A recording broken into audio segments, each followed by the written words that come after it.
Good morning, everyone. Welcome to the Trade Ideas Pre-Market Show for Friday, July the 26th. My name is Barry Anderson, moderator of your trading room. A couple of yeses to let me know you guys can hear me and see my screen. Thank you, William. And Torty, yes, in our YouTube room. Okay, guys, great. Lots of action this morning. Now, this one, we haven't seen one like this for a while. This is, I believe anyway, maybe William, you can confirm this to me. They've withdrawn their registration. In other words, they said they were going to do a financing, and now they've withdrawn it. So this is we've seen a few of these in the past. And so WINT, low float. And now it is starting to really move again, up 134%. Again, we've seen about 2 or 3 of these companies that announce a financing, stock tanks, and then they say, you know what, we're not going to do it anymore. I think that's it. They're withdrawing a registration. I haven't read this Form S1, but I'm assuming that's it. Thank you. Okay, William. So again, if you want to be a conspiracy theorist, announce a financing, tank the stock, load up on all sorts of cheap shares, remove the financing. They were also able to do a private placement. Okay, so maybe a little bit different. Lots happening though, guys. Well, first of all, Bitcoin. Yeah, Bitcoin's on the move here. So take a look at IBIT. Nice big move look at this, 4% for IBIT. So probably a lot of the Bitcoin plays are just ripping higher. CREV, C-R-E-V. This is teams up with GM, providing carbon fiber wheels for the Chevrolet Corvette. All right. So that's the deal with CREV, or the news for CREV.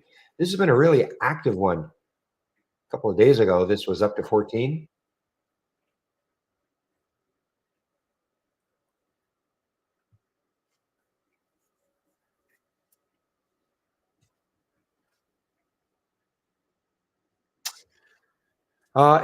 EVRI. I think, no, this is not an earnings play. Okay, so guys, might as well, don't worry about this one. This is a buyout by Apollo at $14.25 a share. Now, you think, well, it's at $12.92 right now. Why don't I just buy it and wait for the $14.25? It may not happen.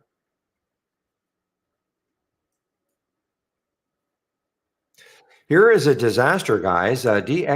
DXCM. Look at this one, down 37%, $40. This was a $100 stock, sitting at $67 now. It is an earnings play.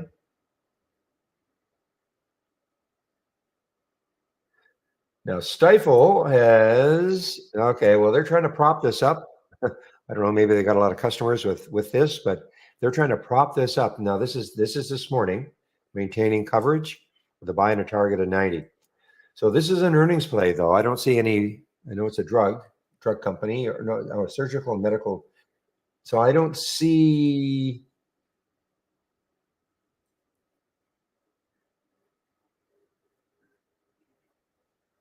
Steep cut to guidance.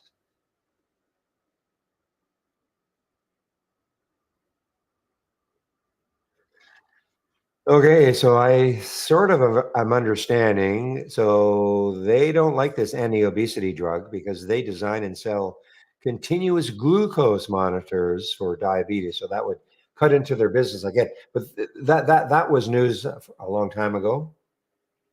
But anyway, this is guidance.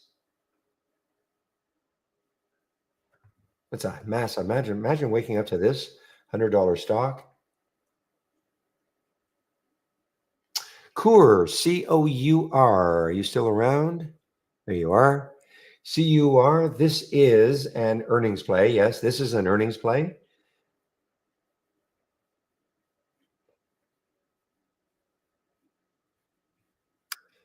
Oops, what happened to meds? I was just going to click on meds and it disappeared on me. All right, here's this NUZE, guys. Now it popped all the way up to 429. It has come all the way back down to 336 or so. I don't know if there's any news on this one.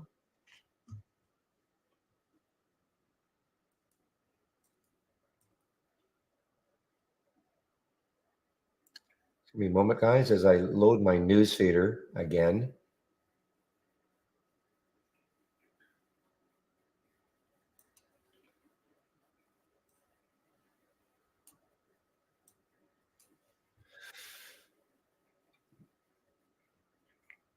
All right, so I don't see any news on this NUZE. Of course, I had a big day yesterday. Maybe they had the news yesterday.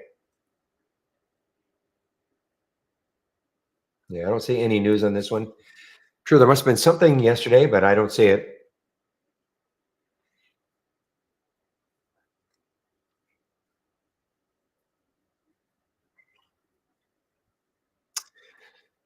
CVM, another one of these ones that really popped high, 169, right back down to 139.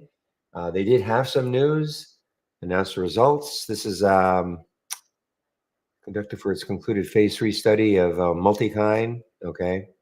So they did have some news. There's also an Alzheimer's yeah, PMN. Is PMN still around or is it completely given it up?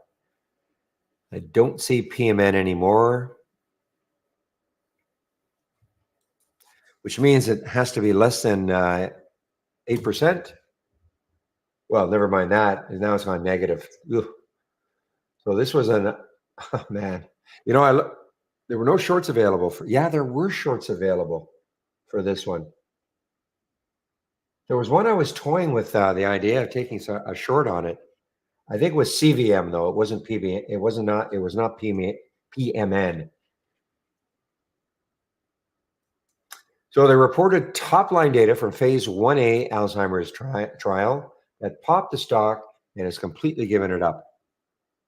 Completely given it up.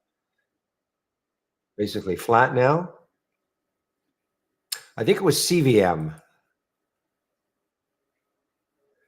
Yeah, definitely with CVM. There are no shorts available now for me at Interactive Brokers. There were earlier. I was toying with the idea of shorting it, but I did not. IGT, I believe is nope, maybe it's not an earnings play. IGT, not an earnings play. International Game Technology, trading higher after the company. Oh, so they're going to be acquired also. So Apollo is doing a couple of acquisitions. And there's IGT being acquired by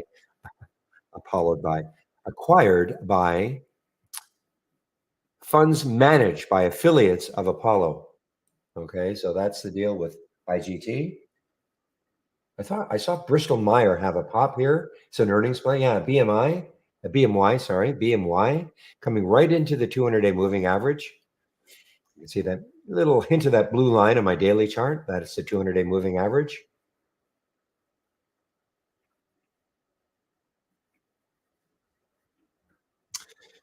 Meds, another one, huge pop, big drop.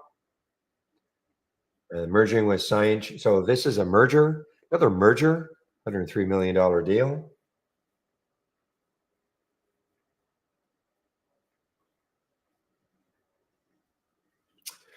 ZYXE, I think this is an earnings play. Yeah, this is an earnings play. Another one hit hard on earnings, down 24%.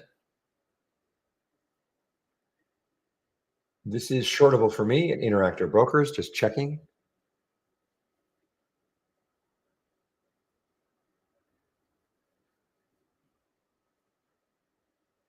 And RGC, is RGC still there? You are. RGC is still here.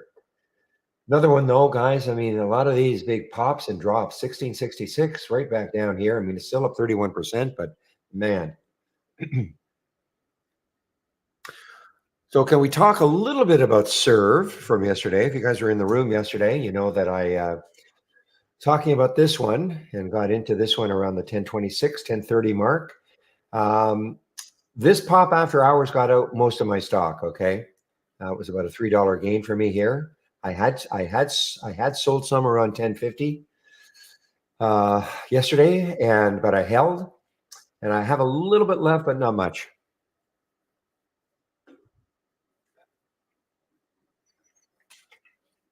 Yeah, that Serve worked out really, really well. I was really happy with that after hours action.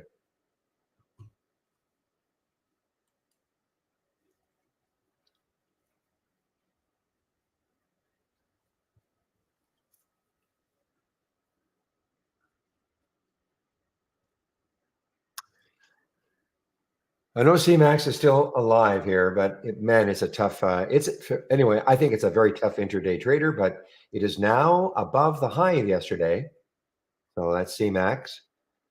You find a way to trade it, and you just have to figure out where can you put a stop, because this thing is very whippy.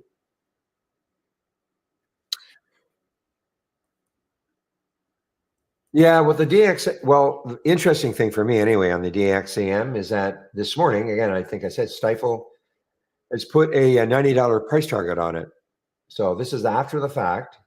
This is not yesterday. Even Wells Fargo, well, they've cut their target from 145 to 80. But their Stifel is maintaining coverage with a buy and a target of 90. So yeah, I don't know if this is just a massive overreaction to earnings.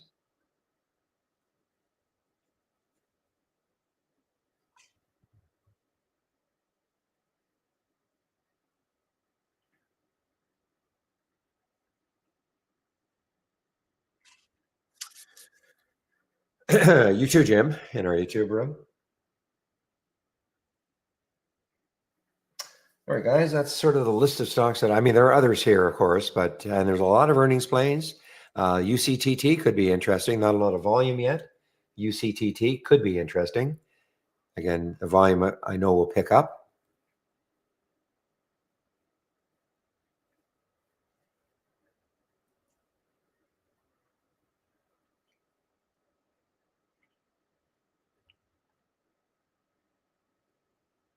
Look at the volume pouring into this WINT, W-I-N-T.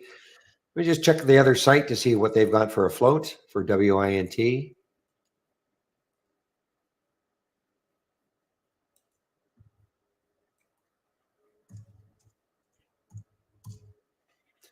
Yeah, about the same, guys. Yeah, that's the float. That is the float for WINT. So, you know, 500,000 in the float approximately. That's very, very low.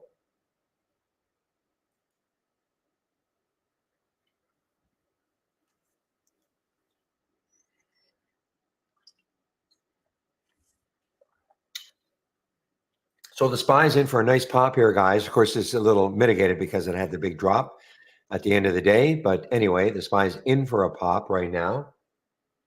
But it's starting to fade just a little bit.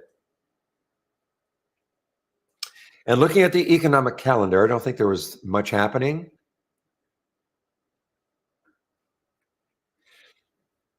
8:30. I don't know if that had any effect. Personal income and outlays. Well, consumer sentiment at 10 o'clock. Consumer sentiment at 10 o'clock. So that no auctions today at 1 o'clock. But excuse me, at 10 o'clock Eastern time, of course,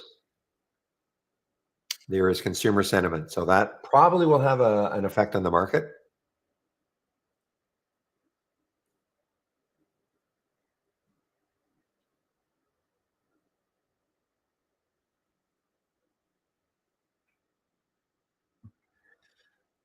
Well, CVM is right back up, guys. So maybe I'm going to be wrong about this one. CVM is right back up.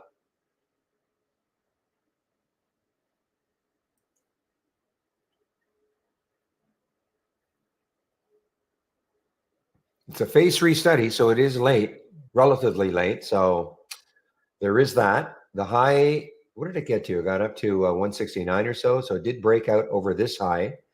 On the daily chart, the next high in the daily chart is 166. So it did get up there, I'm pretty sure. 169. So it got up to that. So if somehow it gets up to the pre-market high and breaks through that, then the next area is you have a 200-day moving average at 191, and you've got this high right here at 239. So I mean, there is room if it takes out the pre-market high, I suppose. And it's not a low float. It's 52 million in the float, not crazy high, but it's certainly not low. All right, guys, let's take a look at the major sectors and see what's happening. Just one moment, please.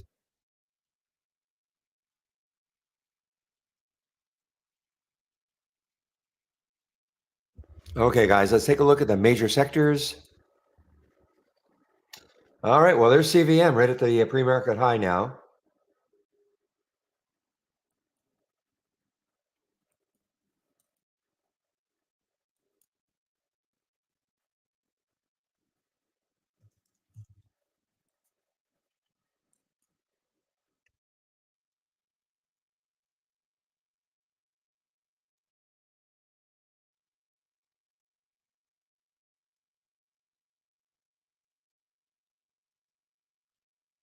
All right. So these are the major sectors. So this is XLE, the major ETF for energy. 60%, 59% in green. That means that 59% of the stocks that make up XLE are above yesterday's close. Let's take a look at BKR. Any volume? That's an it is an earnings play actually. So BKR, Baker Hughes. So this is an earnings play.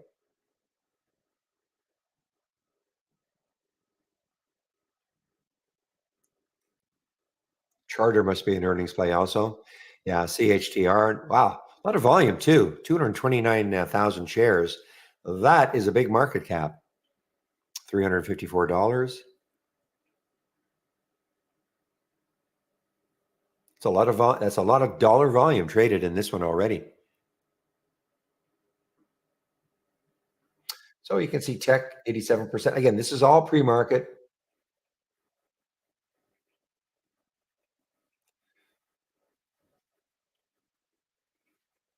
Looking to see if there's any sort of outlier here.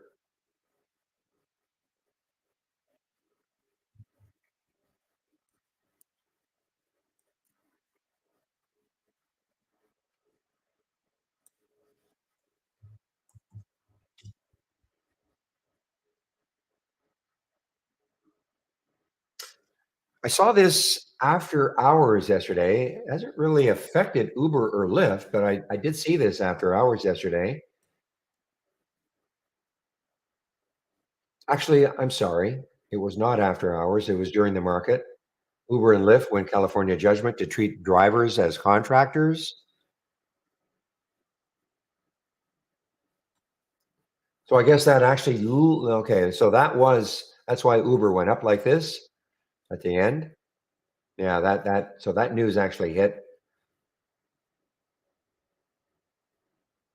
That news must have hit around here, and that caused Uber to move up, but it basically, gave it all up. And I'm sure Lyft probably did the same thing. LYFT.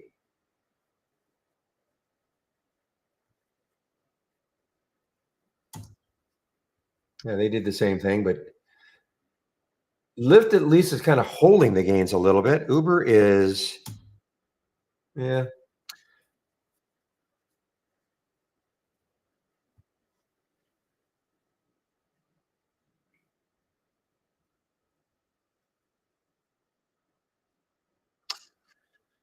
All right, guys. Well, time is it now? 9:18.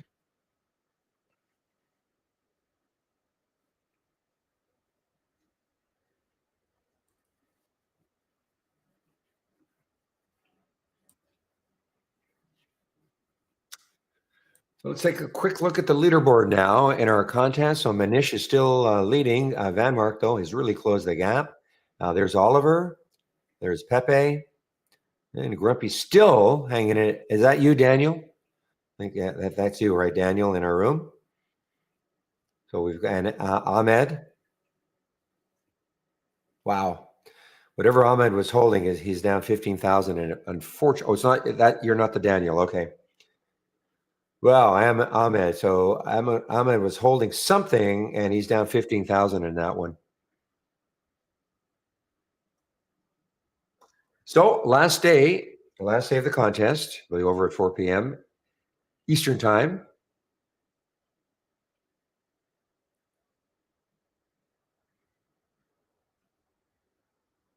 Now look at Wint, guys. Wint just made a new high here in the pre-market. So where could this crazy one go? Let me bring back my weekly chart. So there's your high looking left, 959.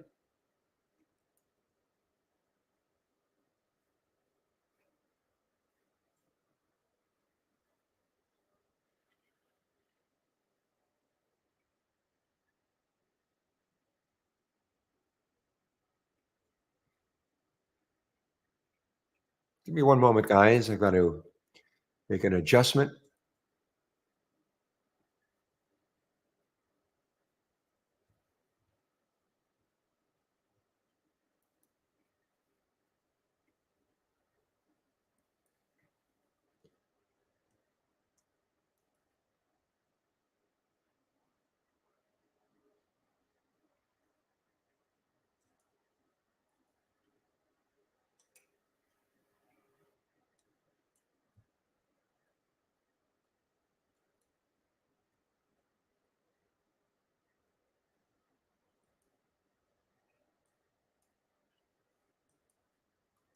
Give me one moment, guys.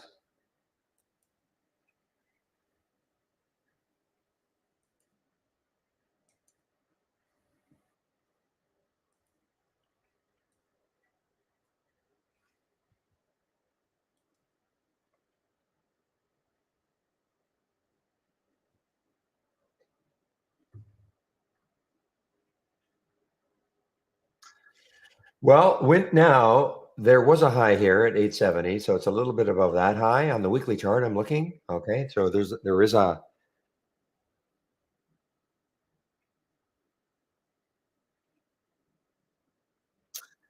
and on the go no go chart, we could have had a buy right there, 759 on that color transition right there.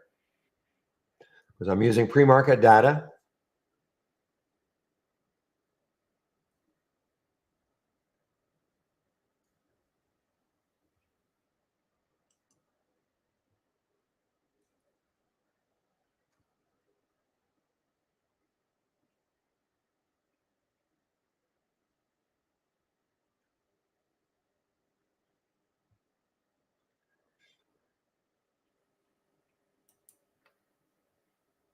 Okay, guys, I'm just looking at maybe something else that maybe not has appeared. How about this Joby, Joby?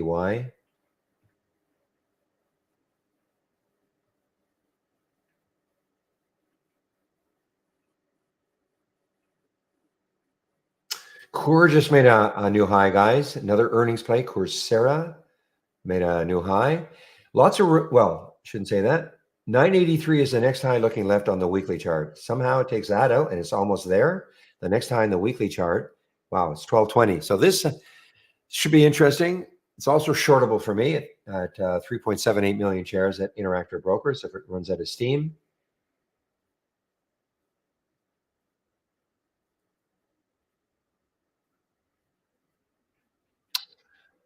Well, let's take a look at Mara.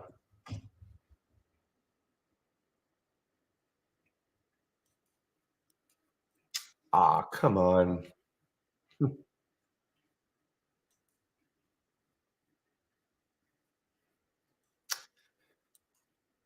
Oh, okay. I've frozen up, guys. This I was going to go back a build, but I did not. But not a big deal. I'm going to get rid of this layout anyway and get my layout I'm using. So just give me a moment, guys.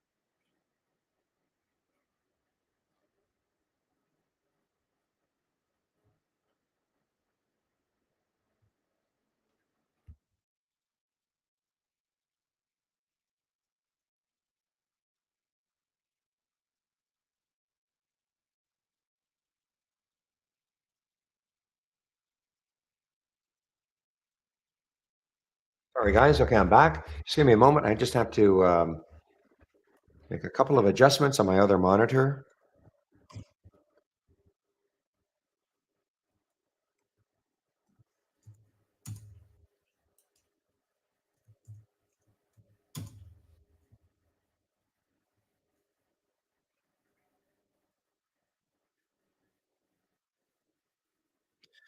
Yeah, Coor almost at $10 now. Almost at $10.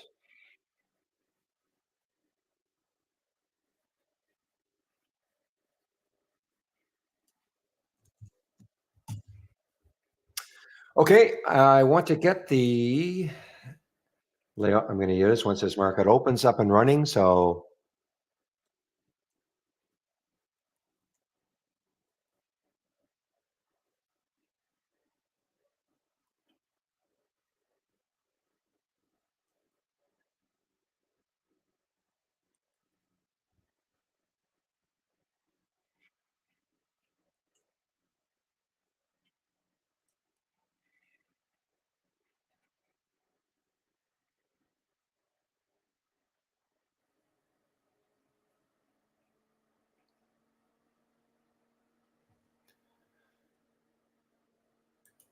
Spanky, I'll answer your question in one moment. Okay. I see you had a question about how to expand the top list.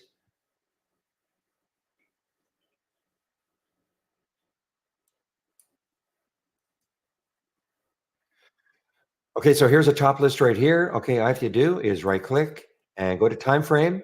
Okay, time frame, little pop-up happens, set record count, and now you can expand it.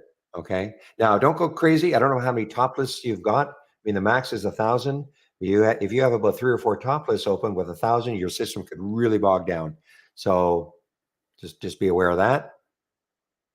Okay, so again, right click and time frame, set record count. Okay.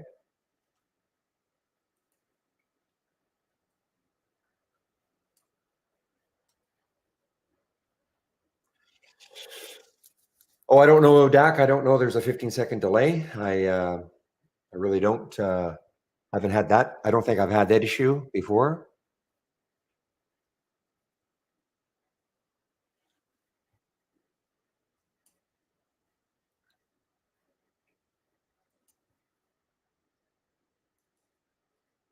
Give me one moment, guys. I've got one chart that doesn't want to do what I want it to do. Okay, there we go.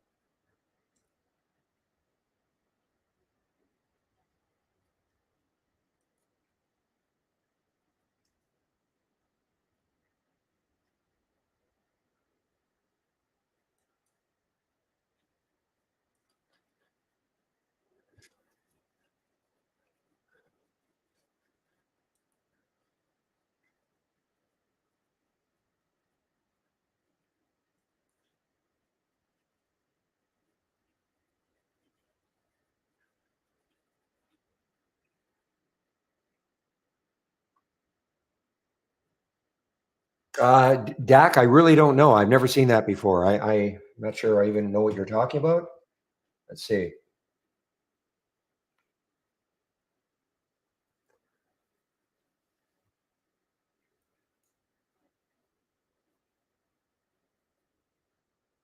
Under day. Oh, time until the order cancels. Oh, okay. So you can expand that, I guess.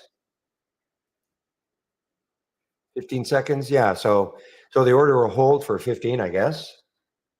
I think you can. I see. I've never even seen that before. No, it's not a lagging order. No.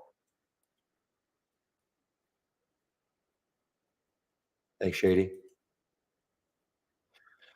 How do you load a top list you created manually? I don't understand the question, AI July. If you create, so you created a top list, and did you save it? Did you save it to the cloud or? Wow, look at that went, man.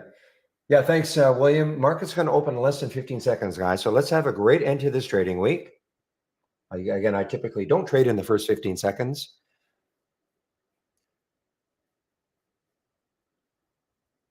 Wow, look at Core. Wow, Core just exploded through.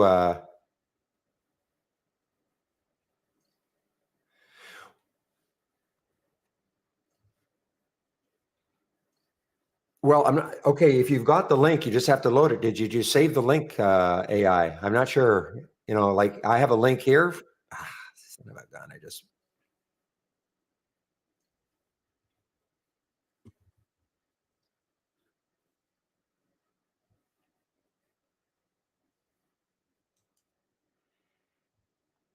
Well, I don't know where the link is.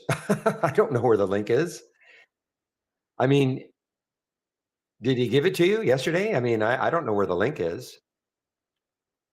I'm not sure. You're asking me a question. I have no idea where the link is for Andy's top list for the. If you created one, though, I mean, did you?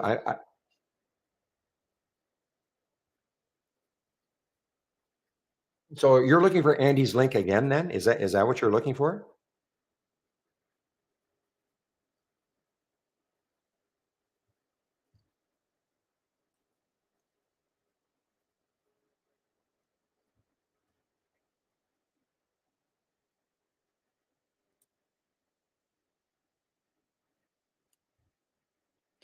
Okay, so AI, when you say you created one, what did you create? A top list?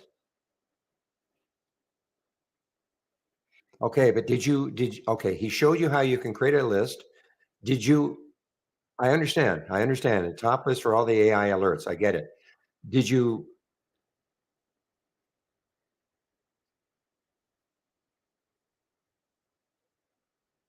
so I don't know, are you looking for the video again in order, because you want to do it again? You want to create the top list again the instructions to do it? Wow, look at Coor, guys. Wow, what a move here.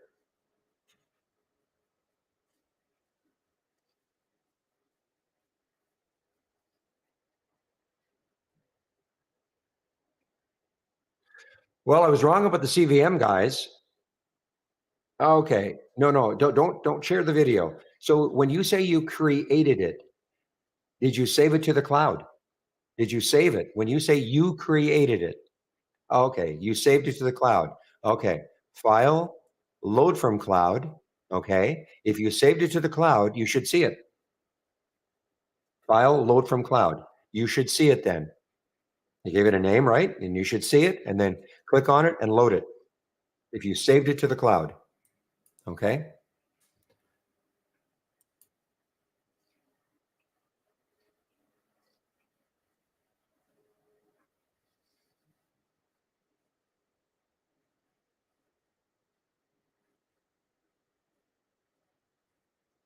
Wow. Look at Coor and look at CVM.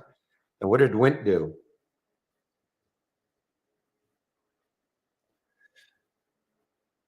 Okay, so have you attached the symbol list to have you created a top list and attached the symbol list then? Maybe that's what the issue is. Well, that's what you have to do. You have to create a top list then and then attach. Okay.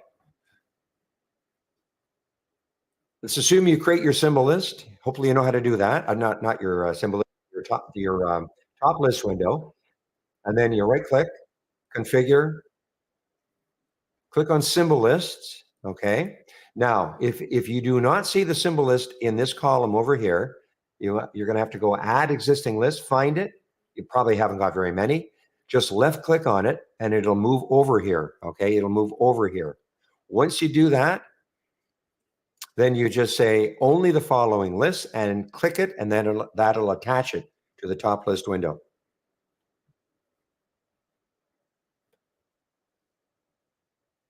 Okay. So you have to create the top list. Okay, good.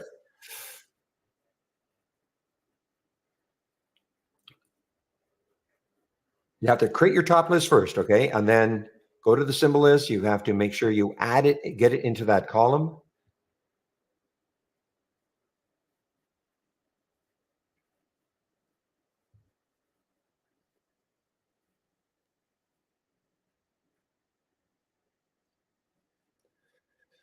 All right, guys. So I typically don't trade in the first 15 minutes. I like to see things settle down just a little bit.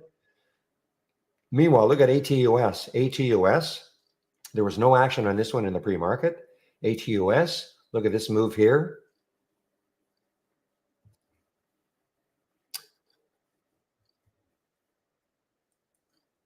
I don't know if you're around, Pepe, but you might notice I've got everything docked again, and so far so good.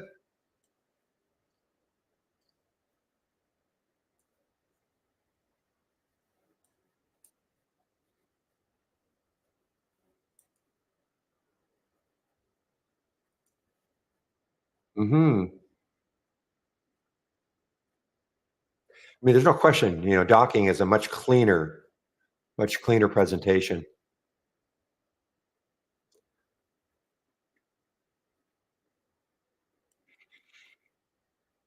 And I didn't have my problem over here on my 15-minute chart. I didn't have a problem with my go-no-go chart either, so everything was cool this morning.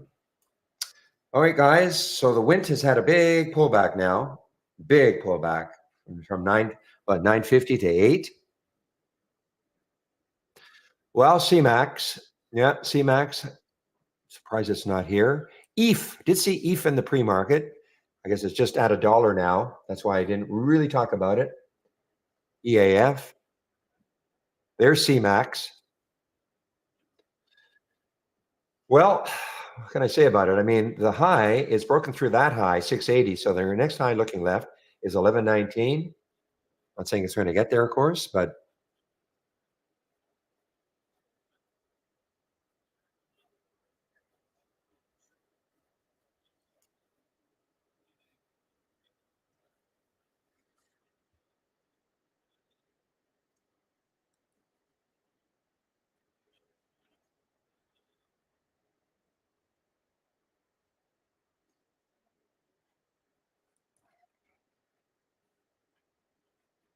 CMAX. And look at Cooper. This is what I love about earnings plays, guys. I mean, I would call this an obscure one. I mean, we've seen this before. If you're in a active trading room, I know we've seen this one before, but I guarantee most people don't know the first thing about this company. Sure, we can read about it, but it has earnings, and look at the explosion. Now, it could have gone the other way, but usually they're very volatile. These sort of stocks are very volatile the day they have earnings, or can be very volatile. RBC Capital reiterates outperform with an $18 price target.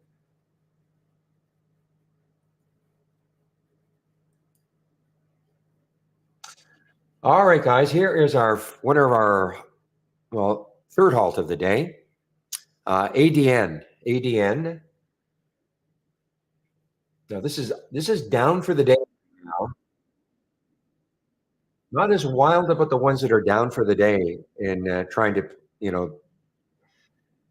figure out how to play them coming out of the halt, rather than be up for the day.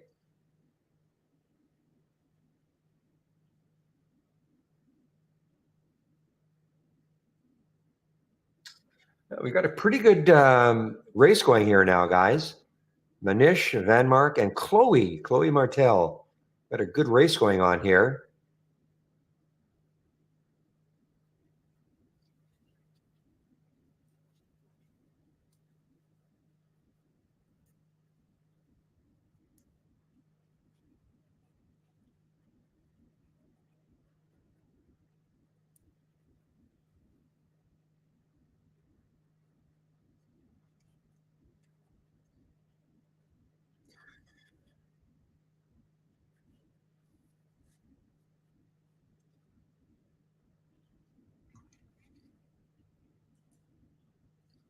CMAX, more. Wow. Wonder if this is the day that it'll, not have a giant topping tail.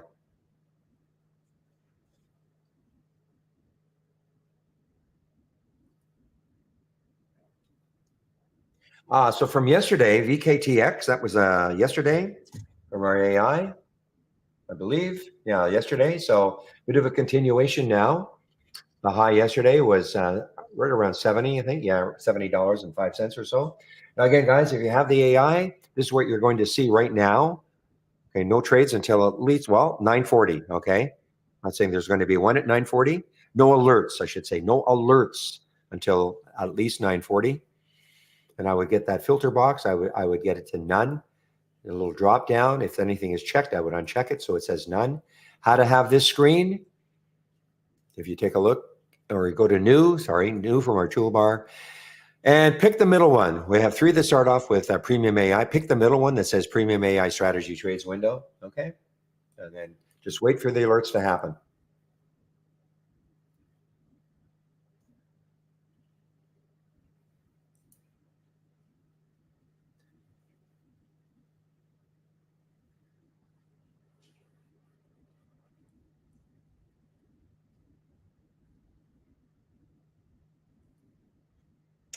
If you can ever figure out how to trade this CrowdStrike, because it has lots and lots of volatility. I mean, look at this. I mean, this got up to 263 in the pre-market, and down to like a $10 drop. They say that 97% of the systems hit by the outage are back online.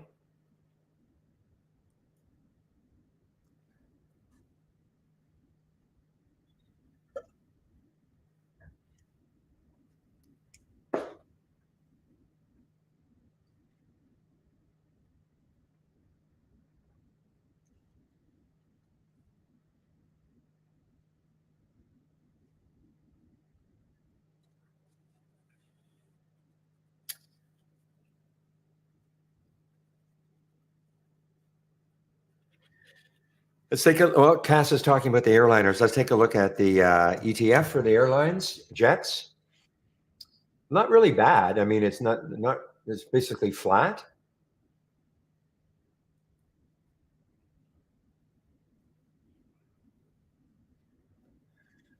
Well, we got one from the AI guys, and that is the Coor. Pretty extended right now, but it still has some room on the weekly chart, 1220.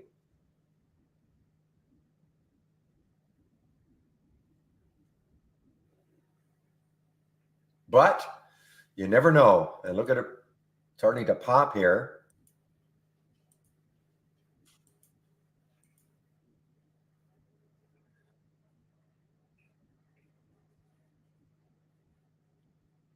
What's the float? Pretty big float also, 129.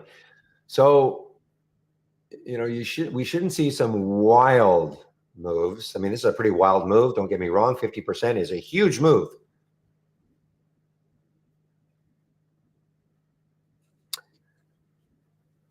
Yeah, it's an earning. Yeah, it had earnings yesterday after hours. So as you know, that's what I call an earnings play. Yeah, Coor had earnings after hours yesterday.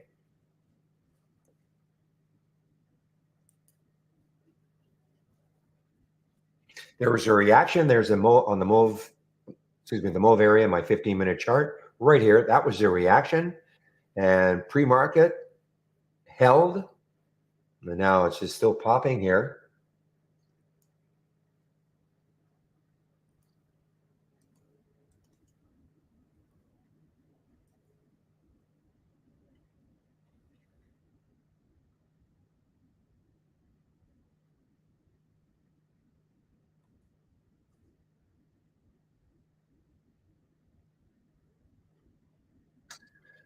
Well, look at Chloe here, guys. Well, you know what? I don't know who Chloe is. I don't think Chloe's in our room, but that's my dog's name. So I got to go for Chloe.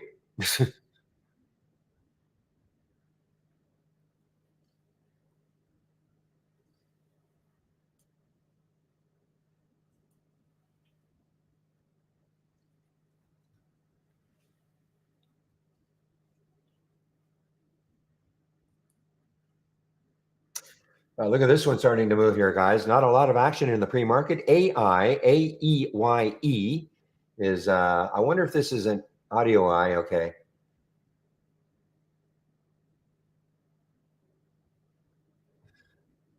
All right, guys. Coor is still, yeah, it's still strong. We had the alert at 11:19.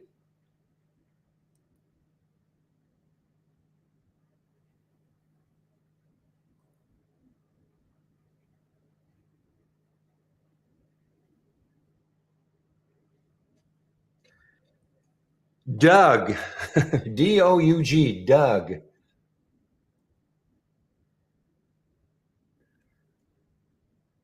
I think I've seen this one in the past, but I don't know anything about them.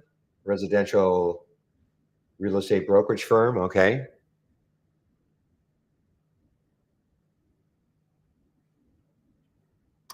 Forgot to see what happened with the ADN.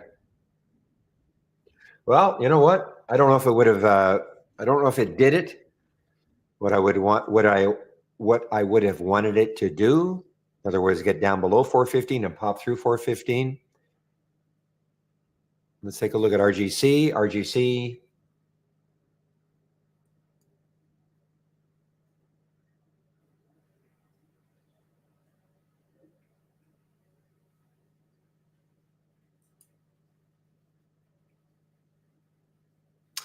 Okay, guys. So this is a gap down and reversal play right now with Tandem, TANDM.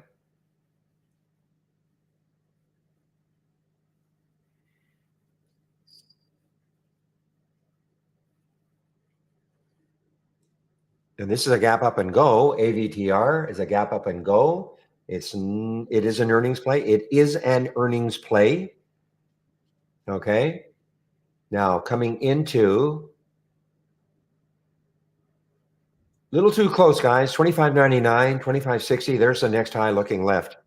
Here's the Coor, guys. Coor continues to make a move here.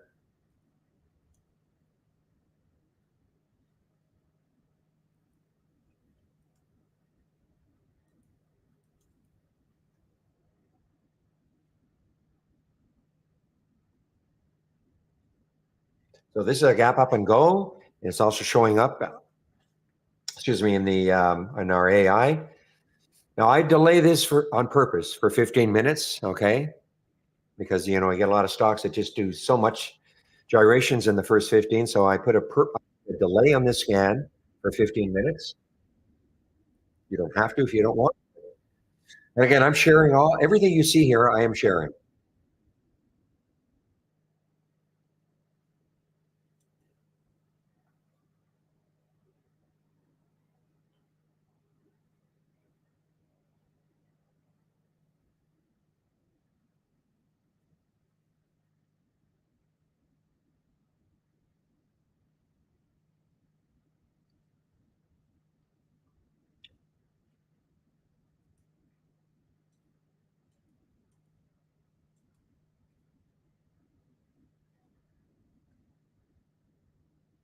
No, okay, guys. Now here's the DXEM. Now this is a turning into a gap down and go. Okay, gap down and go.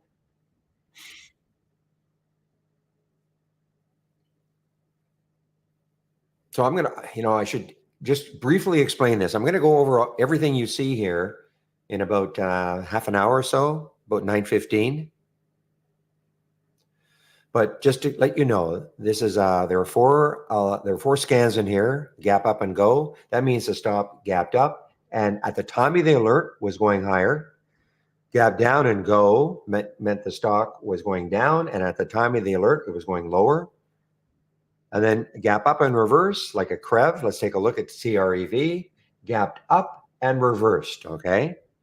And then, of course, the flip is Tandem, a stock that gapped down and is reversing. Now, it doesn't mean it's going to keep reversing all day long or keep going higher all day long and the gap up and go, or keep going down all day long and the gap down and go. But at the time of the alert, that's what was happening. I don't think this one was shortable for me. This was not shortable for me. Shortable for me. And that's the CREV.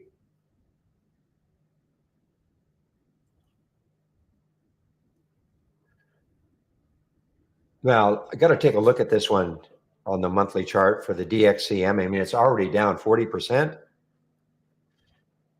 Wow, can't see anything on the monthly chart. I'm going to have to go back a few months, obviously.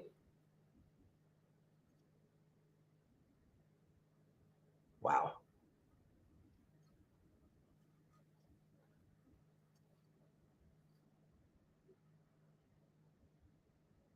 I mean, I'm back in 2020 now. There's a low back here. Yeah, there's a low back here. April of 2000, I mean, 4 years ago, there's a low of 62.40, 62.50 on the monthly chart. So, I mean, it still has some room if you use that as potential support, but wow, what a terrible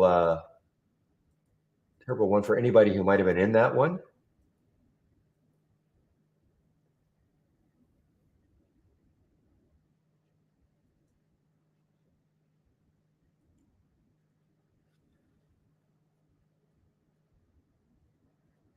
Wow, look at Coor, guys. What an awesome alert from our AI. Seriously.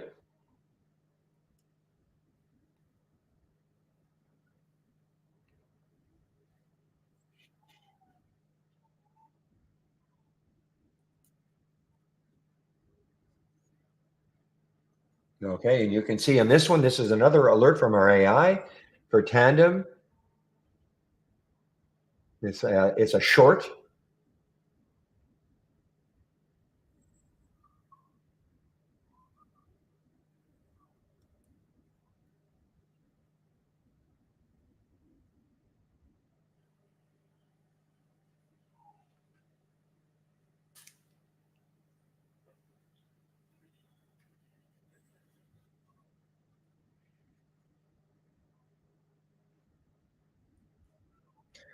All right, and we have another halt here, guys. So SDST, Stardust Power. What do they do? Okay, I got to take a look at this one first. I know it's an earnings play and it's a gap up and go. Okay, it's an earnings play. Too bad. The issue here is that the next high looking left, I mean, it's a little bit close. first of all, we got to worry about it taking out that whole number of 13. If it does that, then the next high is 1327. I wish that weren't there. I wish it were more like if I looked left, I had like a free shot to say 15. That would have been awesome. But for me right now, it's a no-go. Even though in the pre-market, man, I mean, in the pre-market, it did hit 14. So I guess I better put an alert around 1309. Okay, that is not the pre-market high, but an area of probable interest.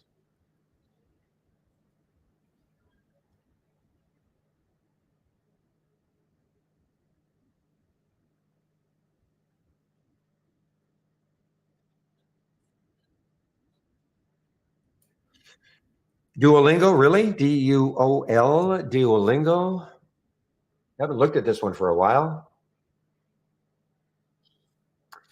I don't think this one is shortable for me. Meds, I don't think it's shortable. Oh, there are 3,000 shares. Got to be careful on this one, though. This is a gap down, gap up on reverse for meds. This is the merger.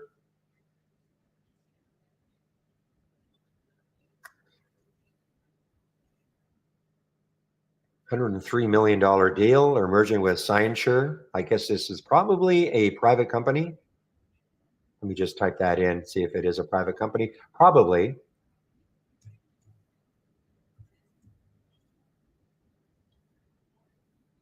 Yeah, I don't see it here, so it must be a private company.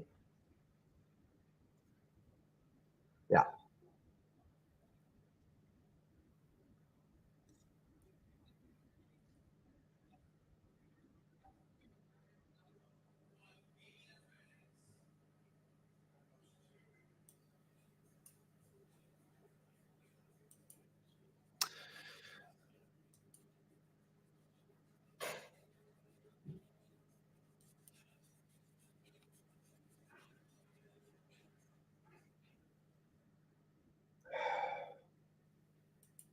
This is an earnings play, guys. Wow, look at Newell. This is an earnings play also.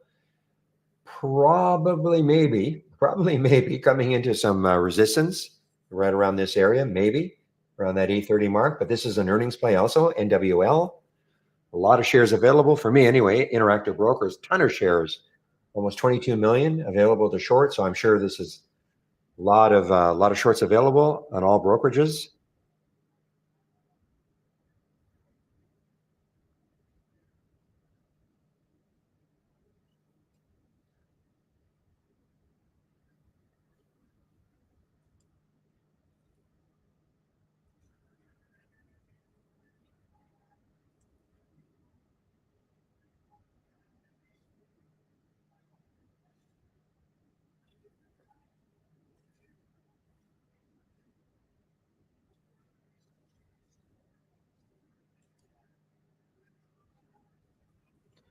Okay, RGC just opened, guys, and it was halted at 11.95. And wow, what a pop! What a pop! Tough spread, 12.85, 13.25. Again, this blue screen you see here, nothing to do with trade ideas. This is from Interactive Brokers. Okay, time and sales from Interactive Brokers.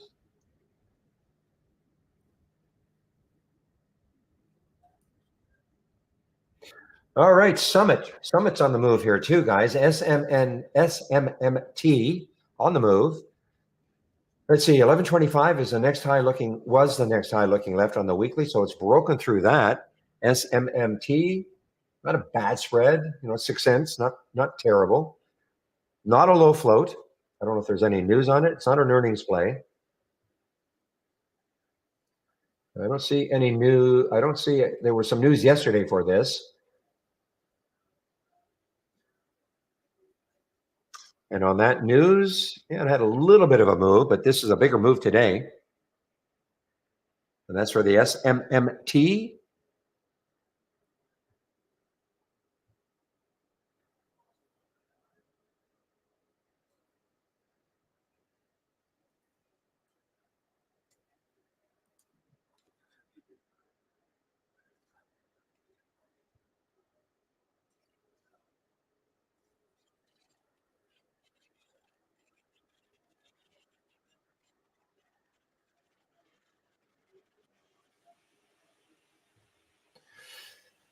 So as I said in yesterday's video, the one I did on VKTX, this was VKTX was an AI play. You know, if you think you missed it the first time, look at Coor now. I'm not saying it's going to happen, but what if it pulls back into that alert price of 11.19? So if you missed it the first time, keep an eye on that alert price. I'm going to stick an alert down here at 11.23. See if it comes back into it, holds, and then moves from there, because we know it still has room. 12.20 is the next high looking left on the weekly chart, so it still does have some room to move if it wants to.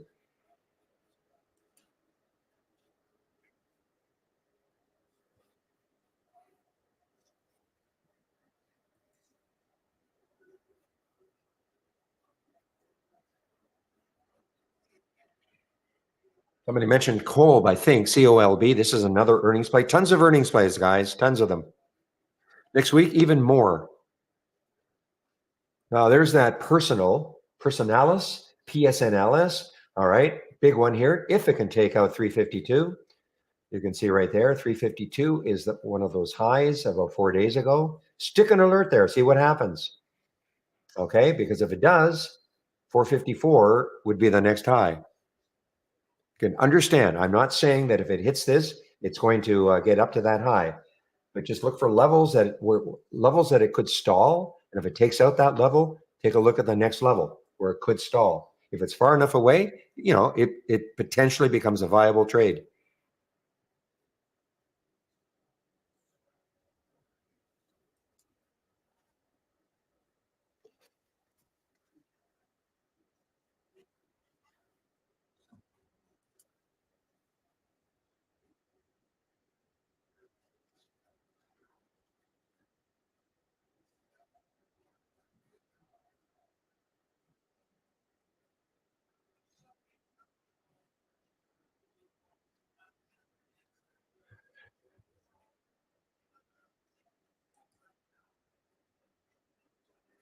Okay, I see that NNE is, consumer sentiment and about 30 seconds. You're right, Takasa. So consumer sentiment numbers, whatever that number is coming out at 10 o'clock. Okay, and let's see how it affects the market. I'll bring the SPY up. Let's see if it has any effect on the market.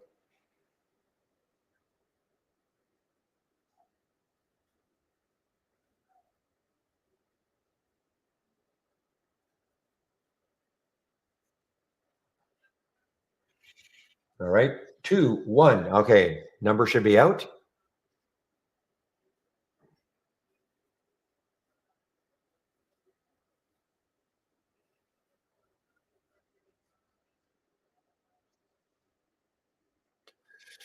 Just looking to see if there's any big reaction to that number, whatever that number was.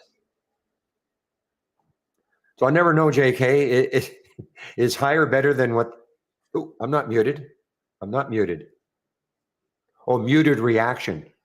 Don't do that to me, Captain Para. I thought you meant I was muted.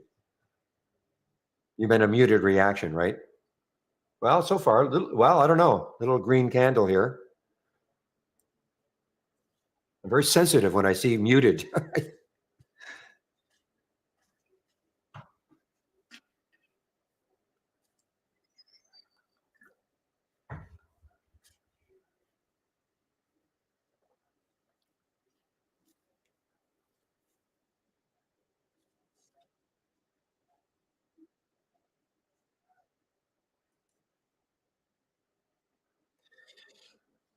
All right, guys. For those of you who don't mind playing super cheap ones, here's a Sangamo SGMO over $1 now. I think it had an interesting day yesterday and a day before, but now it's over $1 SGMO.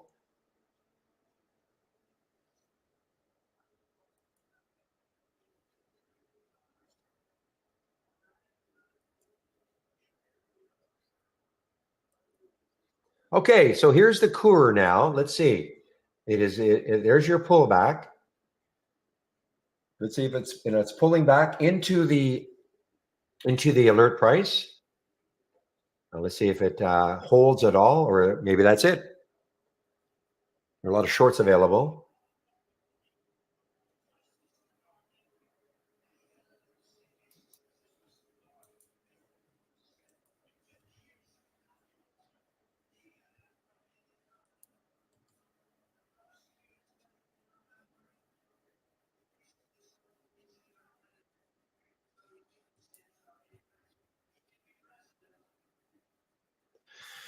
Yeah, I don't think I mentioned this one. The NBY. This is a disaster. Announces the pricing of it. Well, it's a financing. At what price? At $1.10. So that's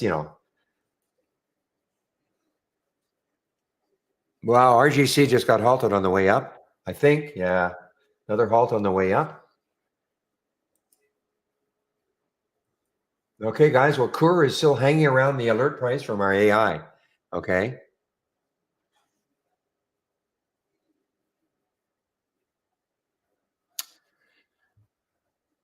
From our YouTube room, Bill, PSNL, what is the resistant line? Are you talking about a red line that might be on your chart? Or when you say what is the resistant line? I mean, I don't know if this is I don't know if this is resistance, but I mean, the next high looking left is 352. Okay. Is that what you mean? So it could stall there. But is that what you mean?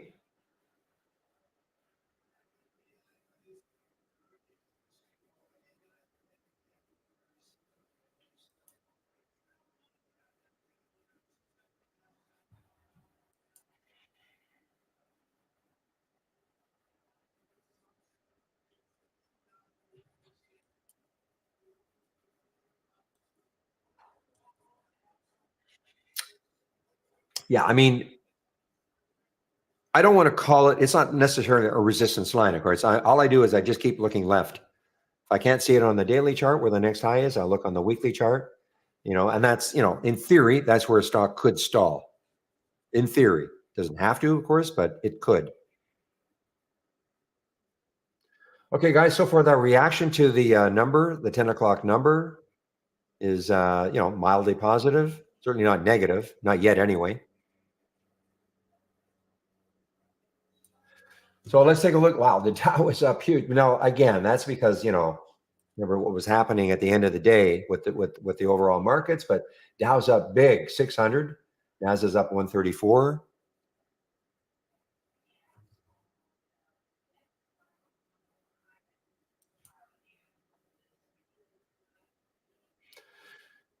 Interesting. Trupanion is not an earnings play. I would have thought it might have been an earnings play based on what it's doing, but it is not. TRUP is not an earnings play. This is taking out that high here, the high of last week.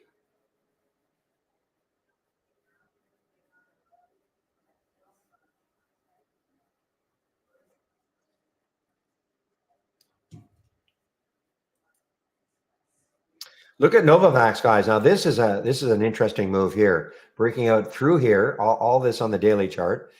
Next high looking left for Novavax is 1786. So that's pretty close. If it can get through that, 1950.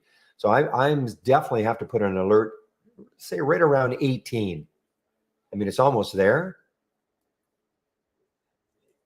It's almost there, because if it can take that out, then your next high on a daily chart is $1.50 away approximately. So there would be room for this to run if it wants to.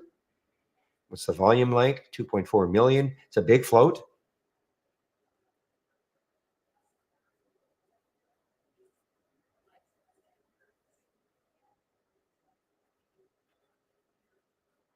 Wind got halted on the way down. Yeah. And it resumed. I see it resumed. So what got halted at 722. So, well, gap down, not a huge amount.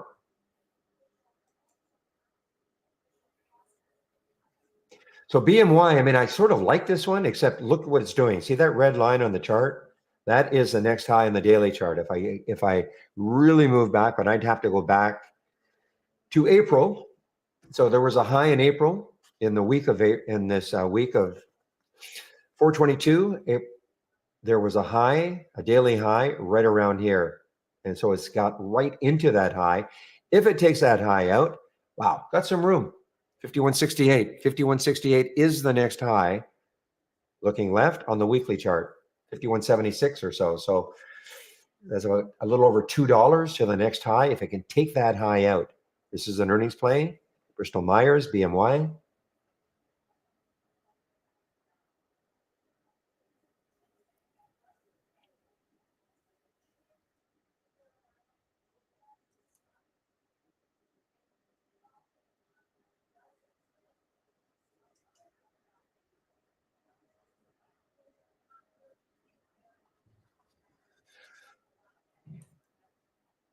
Wow. Jeez. Look at the RGC now coming out of that halt of at 1517 up to 17 now. Anybody have any news in this one? The news probably was 3 days ago. I don't recall what it was, but there must have been some news 3 days ago. That was on the 24th.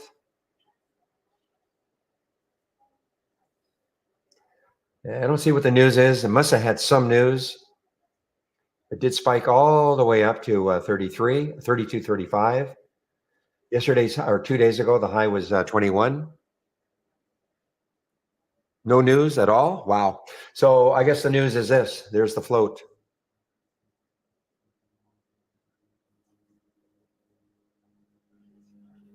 Pretty low float, 12 million in the float. China company. And it's halted again.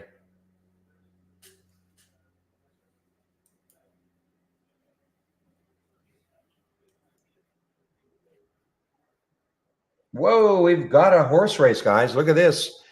So there's Manish. Manish, are you still around? I know you popped into our YouTube room yesterday. I don't know if you're still around. So Manish is barely holding on. Chloe is nipping at Manish's heels.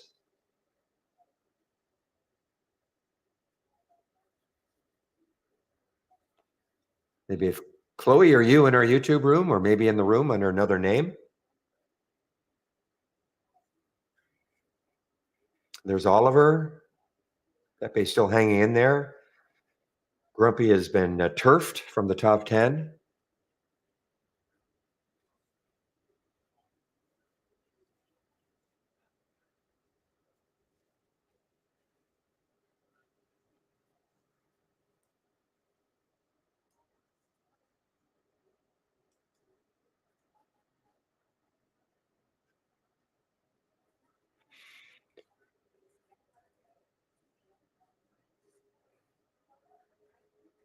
Yeah, okay, BJRI, guys, this is an earnings play. I believe, yeah, BJ's Restaurants is an earnings play. Gapping down is a gap down and go. Spreads, I don't love the spread. It's about a 20-cent spread right now. So, but look left, and the next low looking left is 31.52. That's $1 away, 20-cent spread. I'm not in love with it.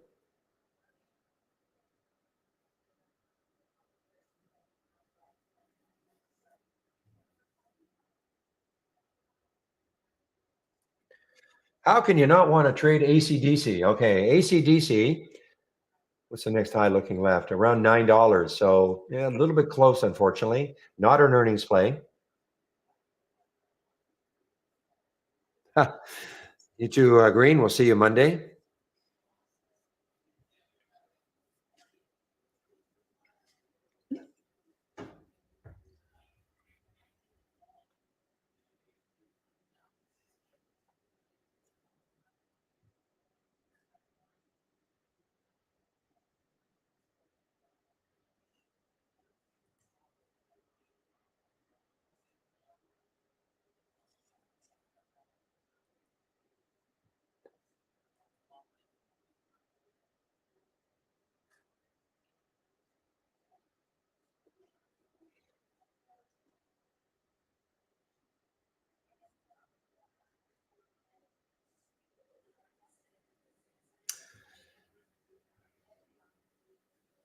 Okay, guys, I'm just looking to see if there's anything. I see that Bristol Myers. Did it take that out? You see what happened? Look at that. I mean, it's stalled so far, right at that high.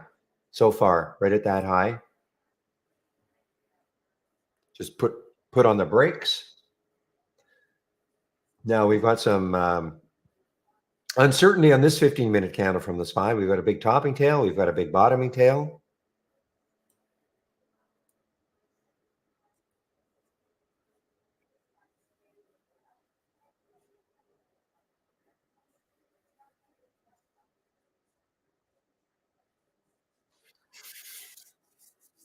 Well, Dak, I'm glad you're finding a use for it.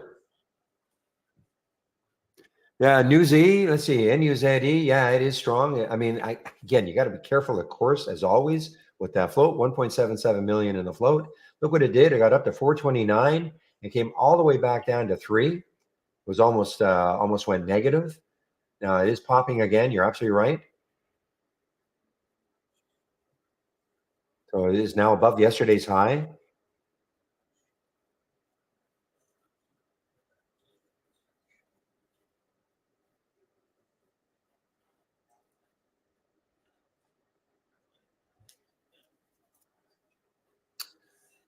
Where's this one going? RGC, where did it open at? Okay, it actually opened a little bit lower. No, actually, I'm wrong. 1588. Now it was halted in the 17, so it's a little bit below the halt.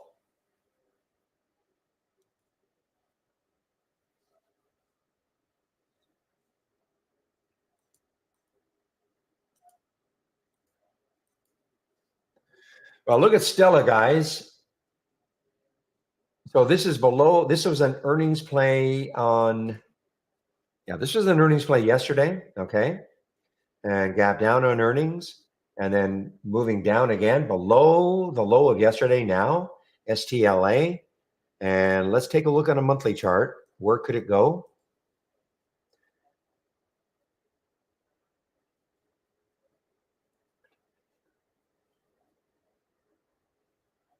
So there was a low at 1757, so it's below that now, and then the next low in the monthly chart is 1719. So it has a little bit more room to run if it wants to, getting down to that monthly low, and that is for the Stella.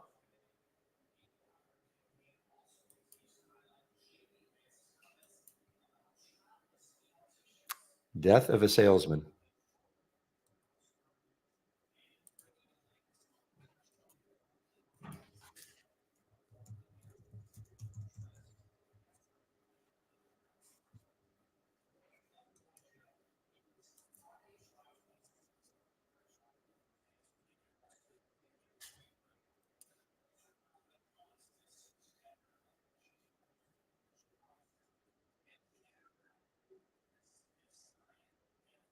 All right, guys, 10:14 now. I think I'll go over my homepage and the information you can find. We've got a nice promo right on right now, 25% off. So let me get to my homepage.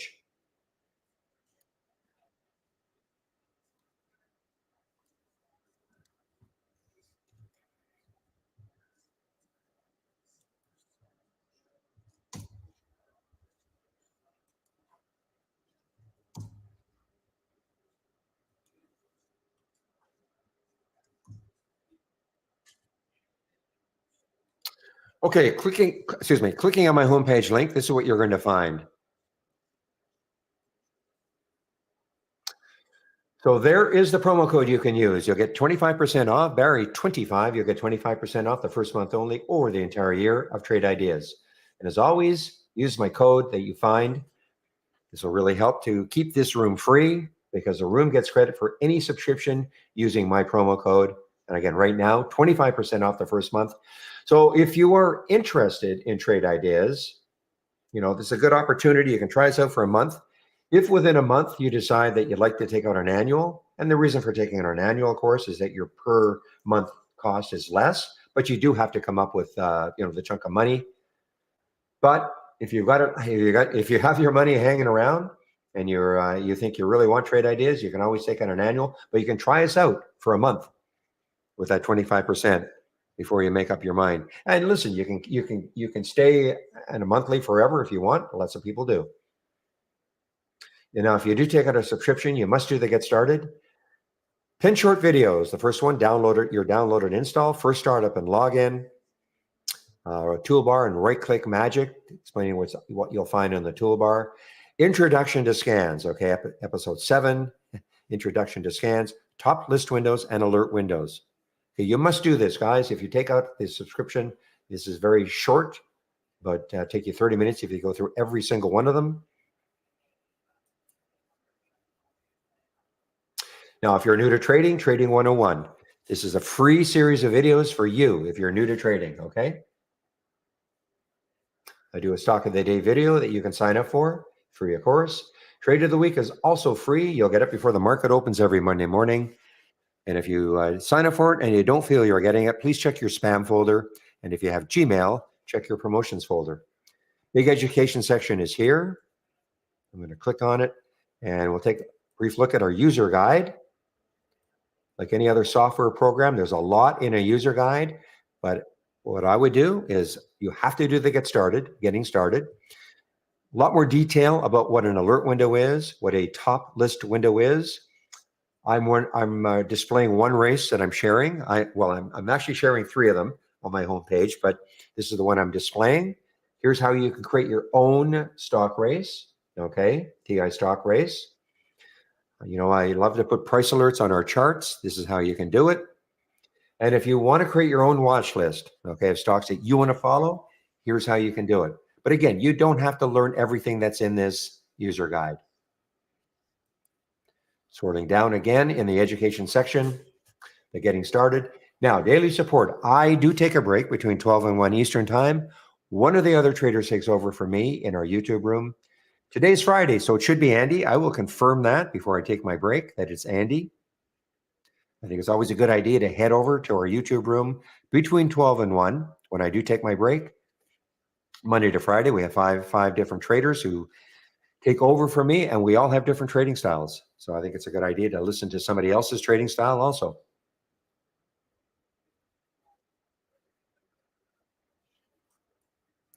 So if you're looking for my scans and you've clicked on my homepage link, scroll down. Scroll down until you see the middle section. Here are my scans. So what you can see, this one right here, the biggest gainers is right here. This is the race. Halts resumes is right here. The momentum scan is right here. And the gap continuation or reverse is right here. So I don't share a layout. Basically, I have other scans that I am sharing. Okay, you can take a look at them, but don't have them all up and running at the same time. That'd be way, way, way too many. You'll be clicking like mad all day long and getting nothing done. But I am sharing other scans. You can take a look at them, and if it meets your trading style, you might want to. Again, you might want to have it. So I don't share a layout as such. Again, I try to do it a la carte. You kind of pick and choose what you might like. Okay.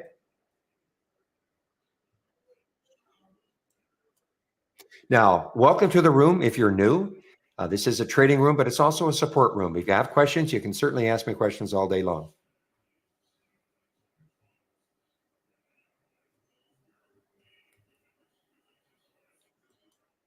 So what is Trade Ideas? Well, taking a look at this momentum scan that I've got here, if I right click on it and click on configure, we are really, really good at real-time alerting, okay? Real-time alerting. A lot of screening programs out there, but we can screen, of course, but we're also excellent at real-time alerting. So let me explain what that all means.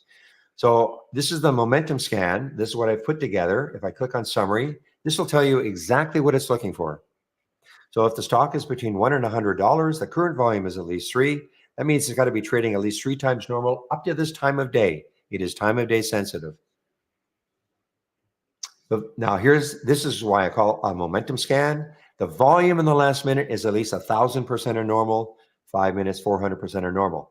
The bottom line is this: if all of these filter values are met and the stock makes a new high of the day, we get a real-time alert.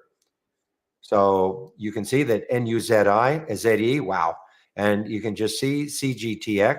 Maybe I'll next time I do it, I'll duplicate it into a free-floating window so it's a little easier to see. But hopefully you just have to look and you're seeing that we're getting real-time alerts because these filter values are met, and CGTX made a new high at 10:21 plus 33 seconds. These are all real-time alerts, okay?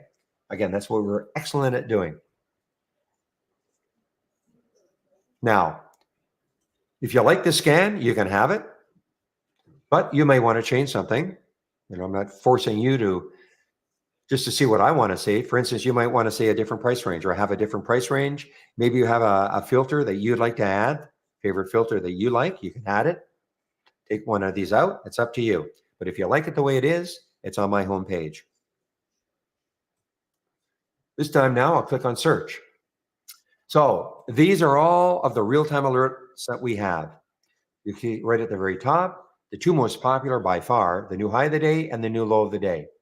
But as I scroll down, you'll see that we have a lot of other real-time alerts. And if I keep scrolling down, when you get to these icons, these are the filters that we got, the screeners that we have, okay? Now, if you're looking at this for the first time, please don't get hung up on how many we've got and thinking, man, this is way too complicated. How am I ever going to learn them all? The good news is you don't have to, okay? The only reason there are so many is that when the company started over 20 years ago, they felt that most people probably would not want to have to learn a programming language in order to create a scan. So that's why they had to create a lot of different real-time alerts and all these different filters. Personally, all I use is the new high and the new low of the day and just a handful of the filters. Because why? Because that is what suits my trading style, okay? Doesn't mean the rest of these are no good because I'm not using them. Just means I don't need them for my trading style.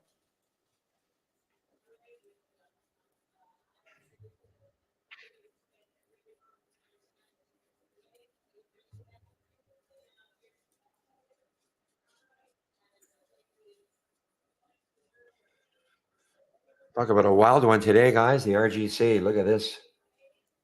Halted again and resumed. Now it's on the way down.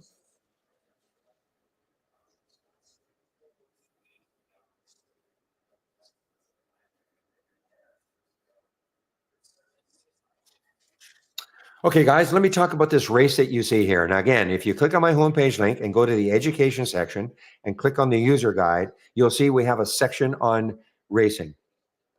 So let me explain what you're seeing here. I'm running a 4-minute race. I pick 4 minutes. You, of course, can have whatever time frame you want. So what you're seeing here, the race is, we're 2.5 minutes into this race.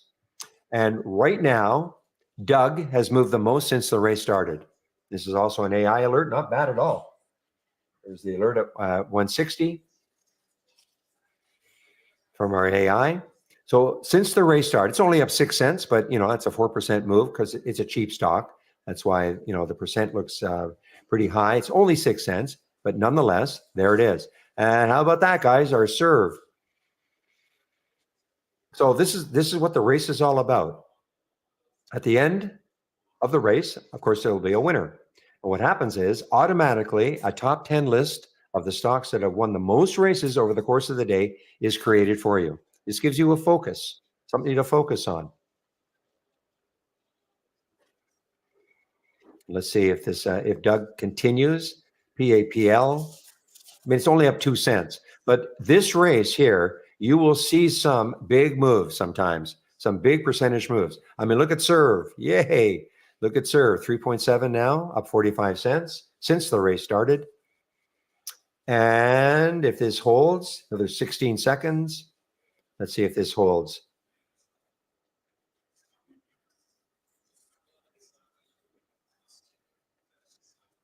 Just going to see if this holds, and you'll see what happens. Serve will be the last winner, and it'll join the top 10. And that's what happened. So Serve now joined the top 10. So your question really now should be, well, why are these stocks showing up? So what makes these special?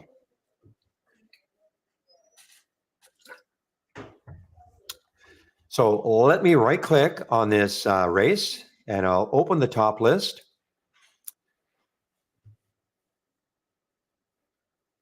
Popped up on my other monitor. Okay, all races start from a top list window. Okay, if I right click on this top list window, you'll notice there's an option that says launch real-time stock race. So all races start from a top list window that you can create, of course. And this is what I've created. This is what I want to see. It doesn't have to be what you want to see, but this is what I want to see. So if I right click on that top list window and click on configure and click on summary. So if the stock is between $1 and $50 and it has at least, and it's traded at least 200,000 shares and it's up at least 2% from yesterday's close, it'll be a stock that will appear in this list of stocks. Okay. Now, before we had races, how you would use a top list window is if you had it as a column header, So I have the change from the close. I have the change from the open. As long as I have it as a column header, if I double left click rapidly, double left click, because people might say, well, I want to see the stocks that are up the most for today. Well, that meet my parameters, the price range, minimum volume, all that. So you can see RGC is up 53% from yesterday's close, and Coor is up 45%, etc. If I want to see the stock that has moved the most from the open, its opening trade today, Doug has moved 21%, Newell 19%, etc. Okay. Now, that's all well and good, but this is what the race does. The race doesn't care whether or not a stock is near the high when you rank them. Doesn't really care. All it cares about is, for instance, what if Woof? Here's Woof at 3.2% from the open. What if all of a sudden, for whatever reason, Woof really started to move? It was up 3.3%, 5%, 8%, 10% since the race started. You would see it. Okay, you would see it starting moving up. It might already be at the top of the leaderboard. My advice is that first of all, if you see any stock here in this top 10, I would click on it just to see what it's doing. But you can see though that you don't have to, it'd be impossible to know if any stock on this list started to move, unless you were staring at it, but why would you be doing that? And that's what the race does. Look at Serve, guys. This is awesome. Still have some. This is from yesterday, of course. Okay, but again, you can create your own race. You have to create a top list window, your own race with your own parameters. Okay, you might want to have a different price range. You can put different filters in here. It's up to you, and then you just launch the race. You can actually just have a race based on the stocks you want to follow, your watch list. You have to create your watch list or symbol list, as we call it, and you add it, create it, you add it, add existing list. It moves over to this column. And then you would say only following list, and you would check the watch list. And then it gets attached to that symbol list or the top list. And then that's all this top list would be following. And you can create a race on it if you want. Now, I also have two other races that I'm sharing, and they are large cap races, okay? The difference would be that, see how Serve now won 2 races. The difference would be what I added, and it's a very similar top list, but what I added was a 500 million minimum market cap and a minimum of 50 million in the float. So consequently, you will not see, huge percentage moves in that. But, if you're new to trading, that might be even better because the top 10 list is still created for you.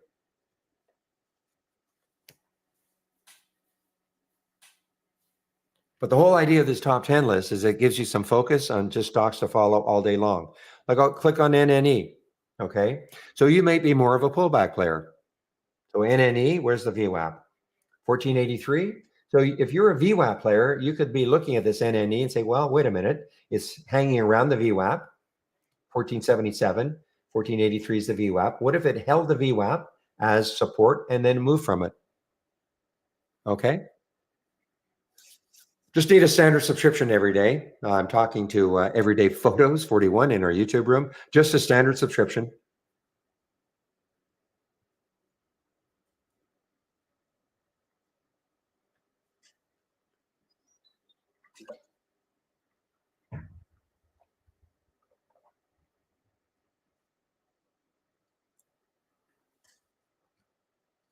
What a race we've got going on here, guys, between Manish and Chloe. And as I said before, my dog's name is Chloe, so I've got a little bit of a bias here. But Manish, I don't know if Manish showed up in our YouTube room yesterday, briefly. But this is a great little race here. And Van Mark is not that far behind either. I know your buddy's Van Mark, Oliver, so we'll cheer him on also. And who else? Oliver. There you are, Oliver. And Ahmed. and Pepe. These are all people who I recognize from the room, of course.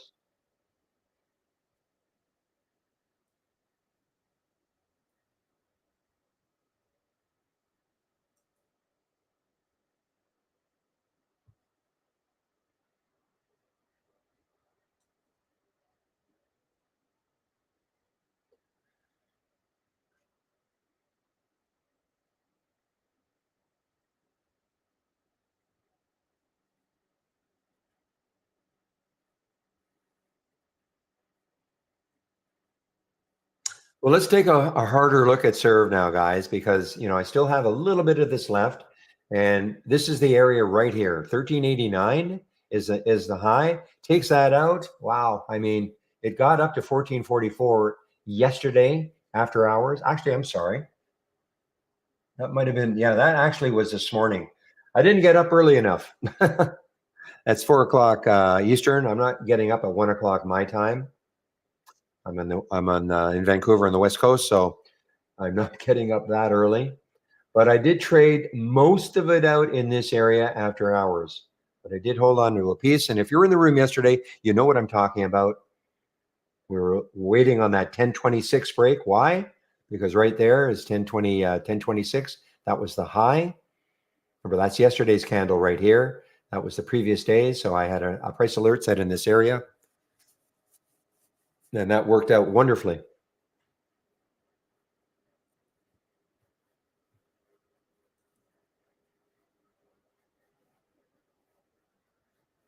Just get out of it then. Right now.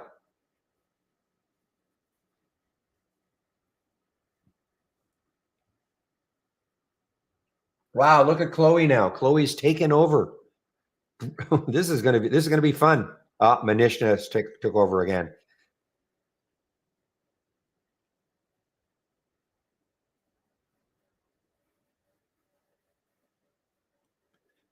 Again, if you don't know what this race is all about, it started on Wednesday. It's going to end this at 4 o'clock Eastern time.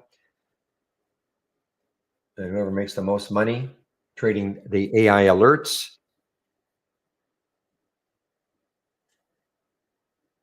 over the 3-day period will win a $3,000 Amazon gift card.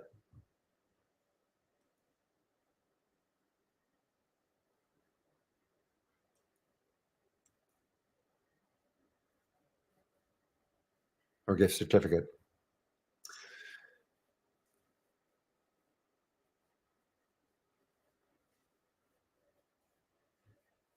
All right, guys, let me start looking at some of these ones that are showing up in the momentum scan, seeing if there's anything kind of interesting.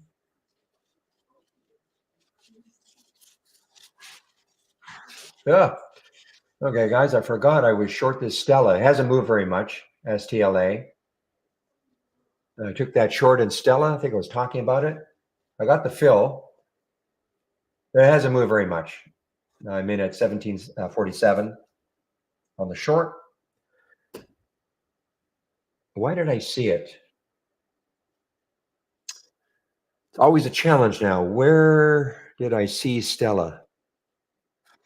It's an earnings play, I believe.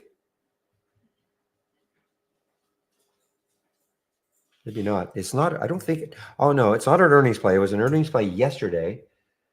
Where the heck did I see Stella?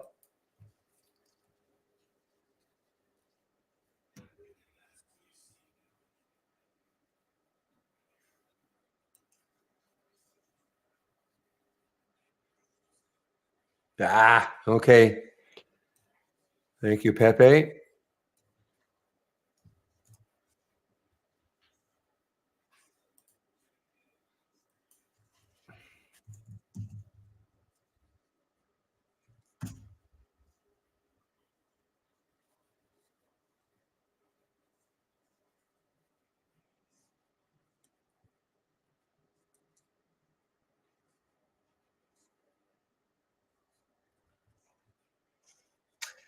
Let me see if I can do that also.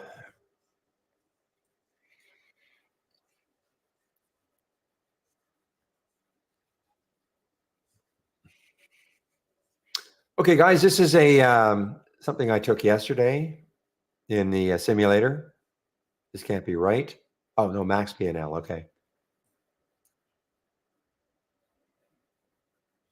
But what I want to do is so you said you flattened it twice?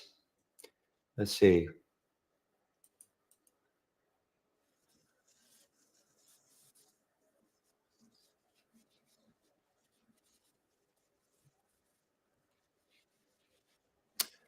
So far, it did not reverse me. I click flatten twice, but maybe I did it too quickly. Yeah, that can be the issue. Sometimes, when you want to get out of a trade in the simulator, you highlight the trade you want to get out of, you flatten it. And if you're staring at it and it hasn't seemed to take you out of the trade, the inclination might be to hit the flatten again. Okay. And what Pepe is saying, and this was happening before, is that would actually put you into like you would actually be short then, if that makes sense. Let me take a trade. Let me take a trade in this one again. Okay, so here we are. So I'm going to flatten, and yeah, see, problem is, Pepe, it's happening immediately for me. What Pepe is saying is I could have hit the flatten, and if I'm watching this and say, well, wait a minute, how come it hasn't taken me out of the trade? And I hit flatten again. And what happens is I was long 200 shares. It would then reverse me, take me out of the trade, and get me short 200 shares. So I guess it depends, So don't only hit the flatten once, okay? To get out of a trade, only hit it once, even if it seems to be taking time. Okay, well, let me take, okay, let's see, can I take 1,000 shares? Yeah, I can take 1,000 shares.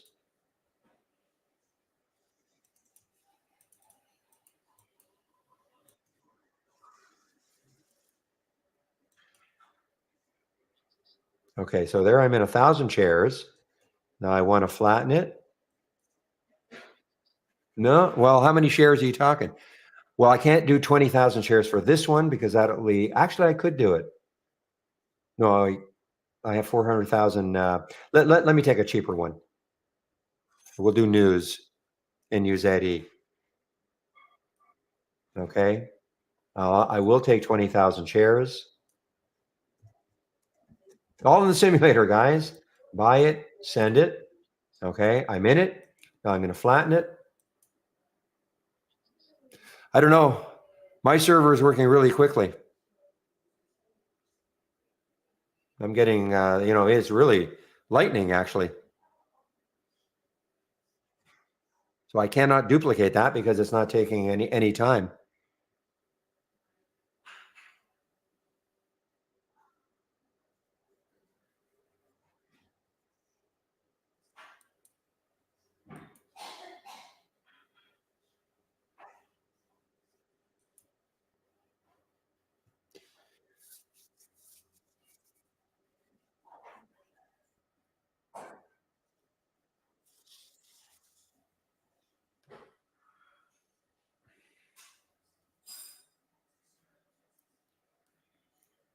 So what are you saying, Oliver? You're saying if I kept the trade in there for a while and then tried to exit it, it might take longer? Is that what you mean? As opposed to getting in and out of it instantly? Oh, just having a bunch of them. Okay. Well, I'll try it again then.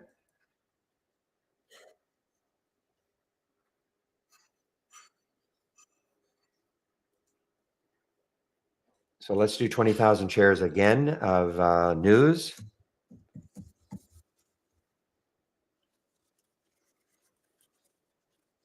Boy, this is really quick for me today, just in the execution. Now I'm going to take. Now I think, yeah, this is the issue with the docking, right? Yeah, when I click on something, my window's going to disappear. So I'm going to put it on my other monitor, and I'm going to take what's a cheap one here? I'll take PSNL. So here it is. I'll take 20,000 shares of that one.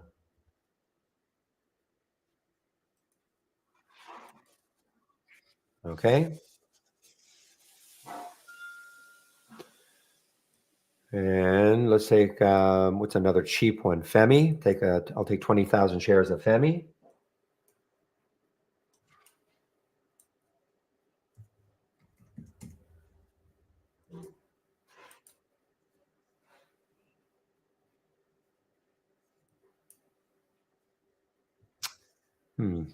So it took a little longer to fill. Okay, so I'll keep these in here for a while. Okay, and let's see what happens, guys. What you're seeing here, this is our simulator. Okay, so you can practice trading. That's all I'm doing. I'm taking all these trades in our simulator, and you need a standard subscription, and then you can practice trading. It uses our real-time data.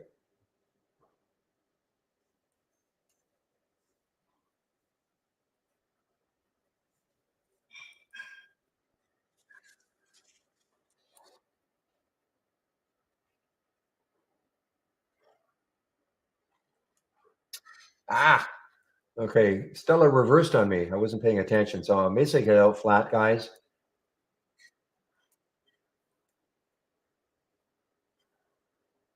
Yeah, little loss on that one. I wasn't paying enough attention to it.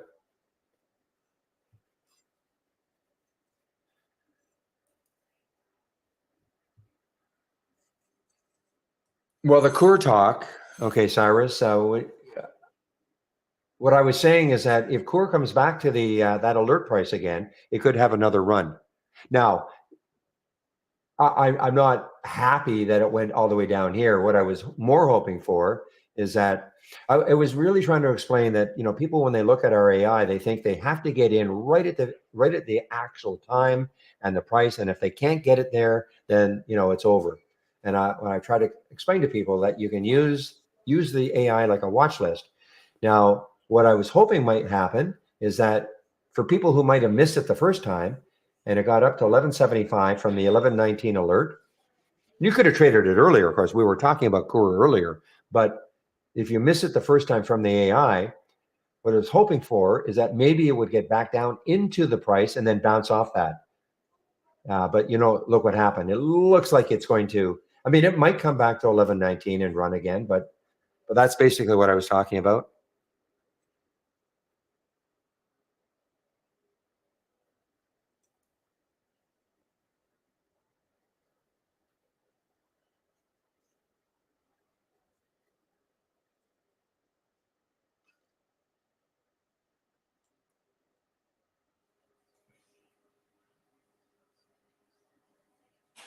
All right, Chloe.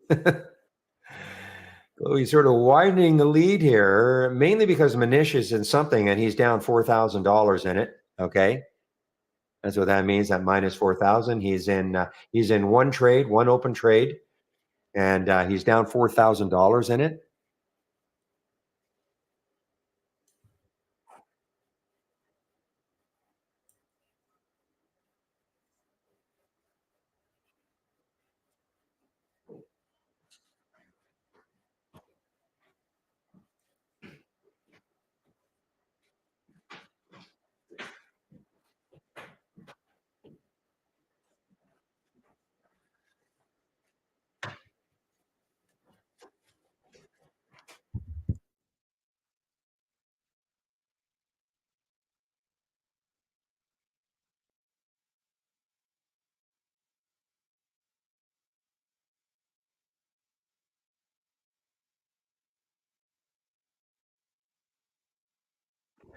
All right, guys. So on my homepage, it's not the don't repeat version of it. It's the gap continuation or reverse. Okay, Jim. I have this on don't repeat. All that means is I don't want to see the symbol over and over again every time it would make a new low or a new high. You don't have to do the same thing. The version you're going to see would be something that repeats. If you want the repeating version, if all this is making sense, then you would right click on the scan and configure all,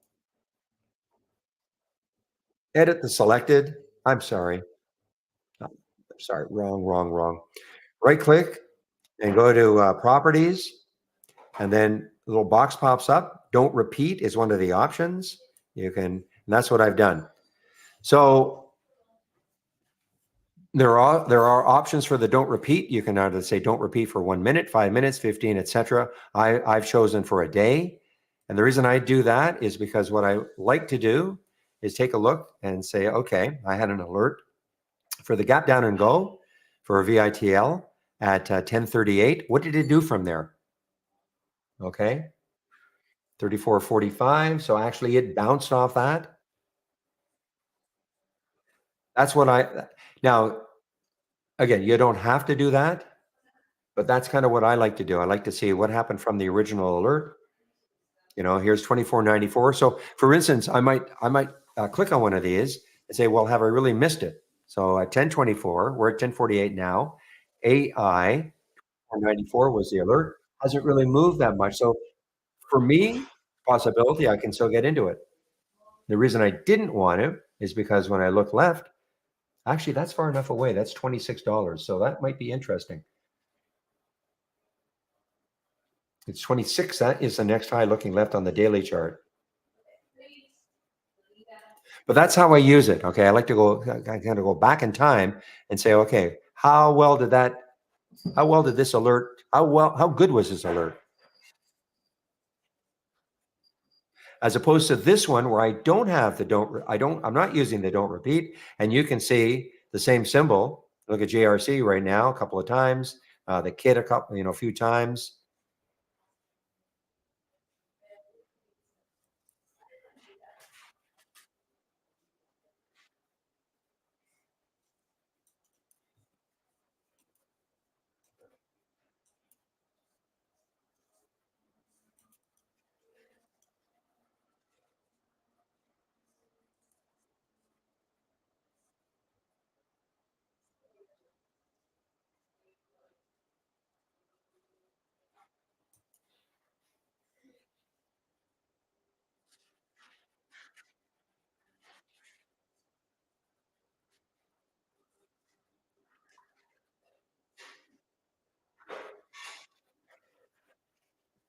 According to the rules on that list, yes, David.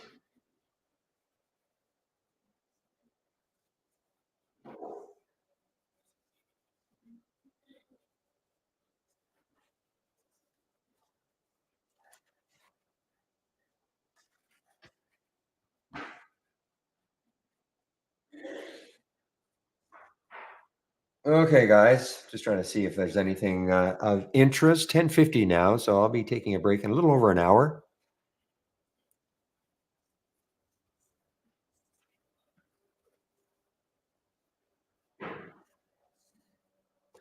Boy, this one's got some room. Nauticus Robotics. This has got some room. Look at the daily chart here. The next high is around 620. Probably a low float. Yeah, 2.5 million in the float.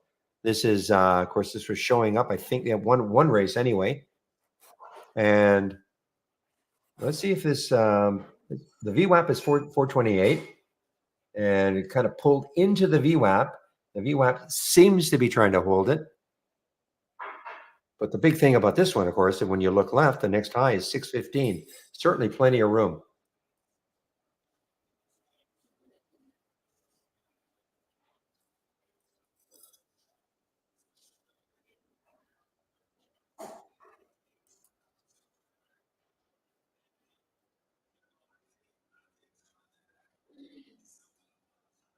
Yeah, it doesn't look good for Coor, guys. I don't think it's going to get back up to that alert price.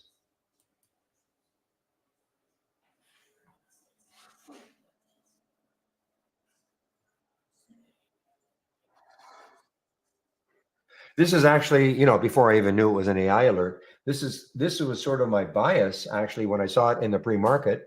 I thought, man, this might turn into a nice short. And then it just kept exploding and exploding.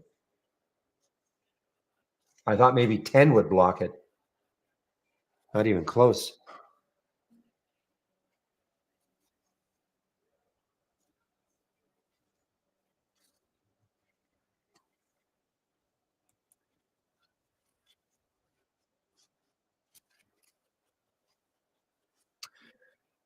All right, what's the market doing? Market is just sort of chopping around now. So we have the sentiment numbers at 10 o'clock. Had a big pop up here, and then the 1015 kind of popped it, red bar. So we're just sort of hanging in this area.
Hey, Pepe, how long did it take? You said you clicked on the flatten. How long did it take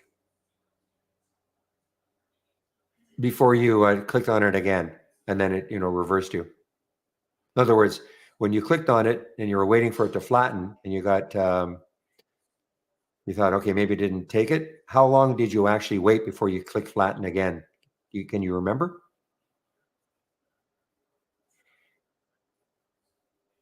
Wow, 20 to 30 seconds. Okay, thanks.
Okay, I've passed that on, Pepe.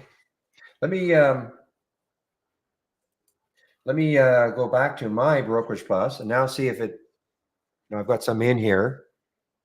Let me get rid of the Femi and see how long it takes.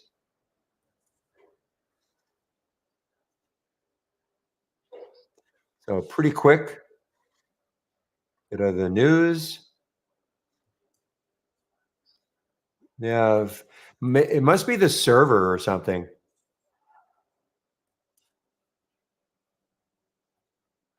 Because mine, it's like seconds, a couple of seconds, and it's doing it.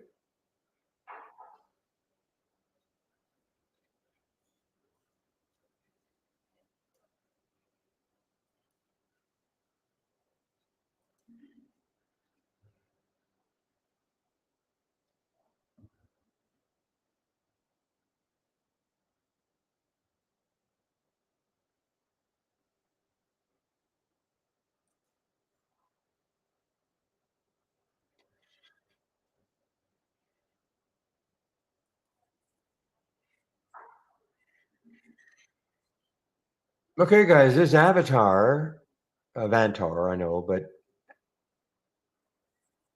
boy, I think the closer it gets to 26, you would think there's going to be some resistance, AVTR. It's a big float. It's a big float. That's a big move for that float, 12%, 676,000 or 676 million in the float. That's a big float.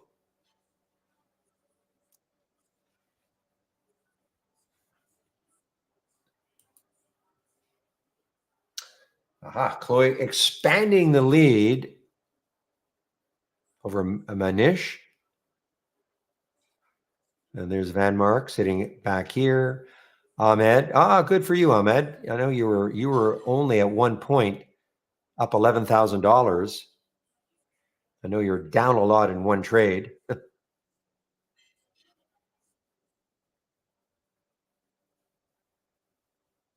Now, Ahmed, just to let you know, you have to take at least 5 trades, okay? 5 different stocks, just so you know. I'm just looking here. Total trades is 2. You have to trade at least 5 different stocks. So, I mean, in order to catch up, you could take like 10 shares of something and get in and out quickly. You don't have to try to find something you really want to trade, if that makes sense.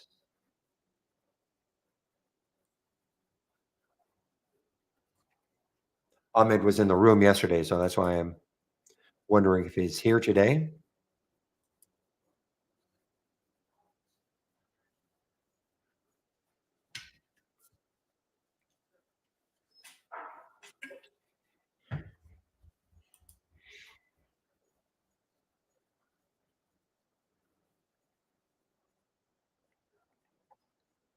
Okay, good.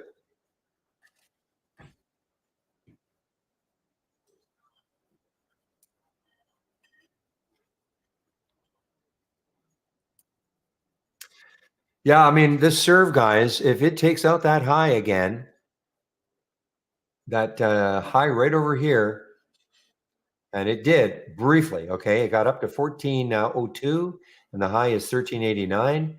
If it takes it out again, I may have to get more. I have some still. I don't have a lot, but I may have to add, like almost like treat it like a new trade. Now, remember, this is not a true gap. I wish it were. It's not a true gap. This was another company that had this symbol, SERV. You can see if you hover over the weekly chart, you can see the last trade was in 2020. And then this new company called Serve Robotics obviously liked this symbol, or this wanted to have this as their symbol, and it started trading here, and not in 4 years later, 2024, because this is 2022, 2020, sorry, 2020. So don't think this is a massive gap to fill.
Okay, guys, I'm not seeing too many new alerts happening, so maybe take a look at some of these from the race.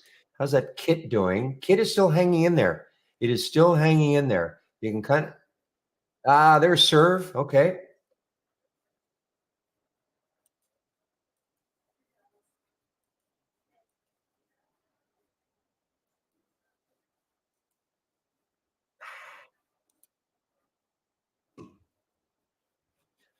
Okay, well, that was the first foray over 14. Okay, now let's see if it holds. Second one might be gold. I'm going to stick an alert.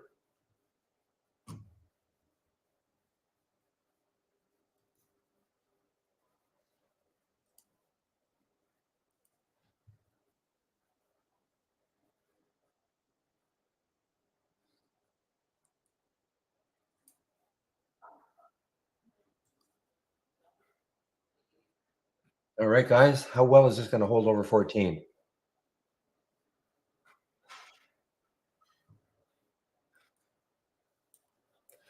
Ooh, pretty good so far. Again, that high over here, 1389, way above that now. Remember, this is the one that NVIDIA bought 60,000 shares at $4. This is what got it moving.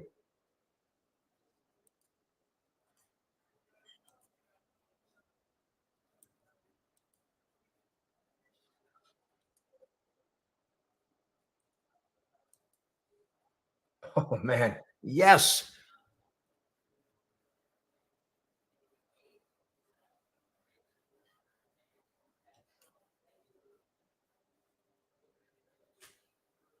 Okay, guys. Now listen, how you trade this is going to be up to you. If you took it on that 14 break, okay?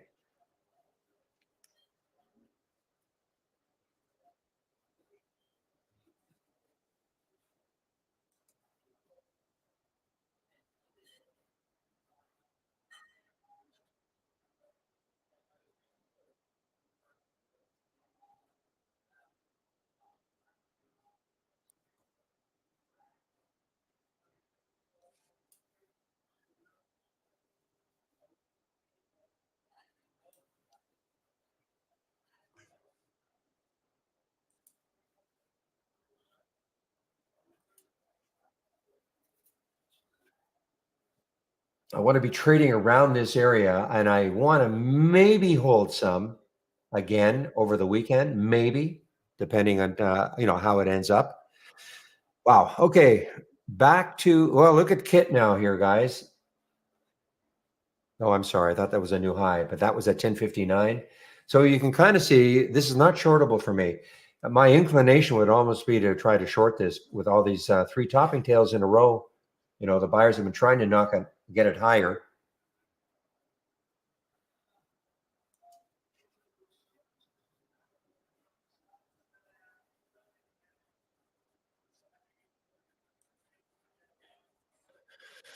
Okay, Dan, I'm going to shame all you guys. So the leader in the challenge here, Chloe, happens to be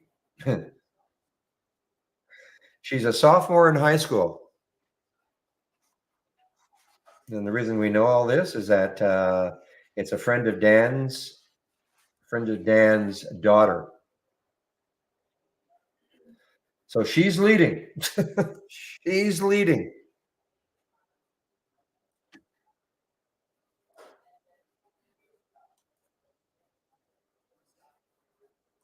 Dan was just pointing that out to me.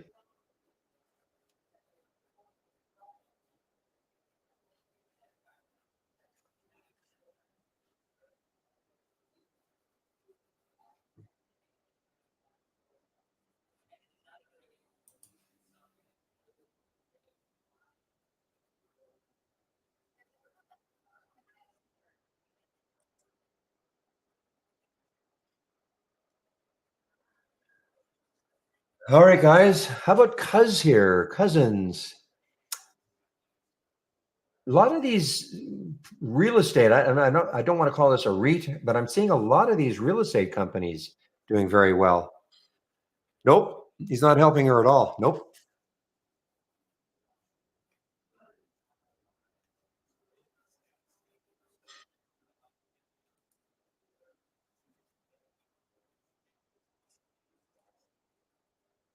And she's expanding this lead. That's pretty cool.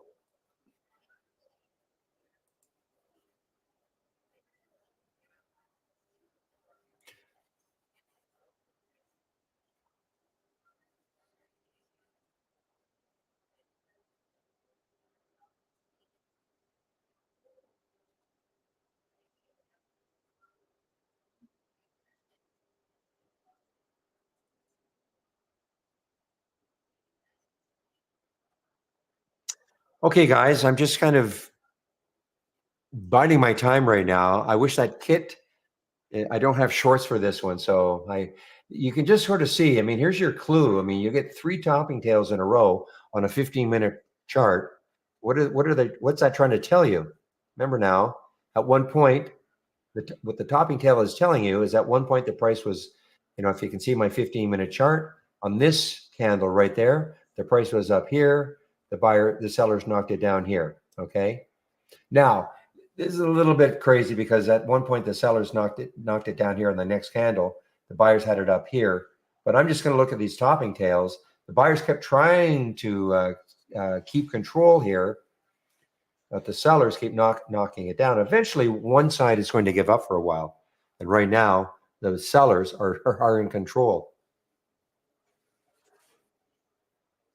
I mean, if you were wanting to trade this thing and you kept, trying to, and you kept seeing it get up to a high and then getting knocked down, eventually you're just going to give up for a while.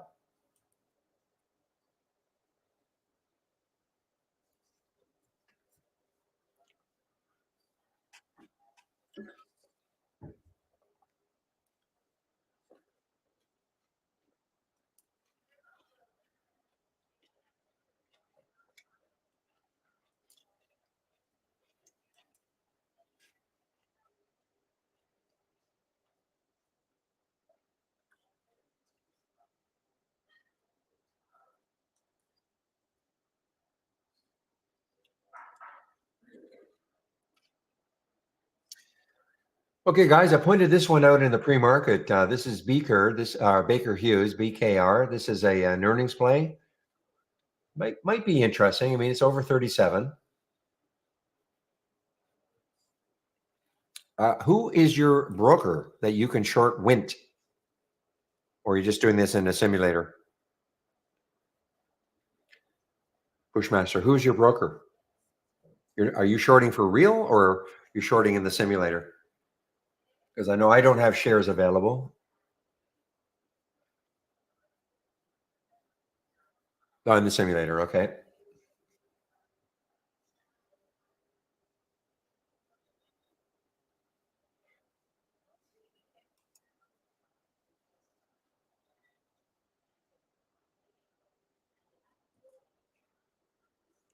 Oh, I'm sure. I'm sure. When you talk about Centerpoint and Trade Zero and Cobra, they all specialize in having shorts available for all these crazy low floaters.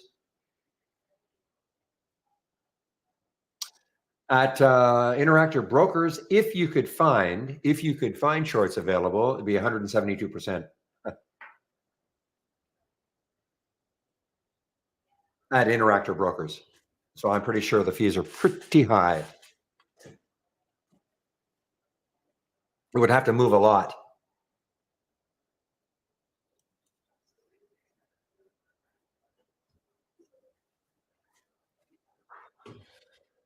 Well, if I were Chloe, I would say, you know what? I wouldn't be trading right now. I'd wait to see. Vanmark now is in second place, taking over from Anish. But I would be probably biding my time at a sizable lead.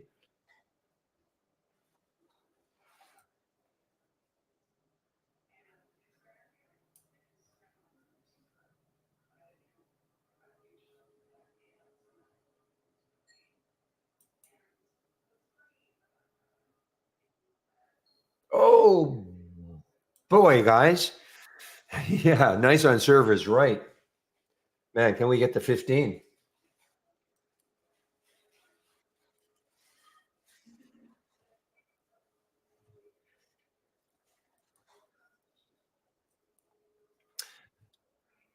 I mean, arguably, I wish we could make an adjustment to this because, I mean, arguably, this is an all-time high, all this, okay? Unless I'm wrong, unless I'm completely wrong.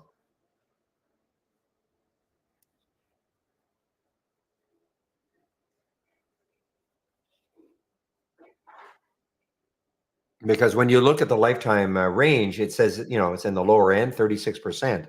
But I think it's taking into account that these prices up here, but that is not the same serve.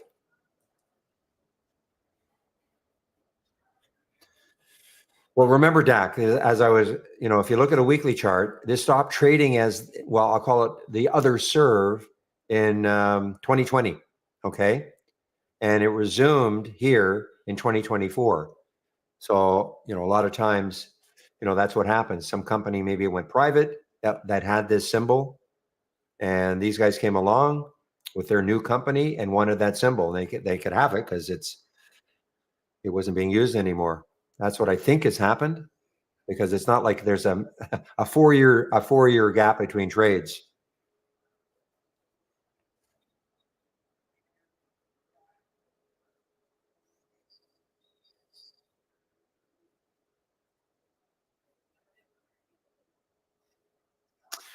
Well, I don't know what to say. I mean, this is what our charts are saying. Anybody else?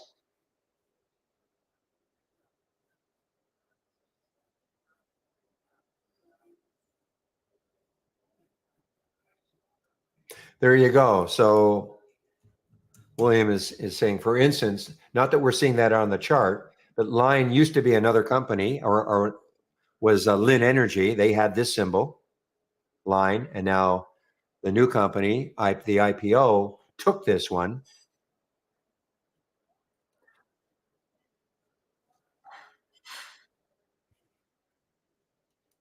I mean, I'd love to be saying that that's the gap to fill, but got to keep it honest here. I don't think that's the gap that to fill. Don't tell me I'm hung up. No, good.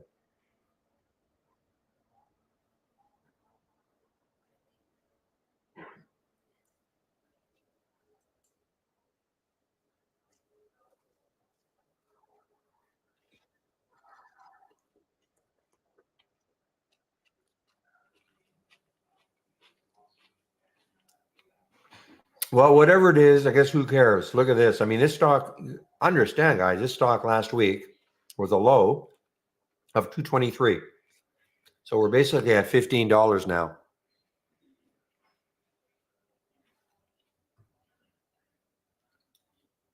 And it had legitimate news. Okay, legitimate news.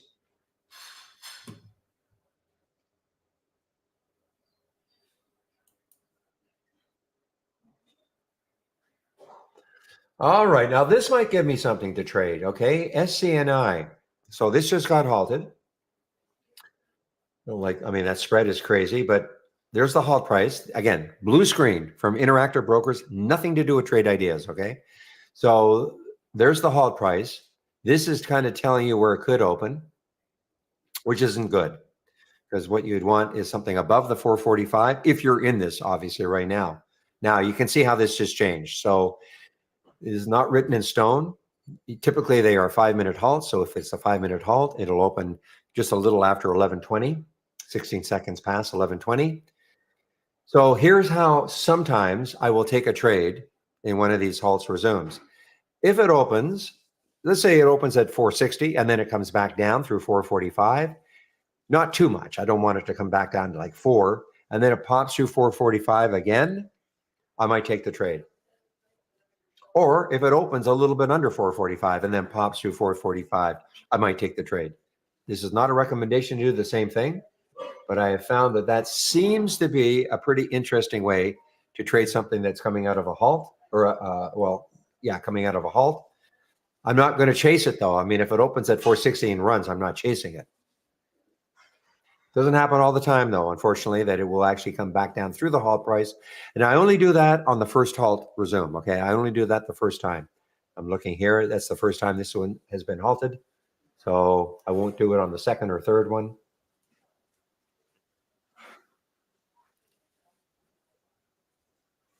So really, it's just playing. You have to play the waiting game right now and see if, first of all, does it open at 11:20?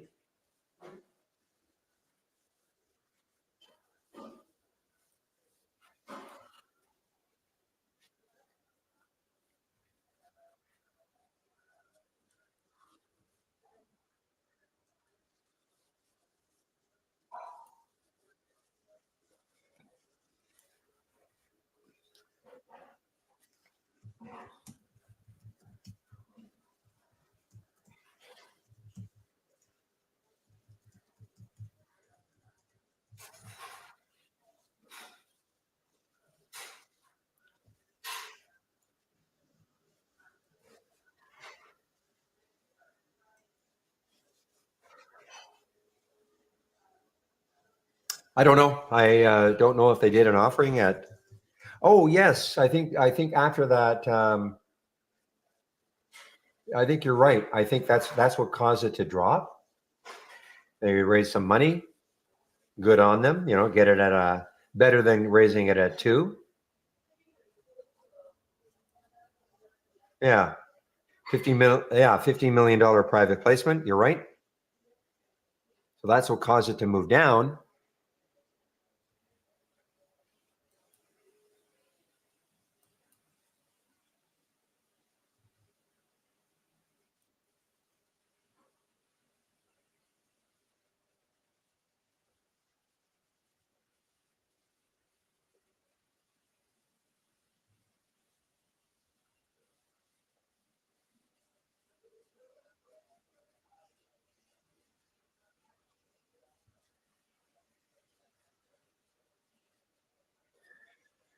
Okay, guys. So there's a definitely looks like a rejection at 15 for serve. I'm trading all around this. Okay. I mean, if it breaks through 15 in a big way.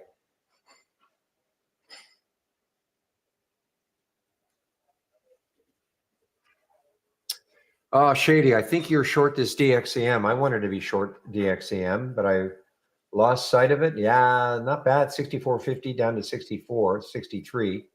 It's still moving down. What a disaster for this company. I mean, with that float, that is a huge move with that float, guys. 393 million in the float to be down 41%. Yikes.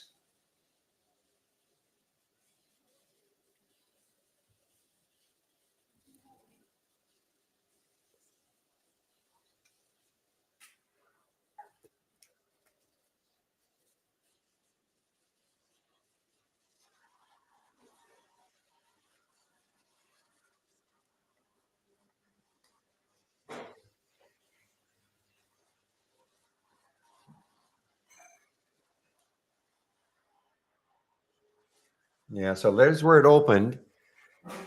Yeah, so it's run away now. SCNI has run away a bit. Let's see, maybe if it gets back over.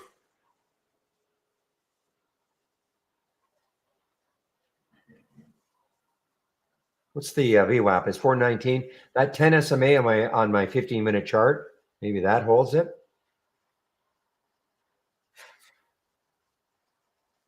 Oh, okay. Sorry, Shady. I misinterpreted. I thought you were going long or short. I mixed your numbers up.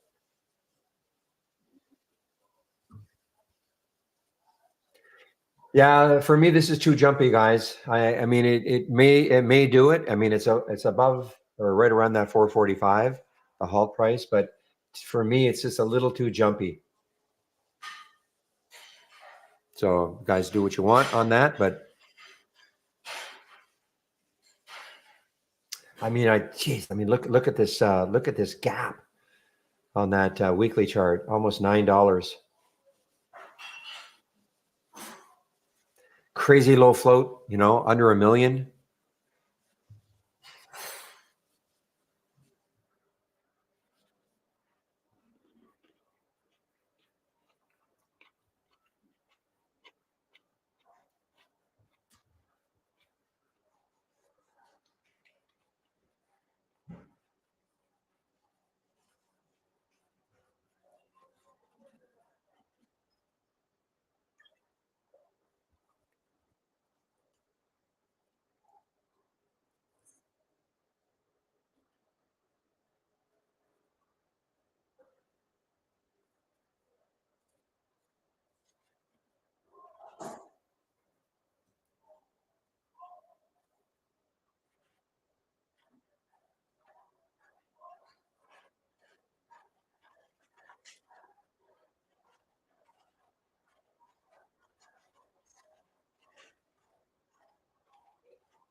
Give me a moment, guys. I'm just following an internal discussion.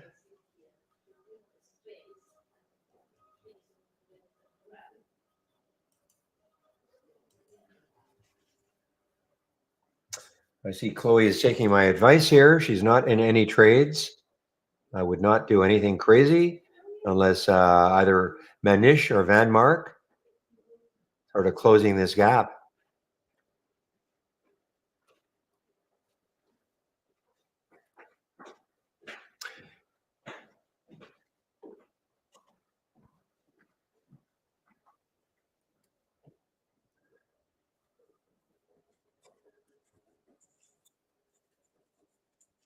Yeah, NNE, you're right. NNE. I mean, they got hammered down by that short seller. I'm not sure who it was, that short seller, but got hammered down, that short seller, a few days ago, and is trying to come back. I mean, the next high looking left, 26.49 on the weekly chart. So, but it got hammered down with that short by that short seller.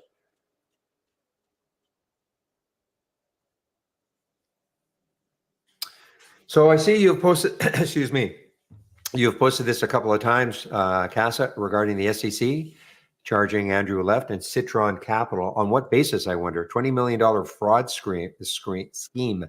I wonder on what basis.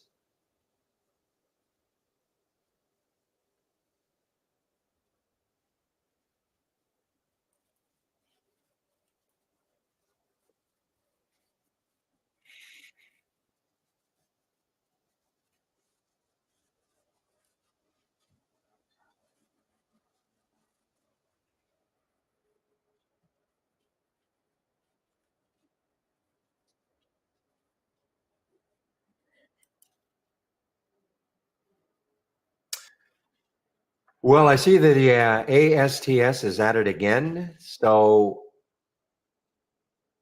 now I don't understand why we have this earnings here when it says August 14th. Hmm.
Give me a moment, guys.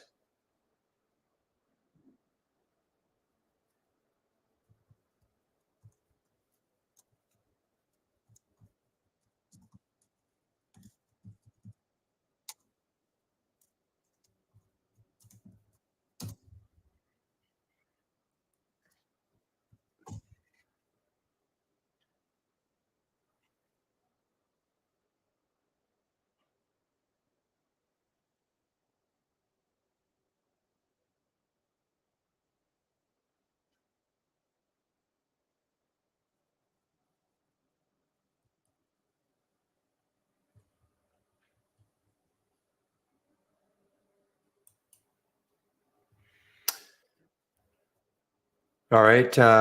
Sorry, Bill. I see you had something about BFI in our YouTube room. Oh, BFI, Burger Fry International. Okay. Yeah, I don't trade anything under $1, but yeah.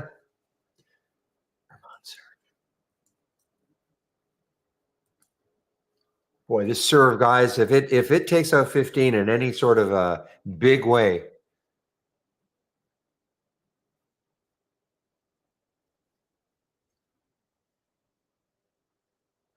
here's another one that's on the move here, guys. Douyu. Wow, look at Douyu here. DOYU, China stock, DOYU, exploding 17 to 1850. You can see it in the momentum. You can see it in the race. Now this is probably going to pull back, I would think.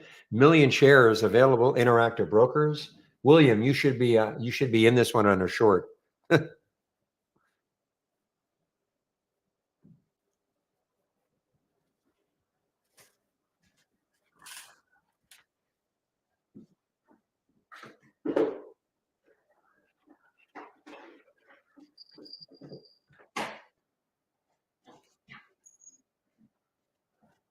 You're not Oliver. You're not asking me where I'm from, right? You're asking somebody else. California. Okay, that's what I thought.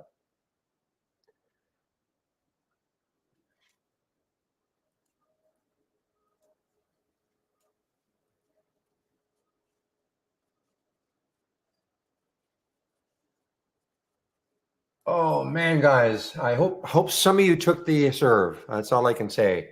Now, how are you going to trade it? You might want to trade around a position or get out of it all. But boy, this is just awesome now.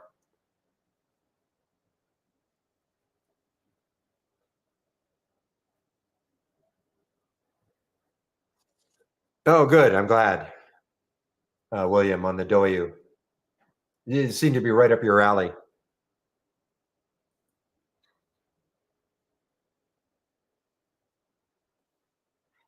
Oh, I see. There's an Oliver in there. We have an Oliver, Oliver in our YouTube room. We have another Oliver who is very active in the other room. I thought it might have been you. I'm from Vancouver, Canada.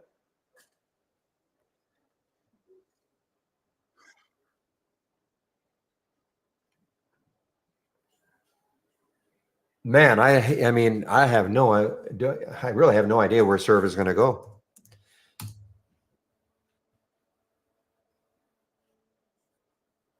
They did have a little announcement yesterday. I don't know. I mean, maybe this guy's got a big following. David Goldberg to the board of directors. That was yesterday's announcement.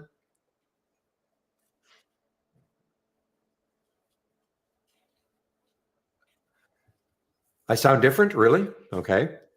Well, I've had a new mic for a while. Depends how long you haven't been here. I think I had the new mic for about I don't know, 4 months now.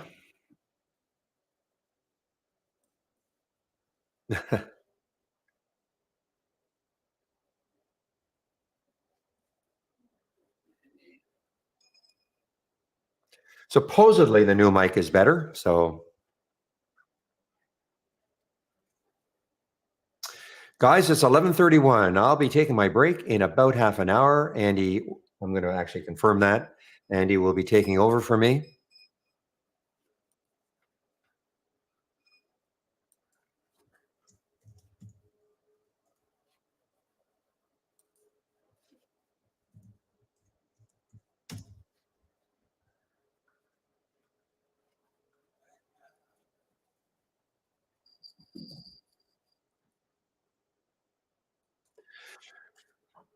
The thing, somebody said that news that hit here regarding NVIDIA was actually kind of known before, but you know what? Who cares?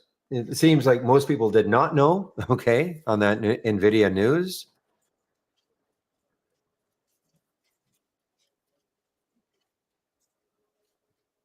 I had not seen that before, so which doesn't necessarily mean anything, but certainly that's what got it all the excitement this day. Seems like a long time ago, guys. It's only 5 days ago.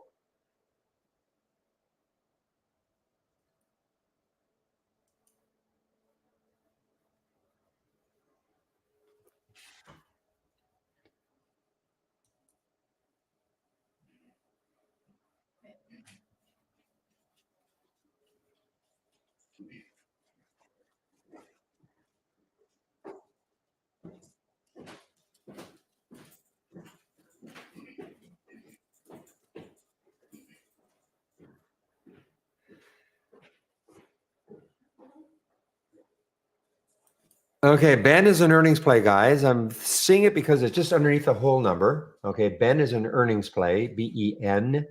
The problem, yeah, 20. I mean, look, if it takes out 2281, which is the next low, that was yesterday's low,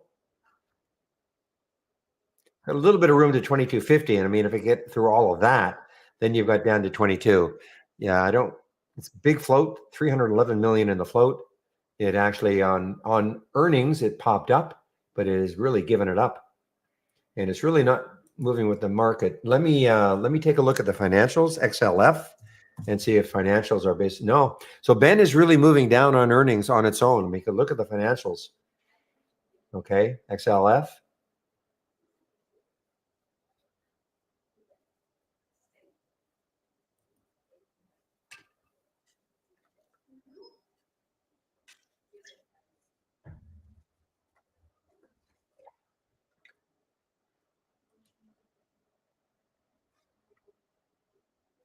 Oh, right. It is not Andy. That's right. Chris took over, or Andy took over for Chris on Monday when Chris was off. So it is actually Chris today. Okay. So Chris will be in our YouTube room. Go serve. Chris will be in our YouTube room in about half an hour.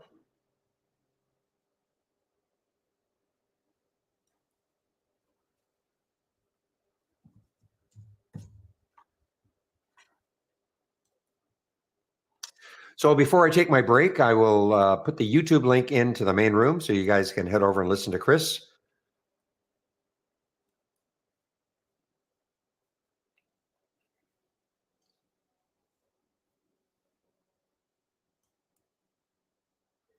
Boy, this is beyond my expectations, guys, on the serve. I mean, this is just a monster move. There are no shorts available for me, so I don't know how many shorts are available in most brokers. And I'm not talking Centerpoint or Cobra or Trade Zero, kind of the specialty brokers that have shorts available. I see the fee rate is 177%. If they could find shorts for me at Interactive Brokers, but this is just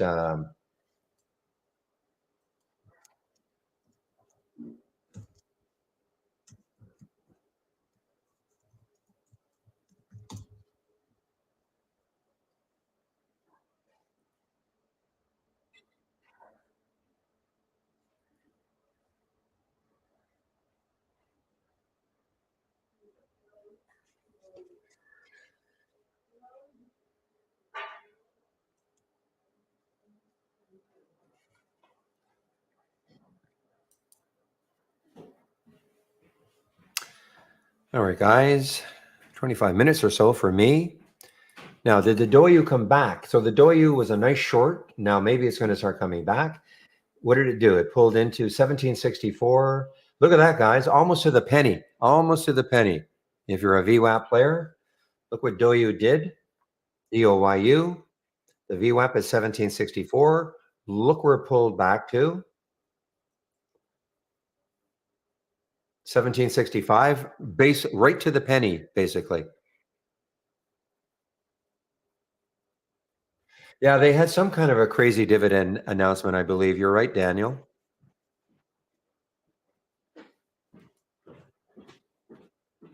Right here on the 12th, announces ex-dividend date.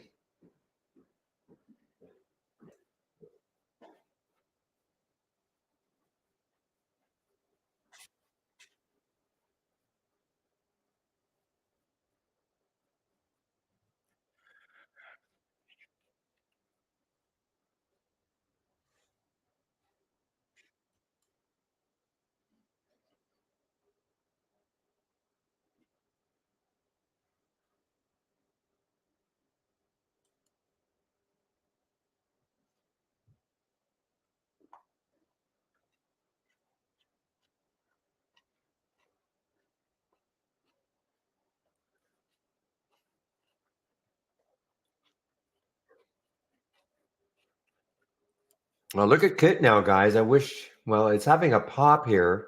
Where did it get down to? There's the VWAP 430, so it's still below the VWAP. Kit, K-I-T-T.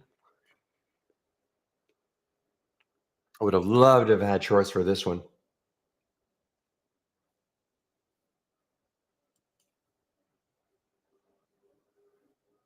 Okay, here's another one, guys. LGVN. This has been super active in the past. Haven't seen it too much in the last little while, but because it's been falling, kind of coming off that big high of 647. But another one that is right at the VWAP. 329 is the VWAP. 333, it's right at the VWAP area.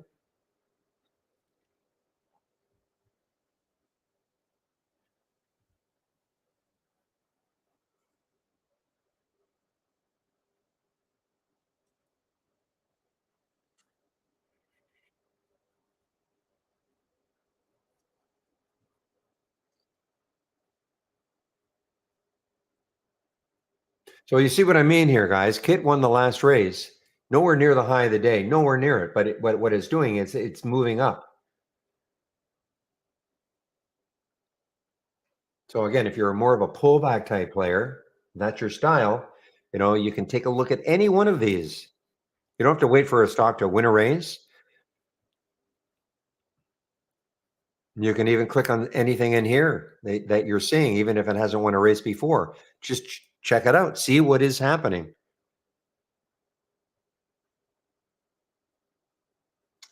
You just might unearth a little nugget with very little, you don't really have to go too far outside the race.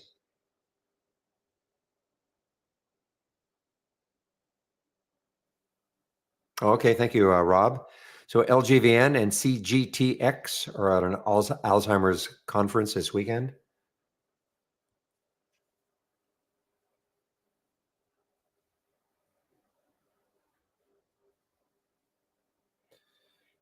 Glimpse at our race. Well, I know Chloe's not listening to me, but remember my recommendation is don't do anything now. Don't do anything unless either Van Mark or Manish get lucky on some big trade and starts closing this gap. I'd be just doing nothing.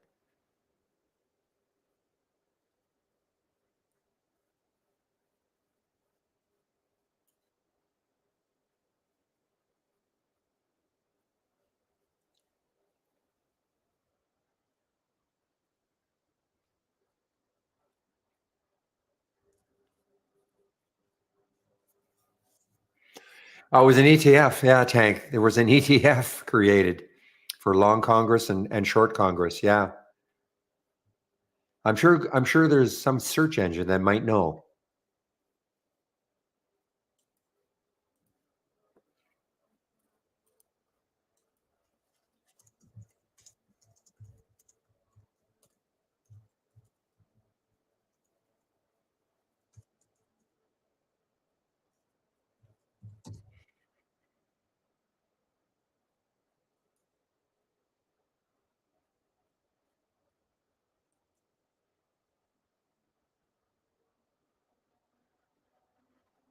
Give me a moment.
I almost did it. I almost did it, Pepe. Don't know why I had myself on mute. Oh, I know why. It was when I was looking up the. Okay, at any rate, Blaine, yes, I will be on mute between 12 and 1. Sorry, I accidentally put myself on mute prematurely. But I know you guys were talking about Triple M earlier. I did not realize it was an earnings play. What a move. I mean, that is a great move at 110 to 123. Wow. And, all that, the lawsuits and all that behind them.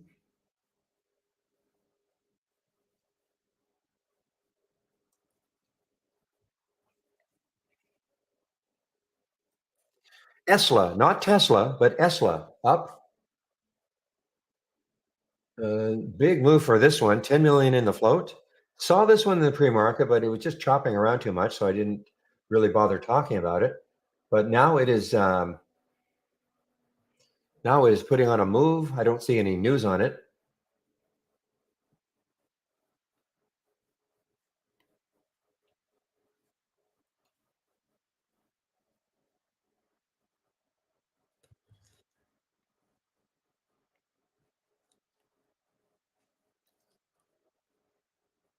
Boy, Esla's on the move here, guys. ESLA, don't see any news on it.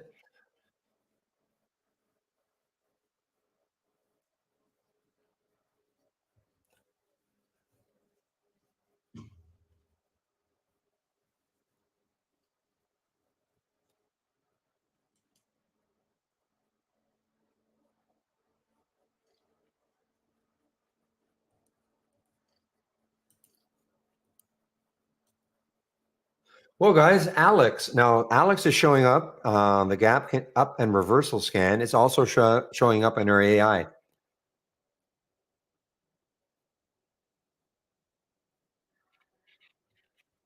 Exactly, Shaw. He should have just quit when he was ahead. I'm talking to Shaw in our YouTube room. He should have just quit when he was ahead, and he was ahead by a lot.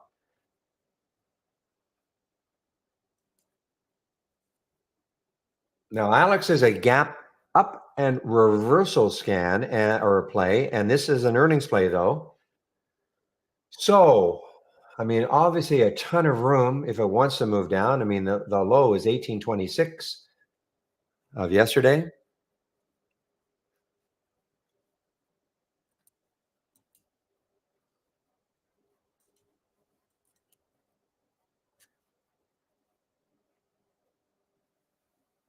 Problem is, I cannot take a trade right now. I'll be on my break, and I will be leaving for a while. Now, you're right about the Cour. Cour is starting to maybe float back up. See if it gets back over 11 again. COUR.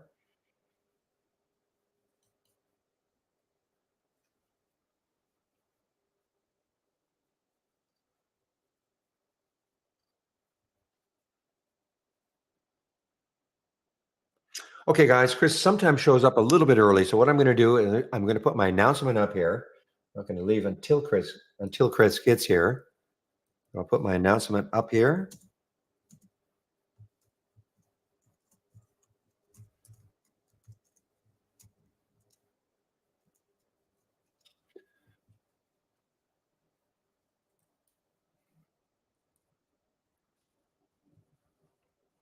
And now I'll put the YouTube link in the main room.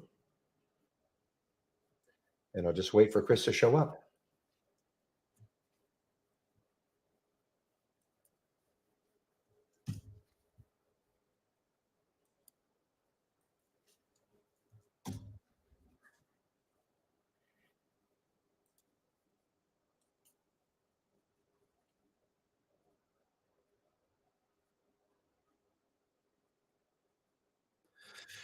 Now, here's another one, a gap up and reverse. Now, it's interesting to me because, I would have thought some of these gap up and reversals, a lot of these are earnings plays, that they might be following the market, but no.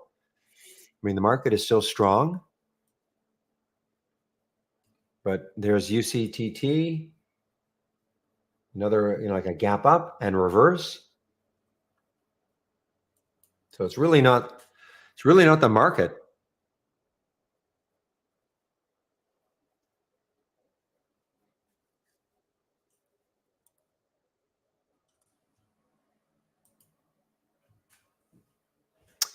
Did they really? CVM offering? I don't see a massive drop, but I do see a drop.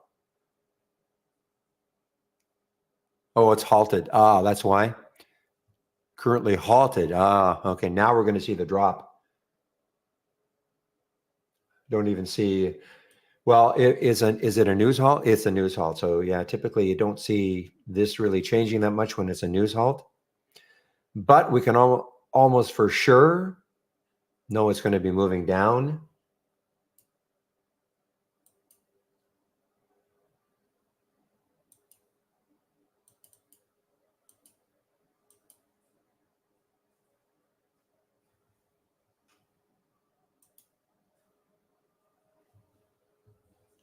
Yeah, these are a few of my favorite things. Tank. Let's start singing it. BFI, okay. I know you mentioned BFI earlier, Bill, in our YouTube room. Yeah, I'm just not into the ones under $1, but I see that it's dropping.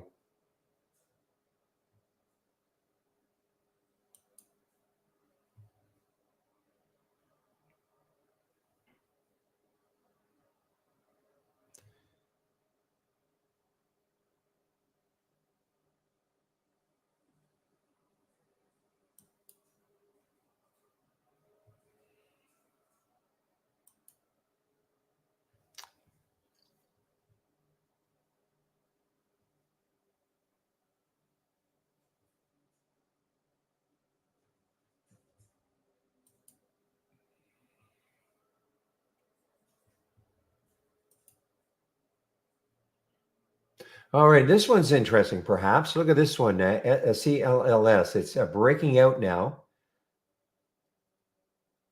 Trying to break out now. What's the next high looking left? The next high looking left looks like it's about 248. Probably too close. Too close.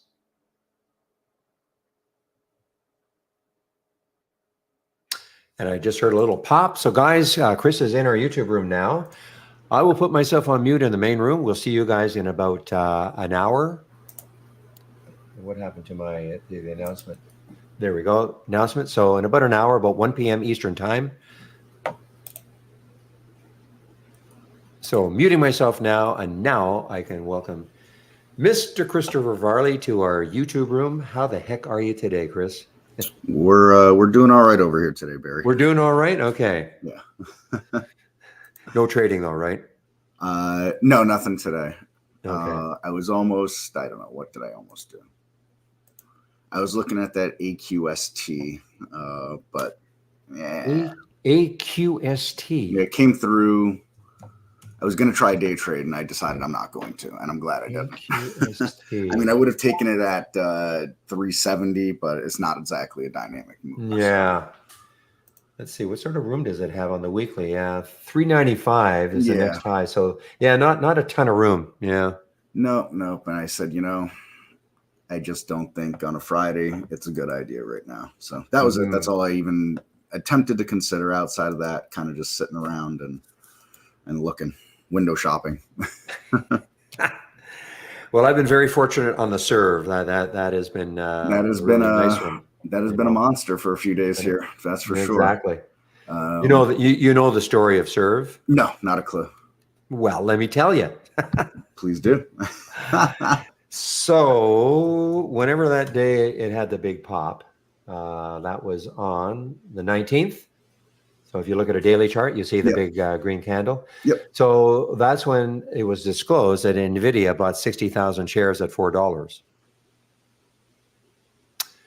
So, pretty good news for that company.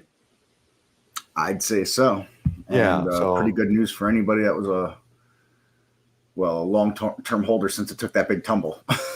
Well, what we're talking about on that tumble, though, I don't think that's true, because if you look at a weekly chart on it, the last time it traded as SCRV, oops, my monitor just went. Oh, I see 2020. Yeah, exactly. Interesting. Exactly. And so I think what happened is somebody, it maybe went private, went out of business, and then these guys came along 4 years later and said, hey, we want that ticker. That makes sense. Sense. Very interesting. All right. Yeah. Well, good to know. Okay, Chris. Let me make a swap and let you get to your break. Yeah. Thank you very much. We'll see you in about an got it. hour. All right. See you in a little bit, Barry. Bye. All right, everybody. So as I settle on in here, Barry makes his way out.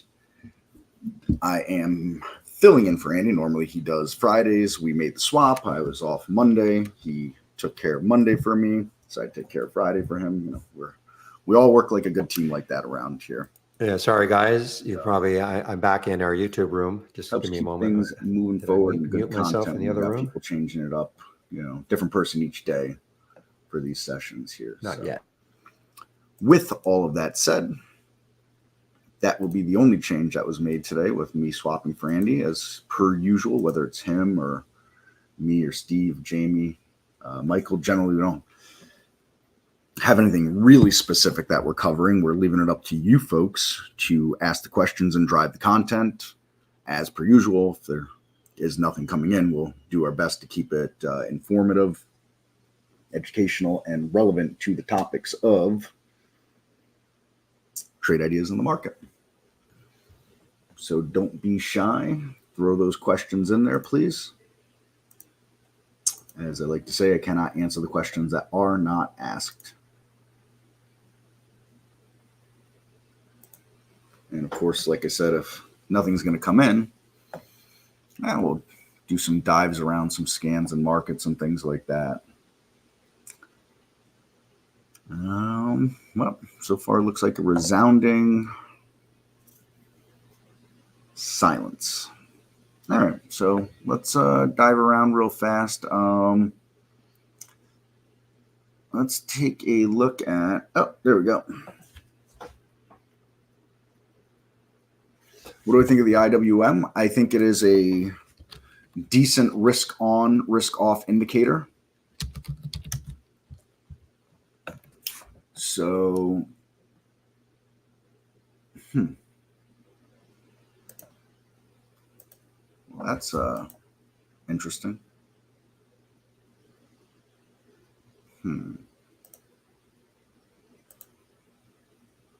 That was very strange. My ping on trade ideas just went up into the 3000s and then stayed there for a hot moment.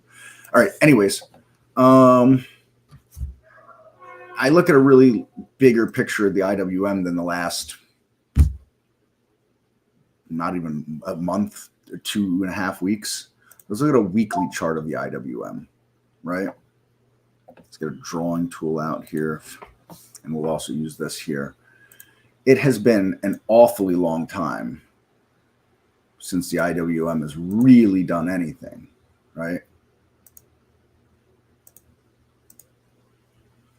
So any day drawing tool, I'd be happy if you wanted to load. Take your time. We'll wait for you. There we go. So, you know, here's back in the end of 2021 where it tops out. It takes that tumble through 2022, and we didn't go anywhere. 2022 coming into 2023, really. And every time it poked its head back up, it got smacked back down. So, I mean, it's been years, literally years since the IWM has gone anywhere. So I wouldn't exactly call this, you know, an up and away. But I think it's a risk on indicator right now. It's saying that we'd be a little more risk on. And I say that with, yes, this has happened here in the SPY. We've got working on another red week here and friends the Qs and all that. But I mean, look at the up and away and these pullback levels. I just don't think that that's anything. Now, look, we could continue to sell off. It's absolutely possible, right? Nobody has anything that's going to predict what it's going to doing. You've got a ton of people that are going to try to predict it, you know, because they like to talk or they get paid to be on TV and wear a suit and a tie and pretend like they know anything. But, you know, this isn't exactly a downtrend yet. Let's see what next week beholds for us. So, you know, I wouldn't say go running right in and buying everything that you want. But as I said to Barry, I wasn't joking around when I said I'm window shopping, you know, I'm making some lists here on things that I'm watching and considering as the market feels itself out over the next, let's say, 48 trading hours, give or take.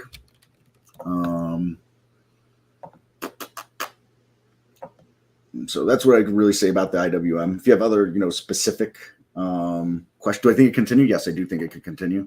If you have other specific questions out the IWM, I mean, fire those away as well.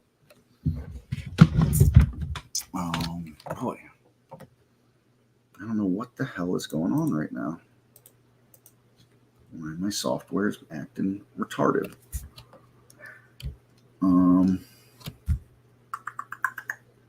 And this is not doing this on cheap volume either right here, right? That ain't cheap volume. All right. So, it's come off this from the October lows there, made its way up. Pretty good consolidation period for here. And now it's breaking out of that. I'd be looking right where it's finding some trouble to find some trouble. This is the next level to clear. If it clears that and it holds it, likely looking at all-time highs for the IWM. These are if-then scenarios, though. If it takes this out and then it holds that, then it could take a shot at all-time highs. If it fails here, it is likely to then move back down into this range or into this lower range here. And this would be the spot down here, 190, give or take, I think. Yeah, 190. So, those are the big numbers right now. Long story long as always. New user here. Are you switching layouts as the day goes by? No, I have one layout that I use. I don't look at the pre-market at all. I couldn't. It would kind of be impossible for me to care less about the pre-market. I don't look at the post-market. I've got, I don't do much day trading anymore. My schedule here at Trade Ideas doesn't really allow me to day trade almost at all anymore. So I'm pretty much a swing trader, but I leave this stuff up for whatever, I handle my swing trading with, basically 3 scans at this point. I leave these races up here because maybe one day I'll be allowed to day trade again, but today ain't that day, and it ain't coming this week or next. So I'm a less is more kind of person also. Maybe there are users out there that could have like 40 windows open with 15 alert windows and 10 top lists and 2 multi-strategies and whatever else, and they can manage all that information data. I cannot do that. The less is more for me. I want, basically all quality.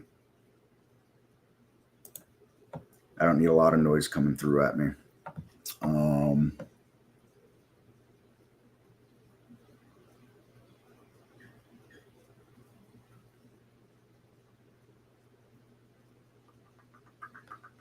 COUR.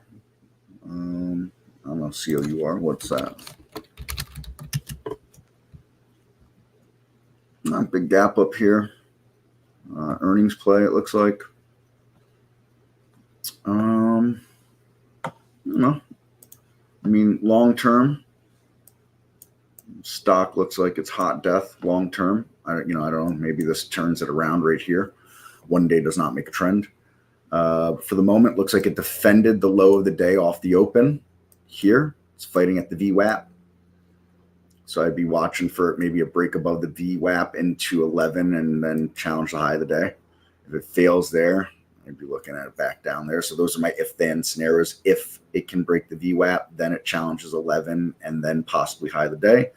If it fails the VWAP, then it likely falls and then challenges the low of the day. So that would, what I've got on COUR.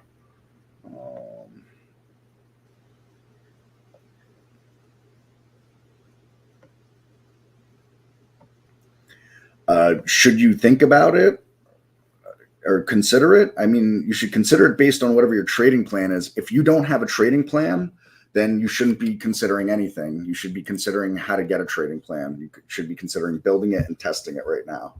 That would be, that's how that's got to work. There's no in between on these kinds of things. You do that, of course, in the, if you're still trying to figure things out, then the simulator is a great place for you to be. Test those things out and figure out what you are looking at and want to do based on, whatever kind of indicator, support, resistance, confirmation using, maybe an index or something like that, like the IWM or anything like that. So, I would say that the IWM is a bit of a risk on indicator to me. You'll have others out there that also believe that the IWM, when the IWM makes a big move, that's the last gasp in a bull market. Look, I'm not going to argue with people that have been doing this much longer than me. And there's a number of them out there that believe that. I'll just say that like the last 3 or 4 times over the last, maybe even 5 or 6 times over the last 5 or 6 years that I've heard people say that and calling for a crash to come because the IWM made a move, it hasn't happened to any one of them. And it very much hasn't happened. So, I'm going to live in the evidence that I see here. And again, 20 something years worth of data, obviously, yes, it outweighs some, 6, 7 years worth of data, their experience in data, time and all that versus mine. I do not believe in it's different this time because it's never different this time. It's, a big joke with, lots of things in life, the market included. I would just say that outside of some big black swan event coming that obviously nobody can account for, what's going to take us down right now? We know inflation is high. It's not going anywhere. I'm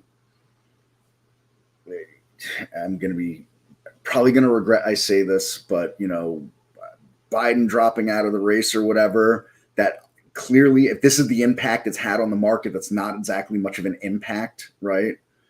And the market doesn't like uncertainties whatsoever, right?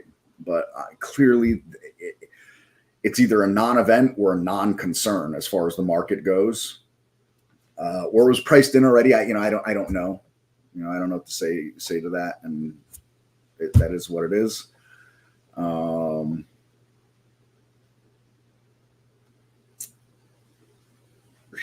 The Fed at some point's obviously going to cut. They're not going to leave things this high for forever because, now the Fed's late to the party for a lot of stuff. I'm not going to get into whether I like the Fed or dislike the Fed or they should be here or shouldn't be here, blah, blah, blah, blah, blah, blah, blah. But, if we're being honest, as far as the market goes and, we go back in time and we hit the Wayback Machine here and look at this, back a little more. I think everybody thought that would be worse. That would not happen. And that was not going to be a breakout, right? I think, you ask a lot of people that are veterans in this world, this career, and I don't think any of them were really calling for any of this stuff to happen for the most part. I'm not saying nobody, right? So, people could argue how bad the Fed's been and they're behind and late and all those things like that or whatever. They're certainly behind the inflation curve, but it hasn't hurt the market. It absolutely has not hurt the market at all, right? So again, make of all these things what you will. This is the evidence that we have in front of us, the charts and the price and the volume. You can't argue against these things. You could not like them. That's fine, right? You can't argue against any of it. So anyways, like I said, long story long with all that. I do think that we don't, unless something really happens to cause a bear market, we're not headed for one. If I'm wrong, so be it. I don't care if I'm wrong. I'm not, I don't bet my money with my feelings. I bet my money with the trading plan. If I'm wrong, my trading plan will have me stopped out and I'll move on. Right. And I hope that's the same for everybody else, because we're going to be wrong. I'm wrong a lot. The idea is to be wrong one and be right two, meaning, 2-to-1 ratio on the, on the profit factor. This way, if I'm wrong 60% of the time, I'm still making money.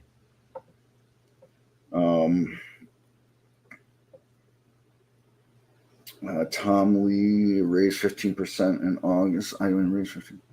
What rates drop forecast in September? Yeah, I seen on Twitter some people talking about that. There's some people that think that the Fed might lower next week. I think they meet next week, right? I think there's some people that believe they'll lower next week when they meet on Wednesday. I've got no idea if they're going to do that or not. That's pretty, we're pretty close to that. But maybe, many will argue that the Fed's real mandate is to keep the stock market propped up. I won't argue against that. So this pullback, maybe it has them spooked. Maybe they lower, quarter percent, whatever it is. I don't know. I'm not going to try to get in their head and predict.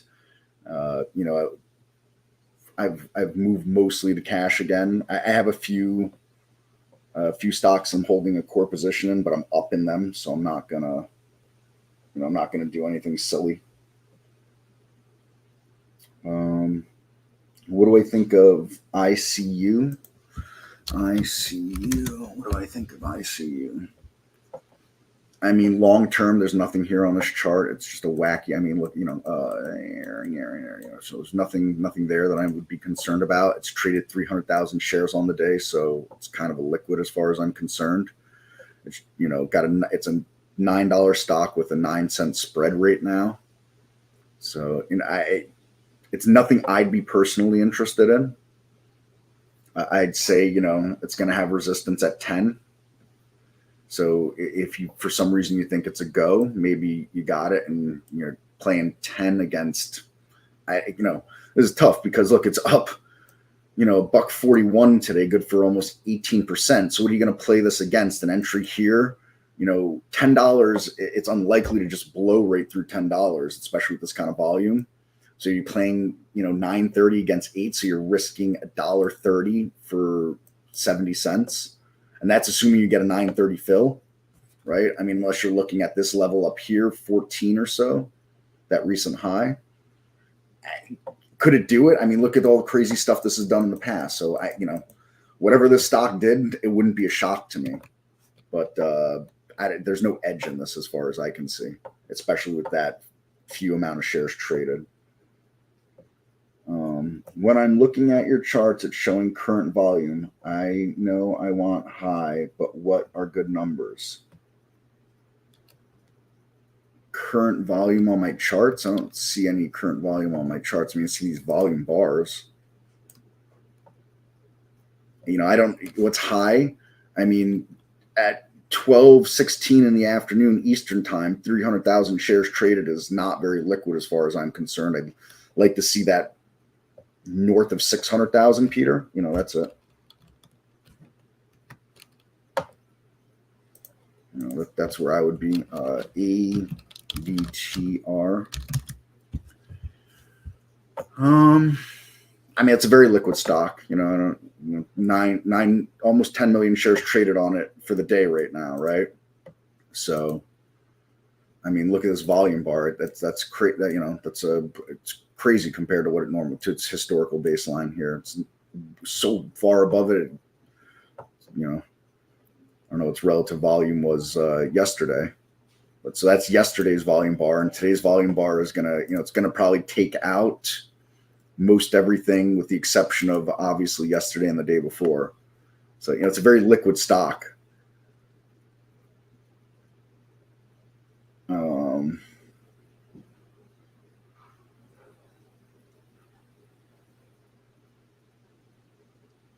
I don't know what PCE stats are, but yeah, I mean, there's a lot of people out there I'd consider smarter than myself that really track the macro, that think September will be the first cut. Again, no clue. It doesn't seem unreasonable. We've had the rates at this level for quite a while now. It's just tough because, I mean, let's not kid ourselves that, prices, first off, prices aren't ever coming down. So let's be really, really clear about that. Inflation will come down. Prices will not come down. That's never going to happen. It's just that simple. What will have to happen eventually is wages will start to catch inflation. I mean, everybody, of course, hopes. The other thing that the real hope is that prices just stop going up, or at least stop going up as fast as they have been. And they've continued to go up at a very good rate. Anybody that goes to a supermarket, buys clothes, home improvement stuff, car insurance, health insurance. I mean, I can't list a thing that hasn't gone up and, whatever. So that is what it is. a lot of macro talk today, and I don't know. Again, I don't know squat about macro. I don't know squat about it.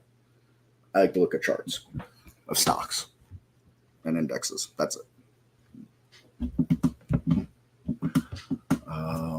But anyways, I mean, good change in price of goods and service purchases by consumers, excluding food and energy. So most important status week. Okay, I mean, we'll just make a random thing up and then exclude the two probably most important things that would be weighted in it, because those are the things that people use every second of every day, and exclude it. I mean, how could anybody make any, anyways, whatever. I'm glad the PEC stat will do whatever it's going to, or PCE stat will do what it's going to do. That's why I don't pay attention to that crap. It's just a bunch of made up stuff. For me, go to the supermarket, go to Lowe's or Home Depot, go to Walmart, go to Target, buy a car, pay car insurance, go to the hospital, pay your health insurance. Those are the things that, everyday things, I have no idea what they're trying to price in with that they're trying to window dress something with that stuff. Neither my concern or my care. All right. Anyways, so moving along with all that, guess I don't know. What do we do now? My thoughts on EBS. It's quite the move. So I don't know. I'll start off with a longer term view on it. Not really great looking. From where it came from, but this is kind of encouraging, and you got a lot of volume coming in as it's making this move. I would say likely it's going to want to pause for the cause, but it's not a bad looking weekly chart, actually, coming off a rounded bottom like that. You got a breakaway gap here, pull back to 5. Consolidation through here, and it really ran itself up now. So long term, you're gonna want to see some kind of consolidation. I'd want to see some kind of consolidation to even remotely consider a position in it.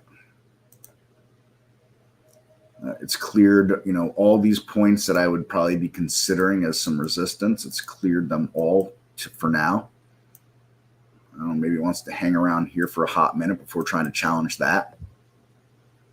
That's what I'd be looking at there. But, I try to draw this big orange line, on around its recent high to see what it's fighting with. So it's fighting with this level here. Price has memory because human beings have memory and all that. So, that's what I'm kind of looking at for as far as that goes. As far as today goes, I mean, you're kind of stuck in no man's land today, right? Because you got this here and this here. So you're really in between no man's land of that dollar. There doesn't seem to be any clear edge in it today with the volume relative or shares traded going on. So if it's something that you think has some more room, if it was something I thought had more room, I'd want to see this consolidate a little bit. I'd like to see this step itself up into here at least to give me some kind of entry and push off. That's my 2 cents there for whatever that's worth. Again, nobody special, that's for sure. I'm nobody special in that regard.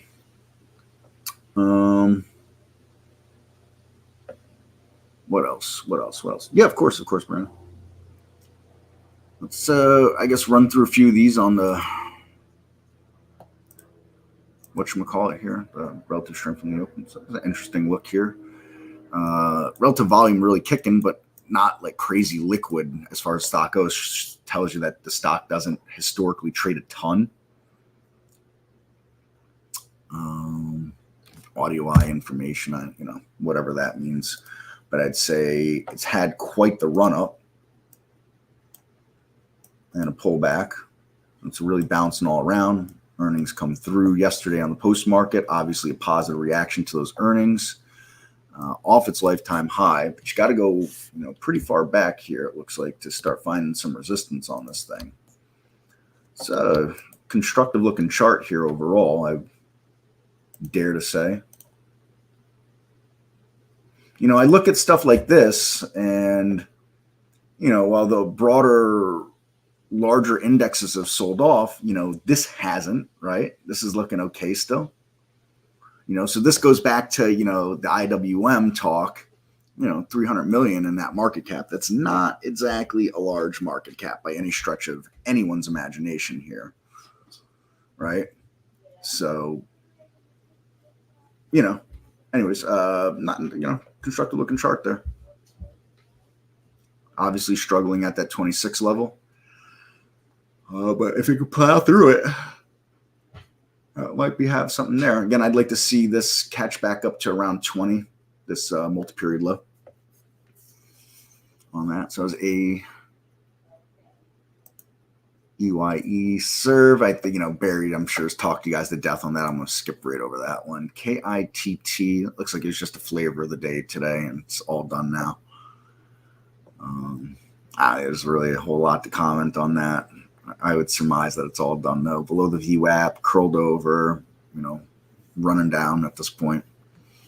All those things like that. NWL, Newell Brands, major appliance manufacturing. Long term, not a whole lot of anything, right? We got that going on there. Doesn't look like anything special. But having itself a day today right now. Another earnings play from this morning. Be looking at it fighting around this 9. It's just tough when you've got you got a $9 stock. It's up 250 and 40, almost 40%. Is there really, and it's running into resistance. Like, is there really more room on this? Not to mention it's 400 million in the float. I don't know. It's there, It certainly made itself known today. It wasn't like all the move was in a gap up either, gapped up over 7. Now it's sitting almost at 9. So it's, $1.70, whatever move, $1.80 move off the open. So could be the start of a larger move up. I wouldn't venture a guess at that, but I guess uptrends have to start somewhere. I wouldn't be betting on that, but I like to see, the positive of things. Again, folks, anybody with questions, shoot them in here, right? This is, again, as always, this is not meant to be me talking at you folks. I much prefer it when you guys ask the questions, especially software questions. I prefer, ones that I can actually help with here and demonstrate.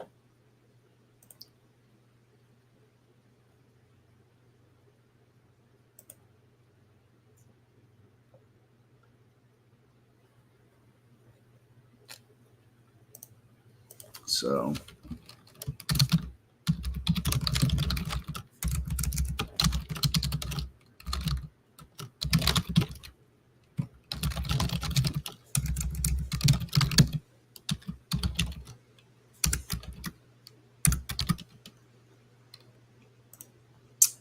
bear with me. Sorry, I just had something I want to type up here.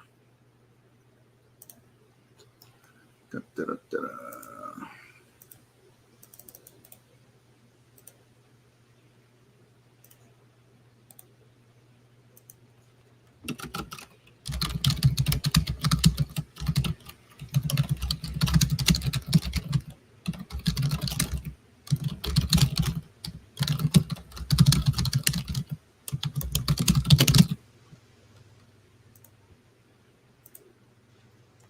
All right, there we go.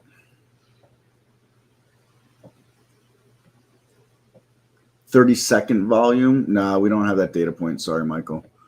Let me open up a. Nope, that is not what. Whoa. Okay. Well, that.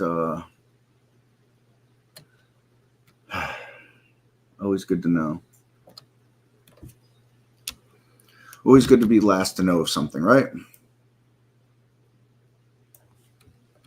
Bear with me here, folks. Just got thrown a serious curveball.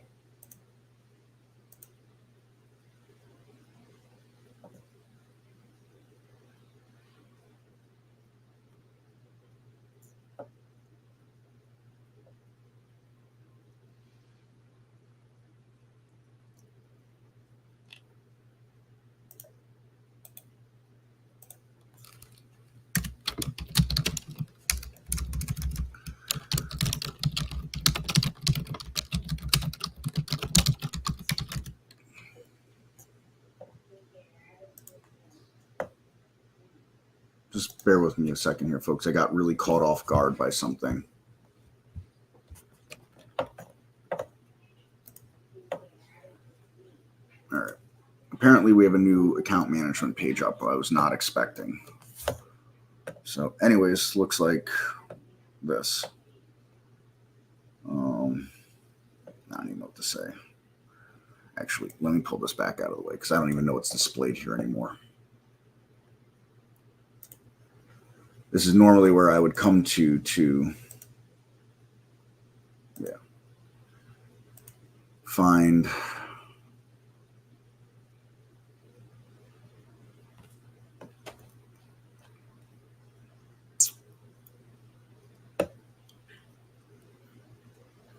custom stuff, because that's where I do all the customs from.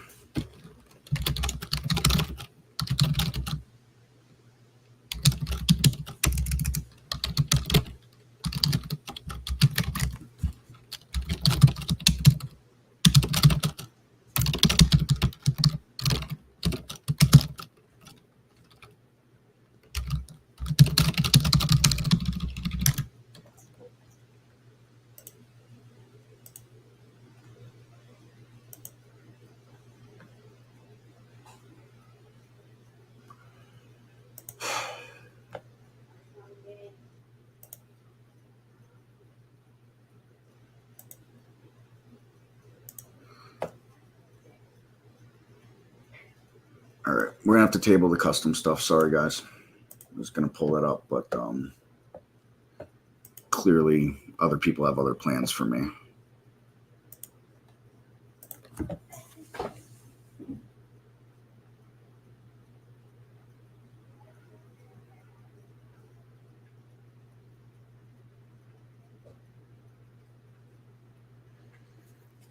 So you need to use the I'm trying to figure out where to get to the custom formula page at this point, because I without that I don't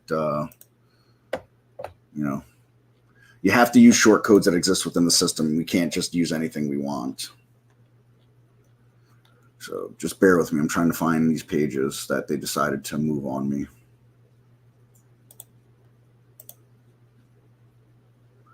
All right, here we go. Nope, that's not it either. They changed that also.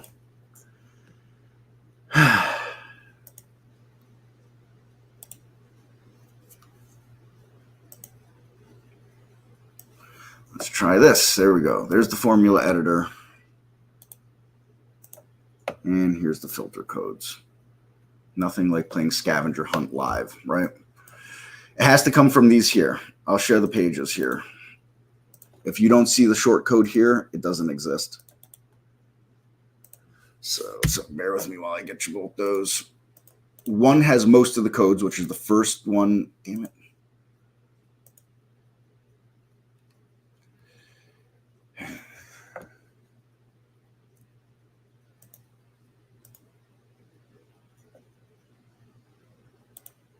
It's the first one that I shared. Yeah. Let's try this again. So this one that's, called instructions, this has just a few short codes in it and an overview of how the formula editor works. And that's all it is a formula editor. It's not a code compiler, right? And then, so here's a list of some of the codes that are in that you can use. And then this is the bulk of the codes for our filters here. So if it's not there, there is no code for it. So, for example, we don't have EMA data, so no way to get, do an EMA doing a EMA filter. Oh, that must be Barry. Yeah, I kind of backtracked to find it, but I don't know. There's nothing like having things change and nobody tells you about it, and you find out live in front of, several dozen people.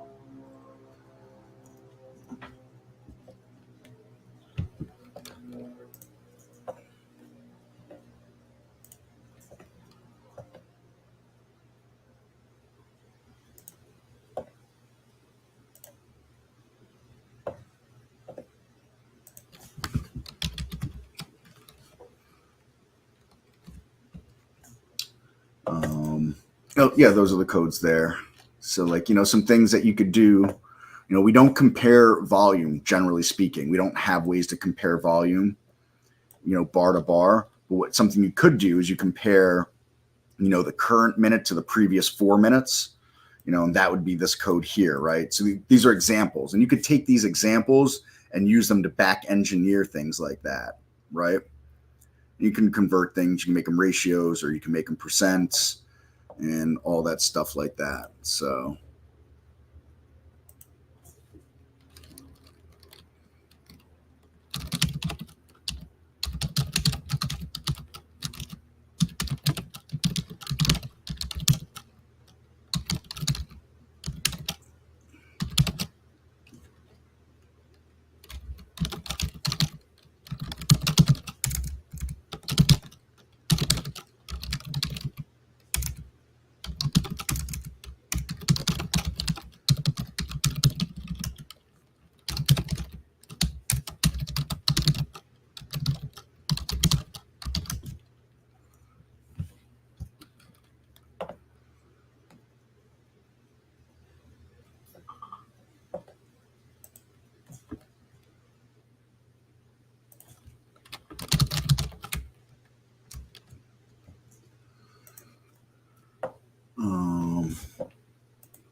so yeah, that's the short and skinny with the formula editor and all that.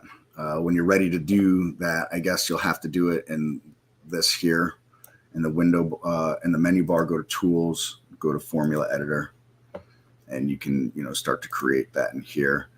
For those that are interested more in it, I'll share over user's guide section for that.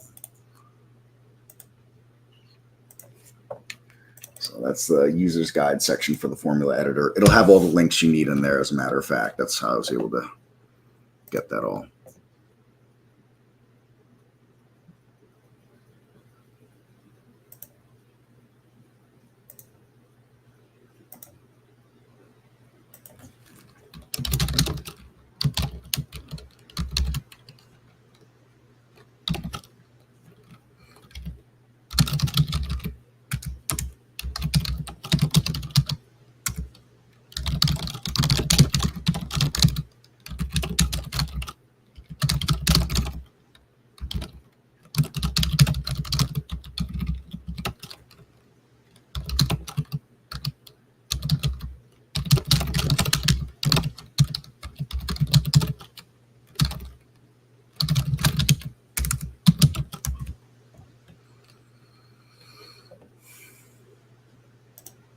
All right, folks, we got some time here. If anybody's got other questions or anything, don't be shy. Go ahead and fire those in for me, please.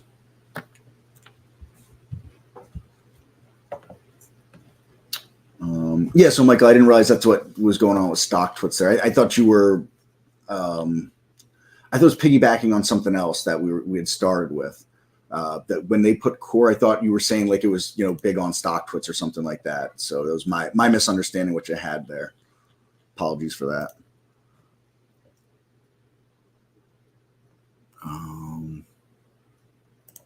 Yeah, there we go.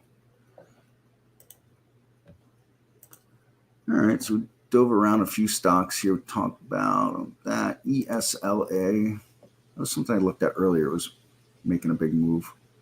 Yeah, it made that move and then died. So I'd say that's over. Easy come, easy go. And that's for sure.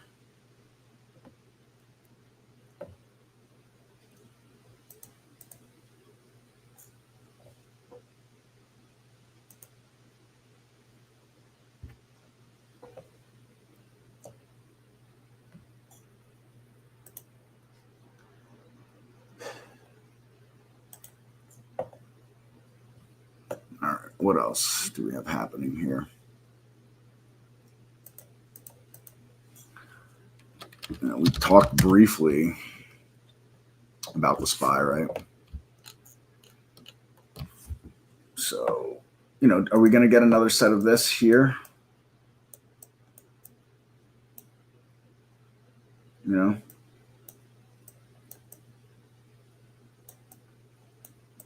Where are we going to do that? I mean, it doesn't seem unreasonable. Even if we pulled all the way back to 520, that doesn't seem unreasonable to me.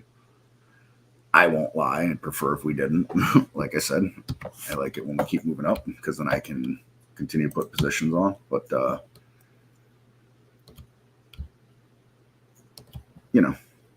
I guess we can't do that forever either, right? I mean, that's out of our freaking rocket. And yes, I know it's not a log chart, so and all that. And I wish we had log charts so we could show that a lot better. But it is what it is. We don't. It isn't all those things like that. So we said this one already. 2 Qs. Same kind of thing. Again, a bit more of a pullback, I feel like here. I don't know. 450 just doesn't seem out of reach, out of reason. Right?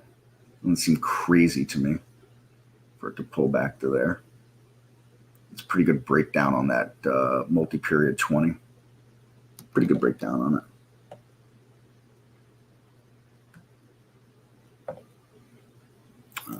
And then Papa Dow, the diamonds.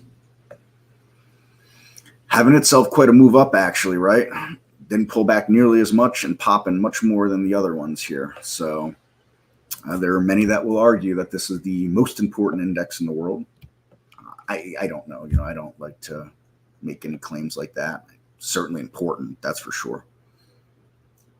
The most important, who knows? But nevertheless, here it is. Be interesting. It holds that 400 level as support now because it had been resistance, right? Resistance. Sure, just do whatever you want, chart, and scroll, but by all means. Now if it becomes support here, so that'll be something. And I think we talked about the IWM enough. So Peter, coach me a little more today. ASTS chart, how, know, when to sell. I mean, I surmise you must know what's coming right now, Peter. You would know to sell because your trading plan had told you to sell, right? There is no way to know to sell. The way to know to sell is the plan that before you pressed buy, you should have had a plan on when to press sell, both to the downside and the upside. So if you bought here at 18, you should have known you were selling down here if you were wrong, wherever it was, and up here if you were right, wherever it was. Your trading plan should have told you. I mean, outside of that, we can look at things, right? You want to use a moving average to indicate the sell? Do you want to use the whole number to indicate the sell, right? You want to use an RSI, to indicate the sell. I don't have RSI on my chart, but just, as an example, or a MACD crossover, I'd be pointing you towards your trading plan, Peter, whatever that is. It should be something you could write out on a piece of paper right now.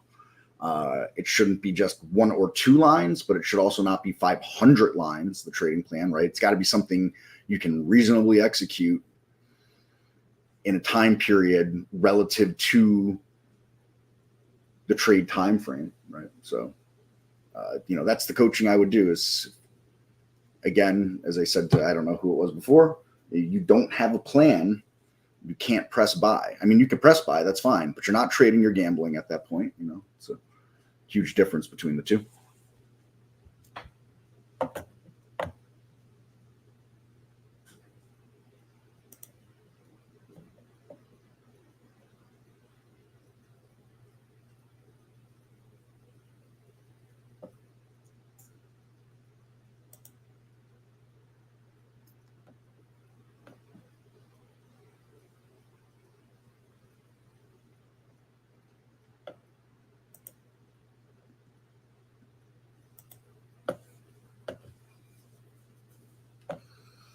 What else? What else? What else?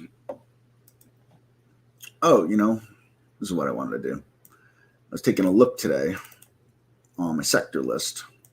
Bring that over. And I got to say, I'm impressed with the banking system right now. Regional banks, I mean, let's take a bigger picture here. Let's go to a weekly chart. Or let's just not load anything today, right? That's, I guess, where we're at today. Bigger picture here. You don't usually see this from the banking sector in bear markets. I mean, 1, 2, 3 in the last 5 days, up to most of the last 5 days. You got the whole banking sector and regional banks, right? It is interesting to see the biotechs moving like this. It's an interesting level for the biotechs again at that 100 because, never really broke down under this here. And it's struggled every time it's gotten here since it fell below it. So, is it going to be able to do it this time? I also find that the fact that the XHB and our home builders, I mean, they're at lifetime highs. You don't usually see that happen in bear markets, right? And bad economies. And I say that with kind of gritting teeth because we've talked ad nauseum over many, many weeks now, including today. I'm getting my butt kicked when I go to the supermarket, right? Trying to navigate the 40-something, 50% raise in prices in 2.5 years or whatever it's been, But here we are. The stock market and the economy are not the same thing.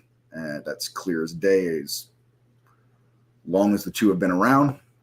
And I'm, talking about things that you don't usually see in bear markets. Interestingly enough, sector that I love to pick on, solars. I only like to pick on it because I had some of my best trades ever in the solars. And then it just went away. But, yeah. Solar's having itself a 5 days anyways, for whatever that's worth. I don't think it's, anything really great, special, or truly worth noting. But there it is anyways.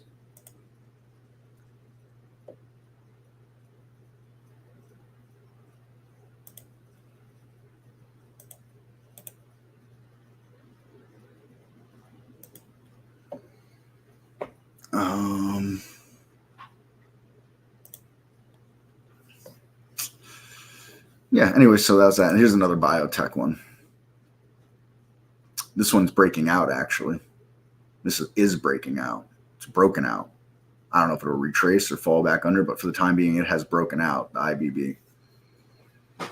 Some people prefer the XBI is a bit more liquid, to say the least. Others prefer the IBB for whatever reason. Teach their own. Anyways, thought I'd point that out right there. Also, the MDY Midcap Trust sitting right up here, snuggled, not too far off all-time highs, right? Again, I'm giving you things we don't normally see in bear markets. I say this. I know one of these weeks I'm going to say all these things and sound leaning bullish. I'm going to be wrong. It's bound to happen, right?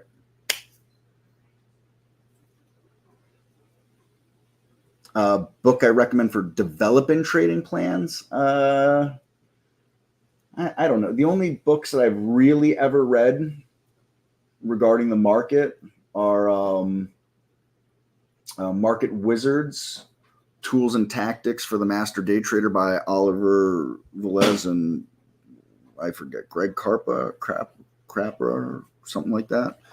And How to Make Money in Stocks by William J. O'Neill. I guess, I don't know if there's anything in those books to point to specifically for building a trading plan outside of they talk about setups that they like and the reasons they like them and how they implement them. The Market Wizards is more story time, I guess, than anything else.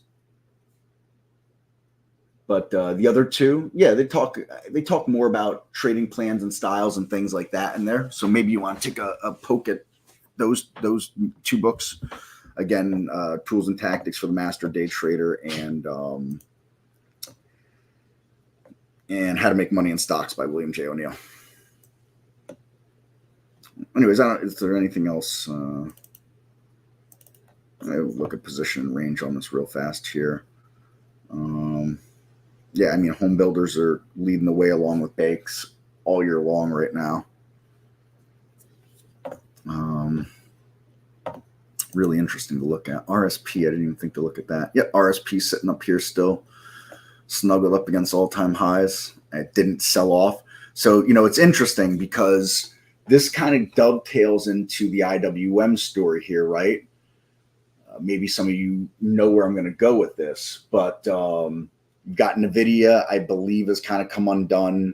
Apple has given some of its recent gains back. I bet if we look at some of the other, whatever, Mag 7 or whatever the hell you want to call them, I believe, a lot of them have given back some recent gains, and that's where we see the overall spot, the cap weighted indexes have fallen, but you can see the equal caps are sitting still pretty because and wait for it, it isn't just 7 stocks going up, right? It never was just 7 stocks going up. It hasn't been this whole time. Now it's 7 stocks that have the SPY and the Qs as high as they are, right? But they got a little help from some of the smaller stuff. Not a lot. It is a little bit of help because of the cap weighted. But when we look at the equally weighted RSP and the MDY, that shows us more evidence that small caps have a lot of strength and a bit to say about the relative strength of the overall market. I mean, I don't really know much about Oliver Velez, so, I don't know what to say. I know there are people that said he's a big scam guy. I know other people that think he's the greatest thing since sliced bread. I've never met the guy. I'm sure if you come across some people out there that hate me. You come across some people that love me. I don't think I'm a bad guy. I've done some not so great things in life, like I'm sure basically everybody else ever has, right? I love you, Chris. So, outside of that, I found his book very helpful for me. Chris didn't hear that. He's got me on mute.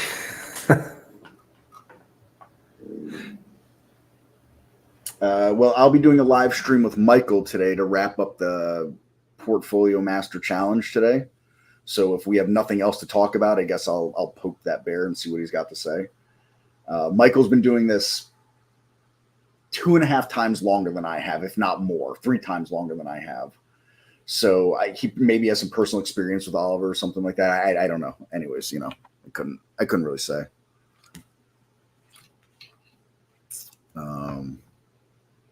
William J. O'Neill, I've never heard anybody say anything bad about him. And I really, really liked his book because it was what started to really convert me into swing trading. And the book was written in a way and shown with the charts in a way in that book that I could really understand. Like, it clicked to my brain for whatever reason. I don't know if it would click for anybody else's. Obviously, clicked for lots of people's brain, but I don't know if it clicks for everybody. And no promises on the Oliver topic with Michael. I don't want to. We do have an agenda there that we are mandated towards, if you will. And B, I don't want to piss him off. I like Michael, so, no point in poking an unnecessary bear. But if there's airtime, why not, right? I am curious now myself. Now, what was something else that I was... Oh, yeah, one other thing. All right, so I said earlier I was making a shopping list, right? And...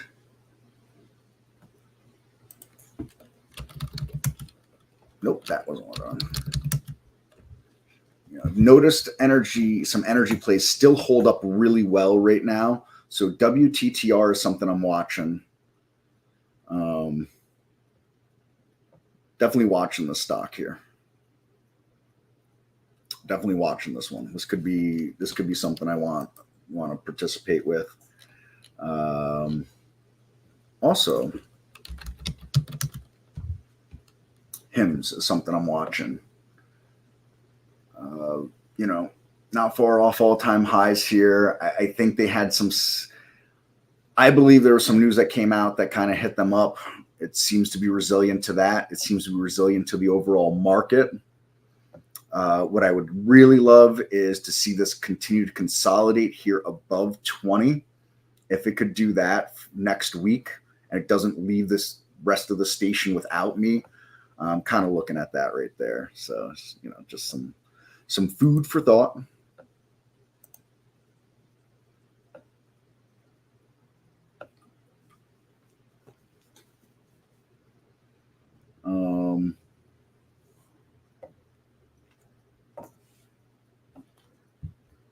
What else? There's something else, but I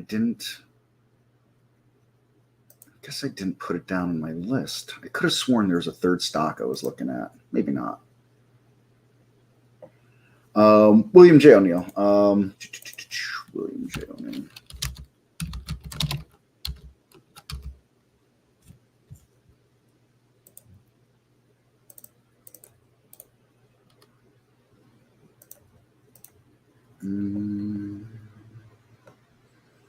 William J. O'Neill. Make sure just in case you have any funny spelling to his name. There you go. William J. O'Neill. I believe he is, you know, the can slim is William J. O'Neill. For those of you that are into that kind of thing. Passed away last year in the spring, the winter. I think it was last year in the spring or the winter. Can't remember exactly. But you know, anybody that I've ever come across, you know, always very high on him.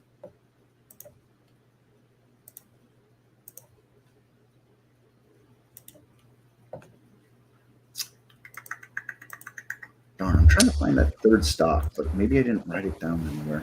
Barry, what did I do with my list? Do you know? I don't know, but I was, you obviously had me on mute when you were saying some people hate you, some people love you. And I didn't have you in my Chris. ear. I didn't have you in my ear. I didn't have you in my ear.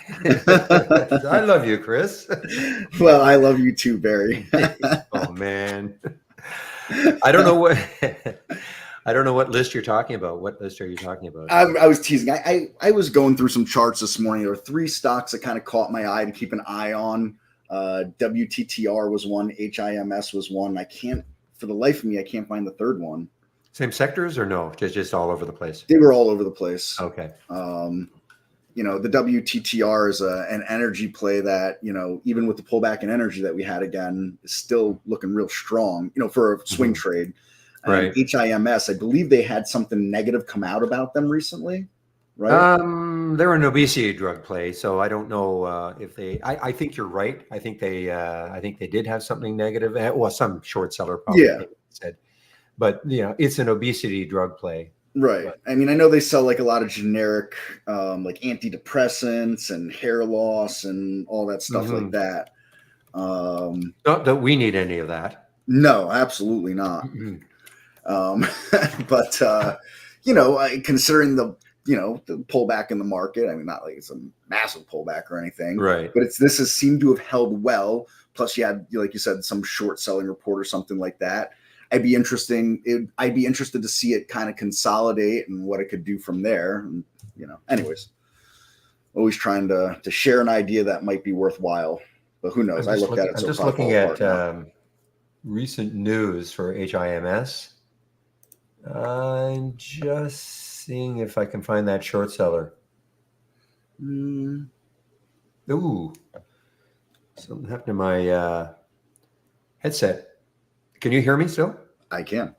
Okay, I can hear you. I can hear you. All right. Okay, I'm gonna have to plug my headset back in because it just lost power. So you can you spend? Well, you got to go, right? You got to do this thing with Michael. No, that's not till 3:00 my time. I got 2 hours. Can you? 2 hours. I can hang out. Handle another 10 minutes? I can indeed. Okay, thank you. Okay, absolutely. Okay, hopefully everybody else can handle it. So, all right, Barry's gonna get his headset sorted out, and I'm going to hang out with you guys for a few more minutes. If you, hopefully you all don't mind.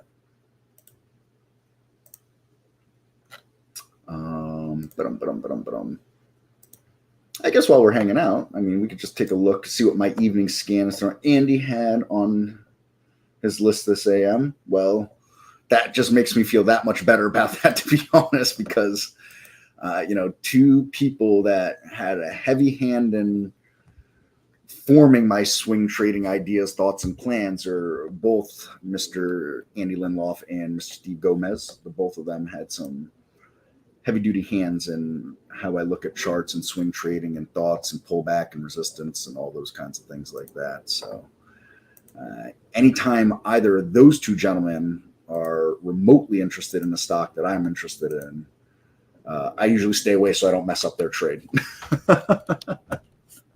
But mostly kidding aside, when you got people that you were raised on, let's call it, looking at stuff that you're looking at, that's a good feeling. So let's pile through my evening scan and see if there's anything worth talking about in here going forward. Let's get back to daily chart, more daily than weekly, but I like the weekly one. I really got to zoom out. NVRI. Now that is something interesting, right? Got this level here. It's really broken away. Love to see it consolidate a little bit, hold over 10. It's at a lifetime high right now. There's a lot to like about this stock. A lot to like about it. I guess the one thing I would argue against is, it's doing 15 times normal, almost 16, 15 and 3/4 times normal volume. It's at 2 million shares. But when I'm swing trading, I'm not overly concerned about liquidity. I don't want to buy something that's trading 40,000 shares a day, right? I don't need it to trade several million shares a day either. I do want to know that I can get in and out of it, relatively quote unquote quickly, and that the spread isn't going to be something wild while I'm trying to get out of it. But this would be something, this continues to stay on the list. It'll be something I'll be watching. SMMT. This is kind of interesting here. It's a biotech, so I'm always really cautious on those, but it's had this, mild lift here and a big sell-off and then just got jacked right up. Not overly crazy about this one. TK.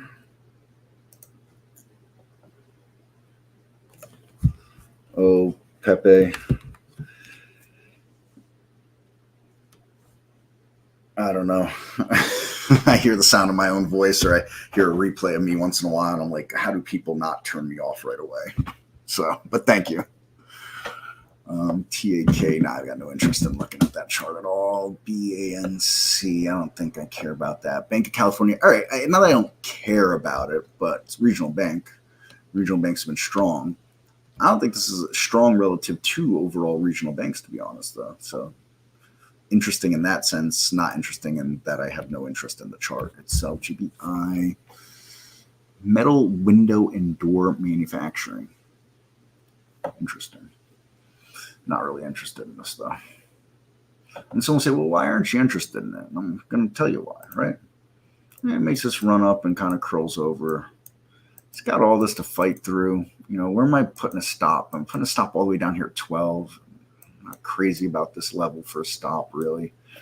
Where's my entrance on this here? I mean, I guess, it's just looking at these levels above it had me a little bit, I just feel like there are better opportunities out there than that for capital allocation.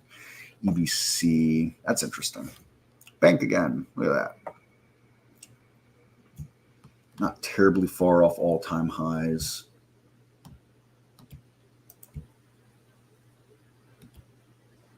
It's interesting.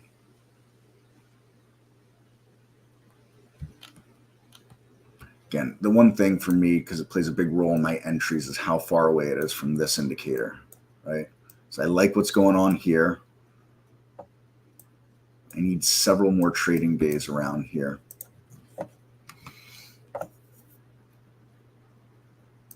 GTES.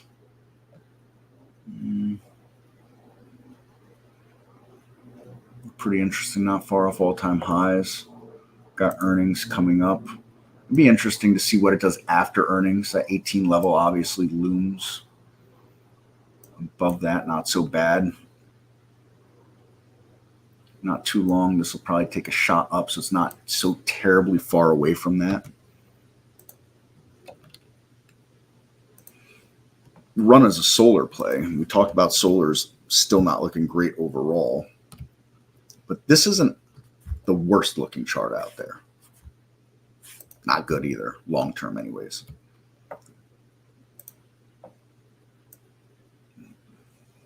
But if it could do that, I'd be looking for it. It's got a big float, but this thing can really move. And it's always liquid too. So these are the kind of things I do like when I'm looking for swing trade ideas. Stocks that have done it in the past could potentially do it again. But caution, caution, caution always, right? I just don't want to throw out a weekly chart just to show what I'm illustrating here. It's like, this had a, pretty decent run back here. I mean, and then did the extra crazy when everything else did the extra crazy. But obviously since then, it's had a huge unwinding. Got a big short float on it. So if it ever did start to poke its head above some levels, aside from people coming into it, you'd have to get people covering it and give you a little fuel for the fire. Not crazy about it, but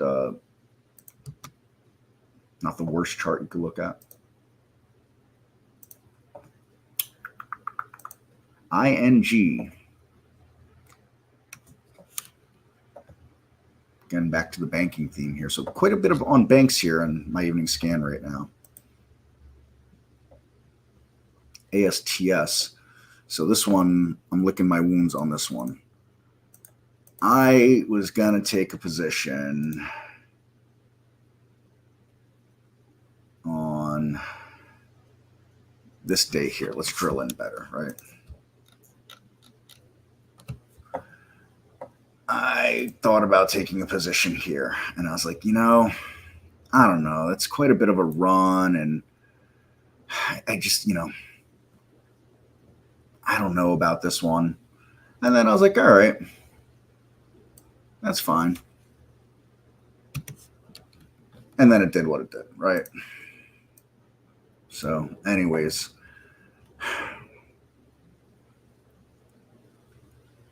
I'm a little sore about that one. I'm a little sore about that one. Lionsgate? No, Liberty. All right. Yeah, more. This is a communication stock, actually. Still big downtrend.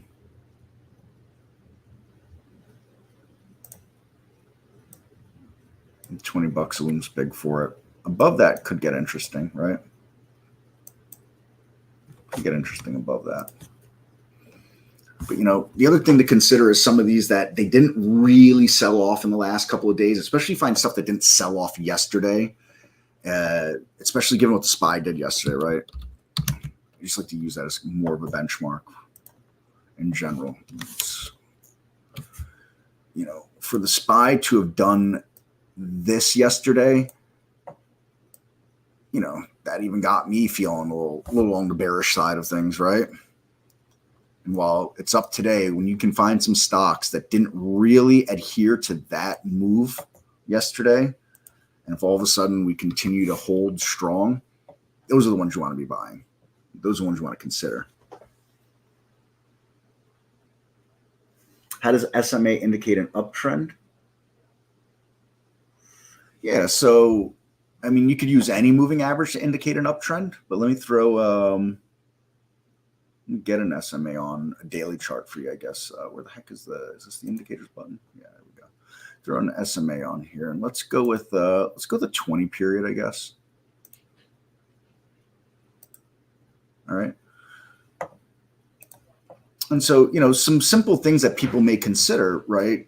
With any moving average. Now, the longer the moving average, the slower it is to react to price action, right? The shorter it is, the quicker. And so longer ones could hold us out of something too long or hold us into something too long if we're using them for ins and outs. Shorter ones could give us quicker false starts or false breakdowns, right? There's no There's no right in saying like, oh, well, the 5's too fast and the 20's too slow, so the 15 or the 11's got to be the perfect one, right? It doesn't work like that. It's relative to time periods and trading plans and all those things like that. And different moving averages speak to different people differently. That's all there is to it, right? There's no right or wrong. But the idea behind this would be, well, let's just say, we've got this moving average is 20, right? And we never really closed below it on this uptrend, and the uptrend continued. And it broke below this, and over a short period, it couldn't get back above it or stay above it. And so it stayed in a downtrend, right? Now, one could argue that the moving average kept it in and out of the uptrends and downtrends. One could argue that it didn't. This is where technical analysis becomes very subjective. Here we go. We got this downtrend and it flattens.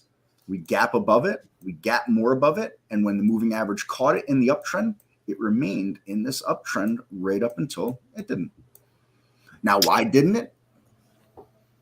Was it extended? Was it up too long, too many days in a row or weeks in a row, whatever it was? Anybody could argue anything you want. This is where the subjectivity of technical analysis comes in. But the idea behind it is that in an uptrend, generally speaking, let's just say this uptrend starts here and it ended here. You're generally never going to buy that and you're never going to sell that. But if you got that piece right in there, here to here, it's a good little chunk to get, right? And so that, that's where I would come in with any uptrend, whether you're looking at it using an SMA, an EMA, a VWAP, all those things like that. And then you combine something like that with some support and resistance in it. And to give you some ideas of, well, it could run into some resistance here and flatten out that moving average, kind of killing that uptrend or potentially killing that uptrend, those kind of things like that. Enough. All right. I'm sorry. That's okay. All right, Chris, I'm back to normal. My headset is all charged. So excellent. Thanks a lot again for spelling me. We will see you, I guess, on Monday. Rumor has it. Rumor has it. I'll spread the rumor. Sounds good. Thanks, Barry. Thanks, everyone. Have a great weekend. Okay, you too. Bye-bye. Okay, guys, I'm back in the rooms now.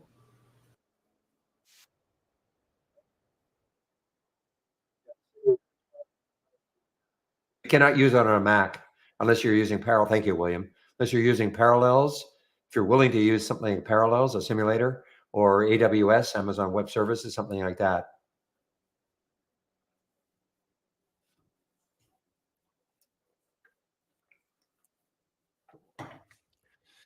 But it is part of the bit. Wow, look at that WKC. I'm going to have to pay more attention to these now, guys. These gap down and reversals. Look at that WKC coming into the 10 SMA now. My goodness. That is way, I know I took some off just around the 50 mark, but that was really, really a nice one. So I don't want to lose sight of the OLN. So this one did not do that at all, but I still have a price alert set up in that area.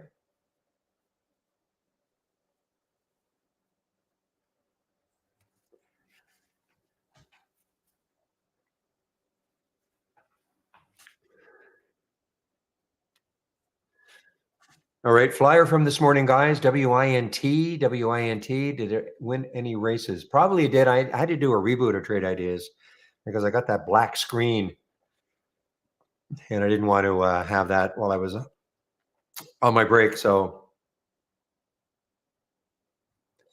let's take a look at WINT and see if it is. Yeah, so nice little, well, that's a long ways down. If you're going to put a stop down here at 621, that is way too wide for me anyway. But that would be the nice base.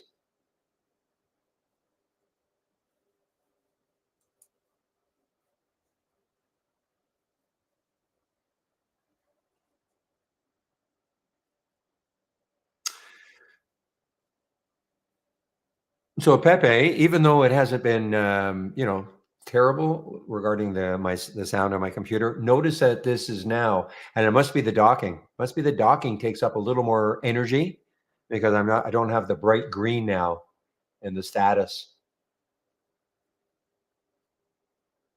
I didn't notice before if it was green before I actually did a reboot.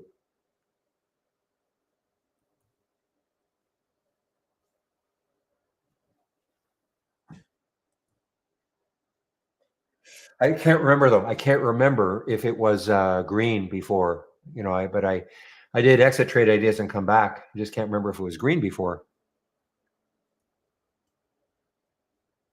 So the docking must take up a little more energy.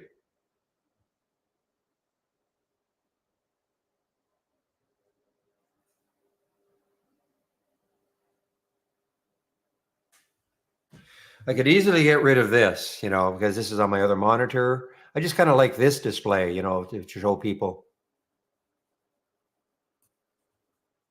But I could get rid of this and just get them free floating again. It doesn't really matter. And in fact, now that I got a little time on my hands, just watching the WKC.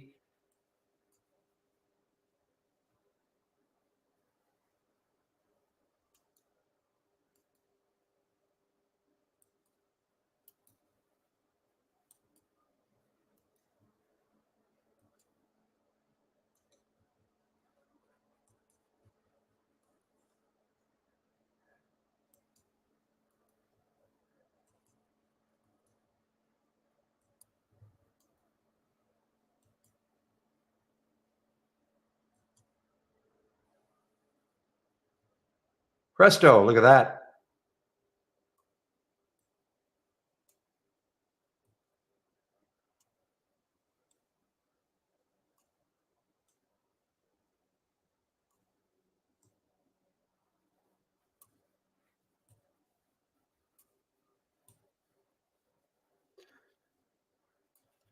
Okay, that's not a bad trade-off. Get it back to green. Have my charts free floating. Not a bad trade-off.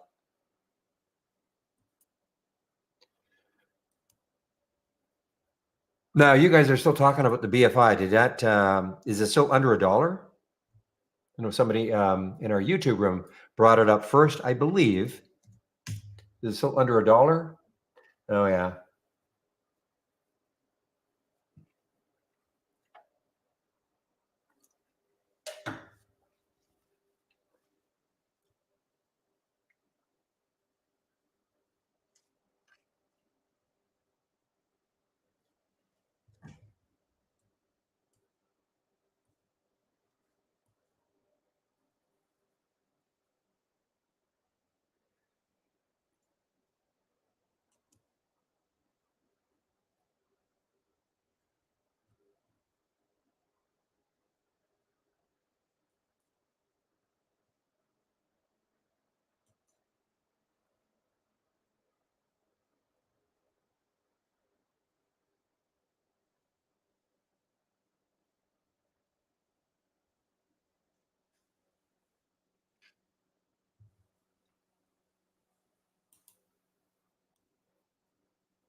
Have a lab. Okay, let's take a look at a lab next week. Thank you, Captain. Let's see if it fits whatever I may be looking at.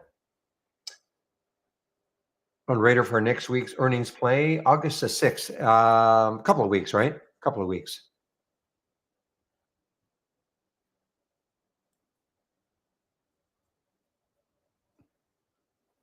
No, you're right.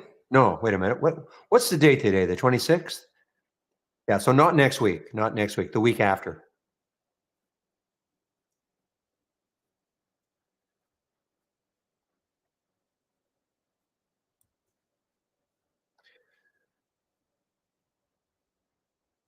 But what would I be looking for though? Yeah, as you know, I'm not going to play it during earnings. This has been in a pretty brutal decline, almost in half. Okay.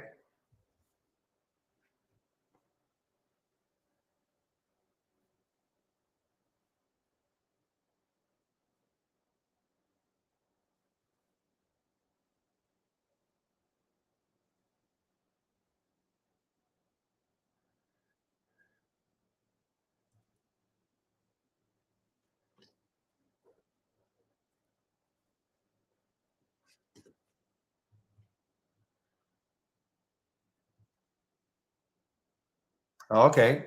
Make equipment for AI data centers. Okay. Guys, this WKC, take a look at Olin, see if it's come back up. Nope, not yet. You know, CMAX is doing its thing. Remember I said, I wonder if today could be the day that we get by without a big topping tail. Doesn't look like it. Just can't hold the gains. I mean, the trend is up, but difficult intraday trader in my opinion. It just does not want to hold the gains. The gains, not games.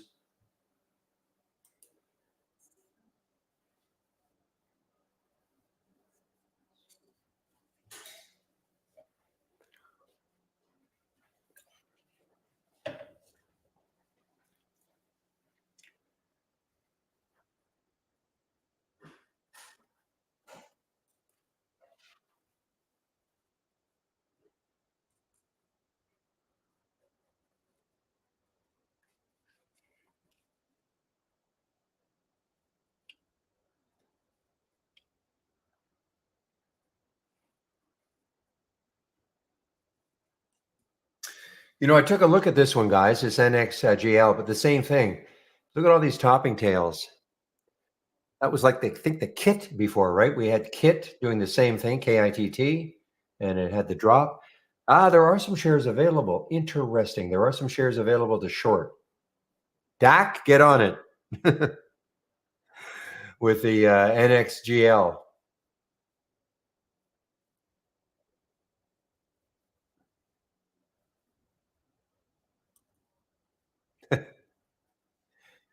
Let's see what happens here. Now that's turning into a green bar without a topping tail. Let's see if it sells off again, though. Now it's 121, so there still has 9 minutes to close. 8.5 actually to close that candle. So it may not be a topping tail.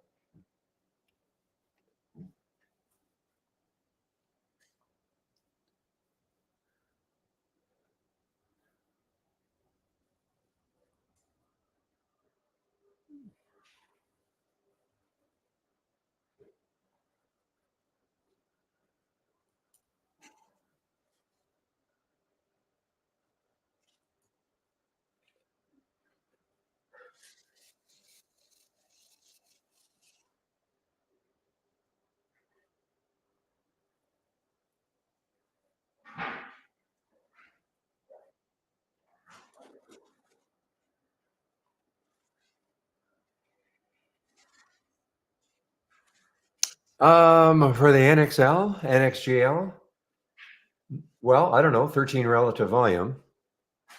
No, NXGL, it's at 13. Yeah. Well, unless our data's wrong. I mean, I think I know what it is. It's probably your minimum volume is not it's not high enough. It's only 223,000. So that's probably what it is. But the relative volume is 13. It's just showing up on the race. I have a minimum volume of 200,000 in the race. Most of the time it's going to be way over that, but in this particular case, it's just a little bit over. It's probably your reason, right? What's your minimum volume? 3, 4, 500,000?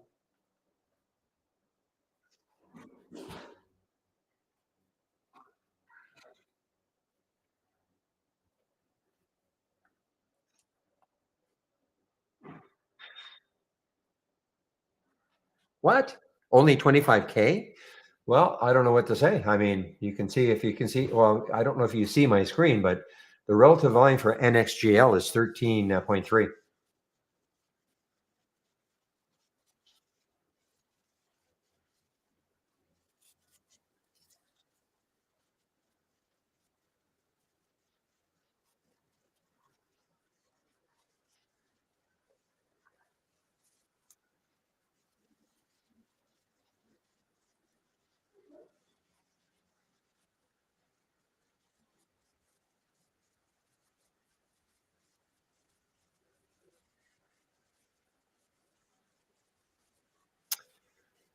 ICU.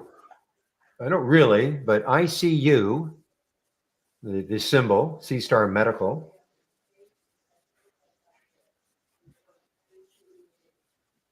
Well, I'm not getting an alert for NXJ. This is in my race, okay? This is not exactly an alert. But I got alerts in the but I did get alerts, so I got real-time alerts in the momentum scan for sure. If you can kind of see, you can't see my screen, right? You're not looking at my screen, but I can see definitely at 12:48, maybe even earlier, and that's in my momentum scan. So these were real-time alerts every time I made a new high. Okay, so you can see right there, and there might have been something earlier. I had to do a reboot. I rebooted Trade Ideas at 11, right at noon. So it could have been earlier too, but certainly there was one here.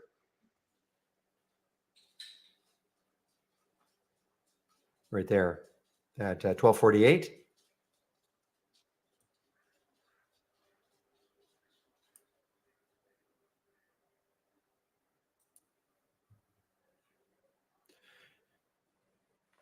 And that's in my momentum scan.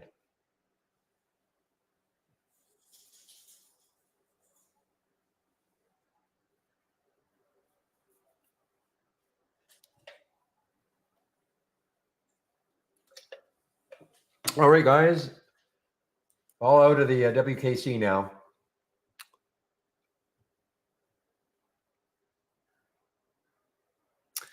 Toyo.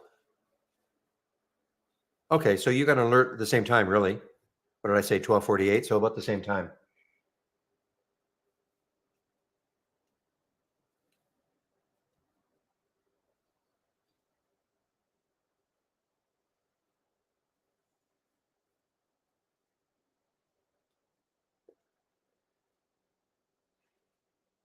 Yeah, just talking about that went earlier, what, 15 minutes ago, as it was doing this. I was saying, where would you put a stop? It'd be nice to put a stop at the low here, but that would have been way too, in my opinion, anyway, way too large.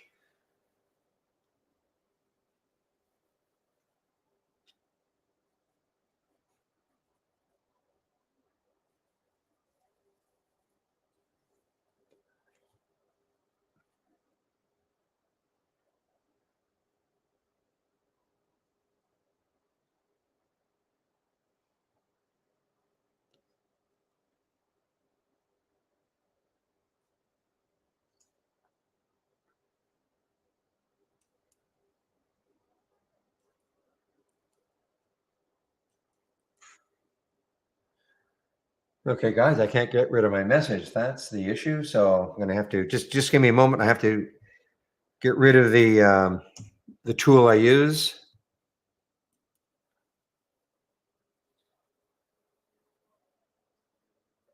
Epic Pen. There we go.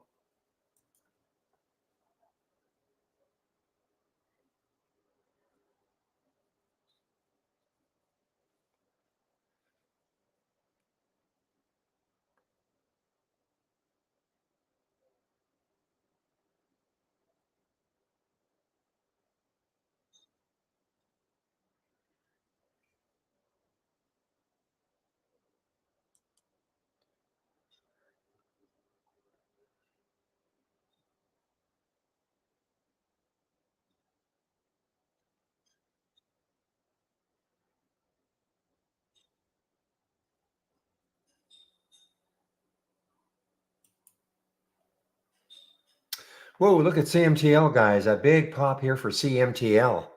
Big one. CMTL. Almost looks like it should have been halted. It's not. Boy, it's just stuck here on the bid ask at 341, 342. Like almost like it's halted. It isn't. I don't think it is. What's the volume? No, I mean the volume. That's pretty strange to see a pop like that, and now it's not halted, and yet this is not moving.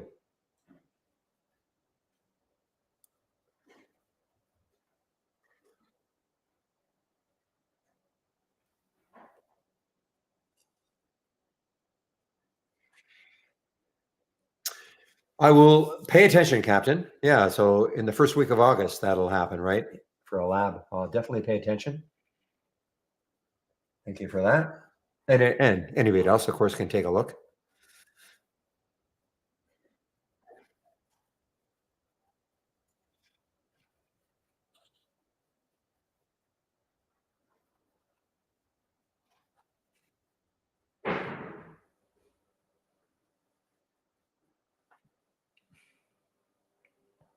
This is pretty strange. I mean, it has moved a little, 340, 341 from 341, 342, but to have a big pop like that and pretty decent volume for it today, anyway, and then just it gets stuck. No, I understand. You're waiting for your accumulation zones.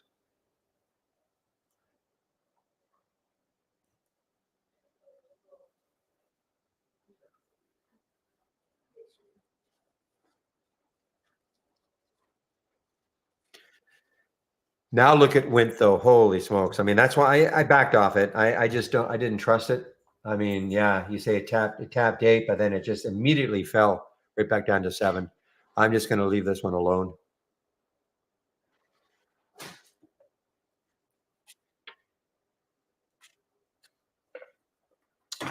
See you next week, Dak.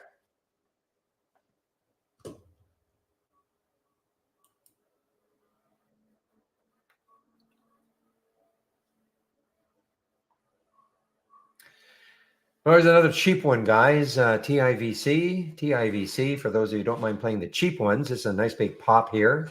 Some volume coming into TIVC.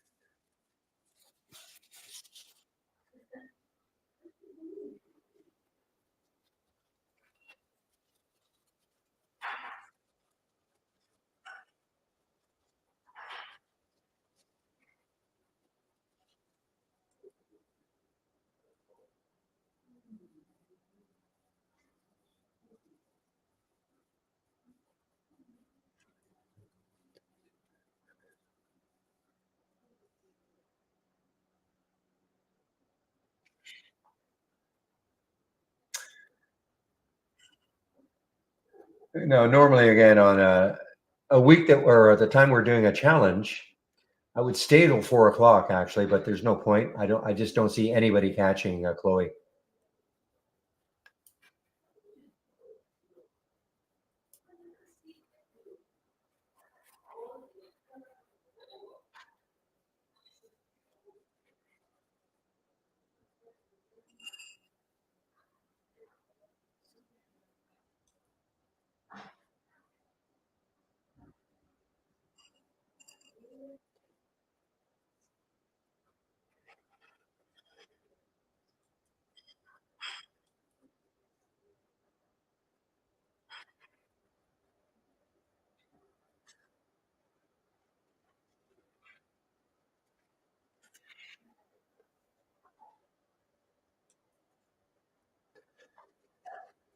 Okay, guys, I'll go over my homepage one last time this week.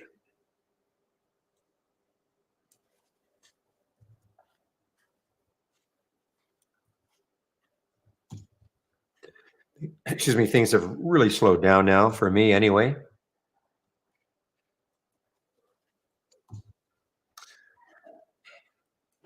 So clicking on that homepage link brings you to this page.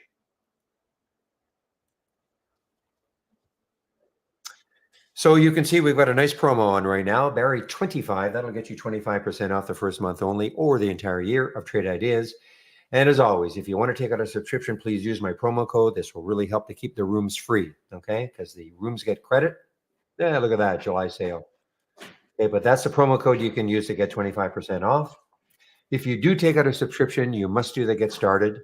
10 short videos. Starts off with your download or install. First startup and login. Introduction to scans, top list windows, alert windows, etc. 10 short videos.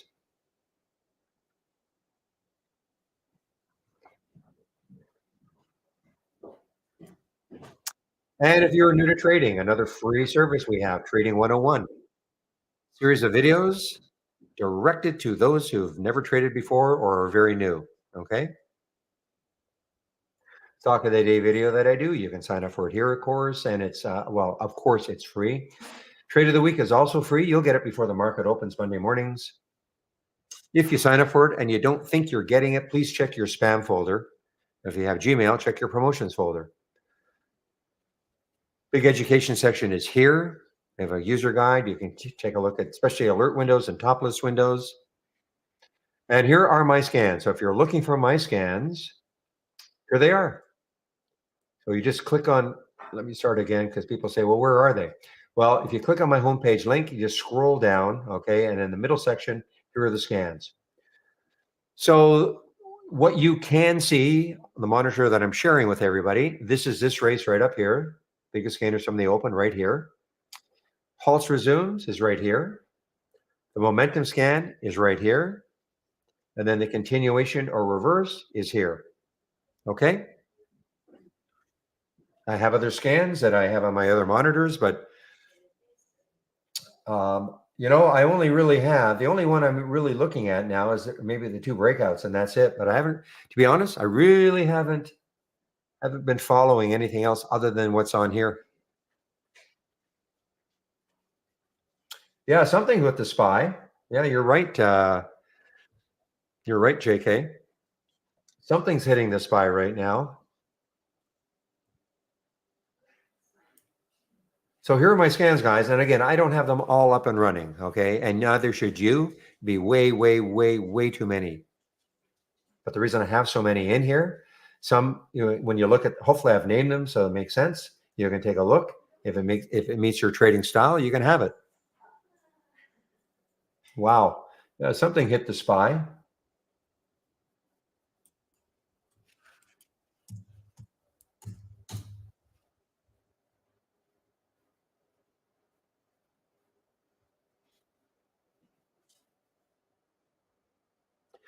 No news that I can see. Here.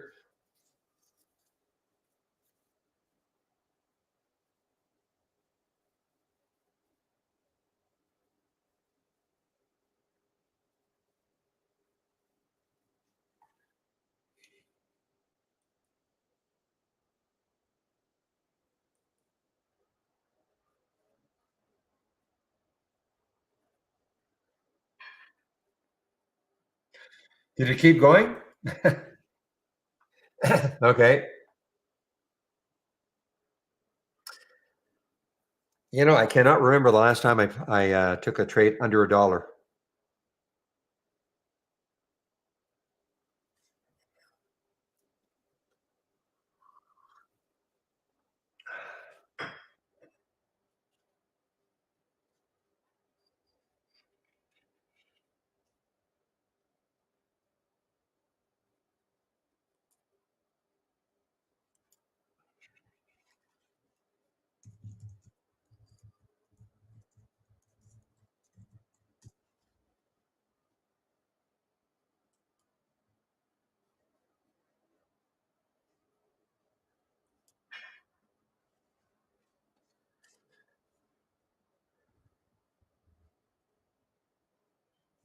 Yeah, I mean that's a dramatic move, guys. I mean that's wiping out almost. Well, it's wiping out 1, 2, 3, 4, 5, 6. It's wiping out an hour and a half right here.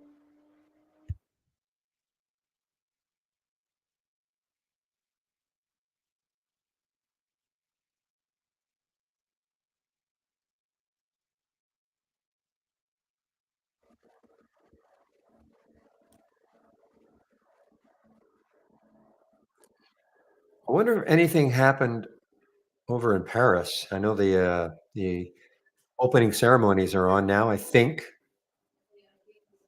I'm wondering if anything happened over there. Not, if that makes sense.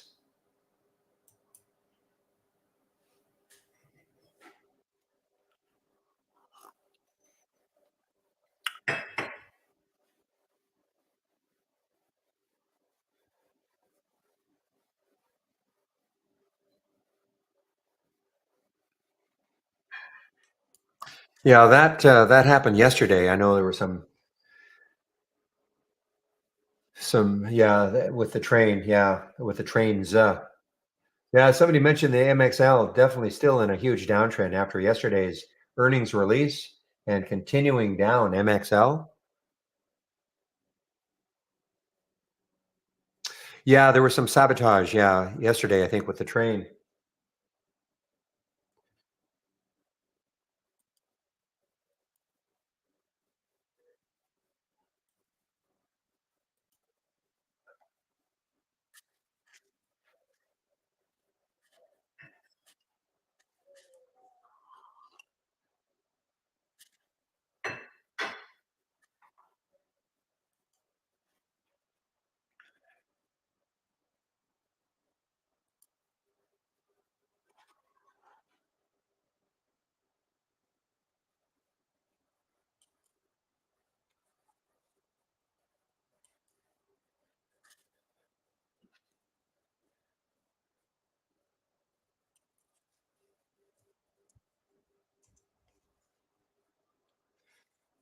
Hmm.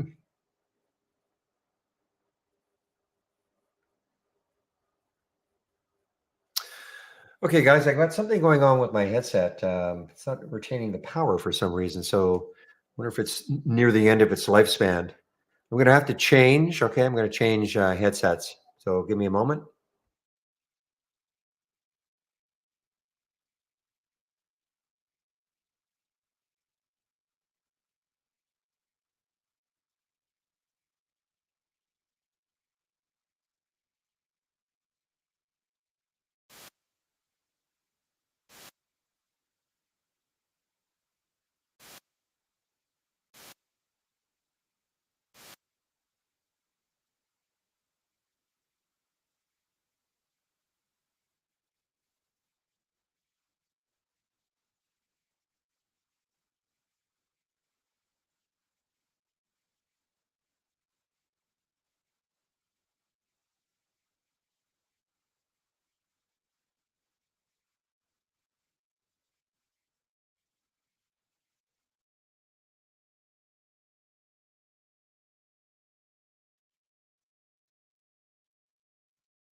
All right, guys, I made the switch.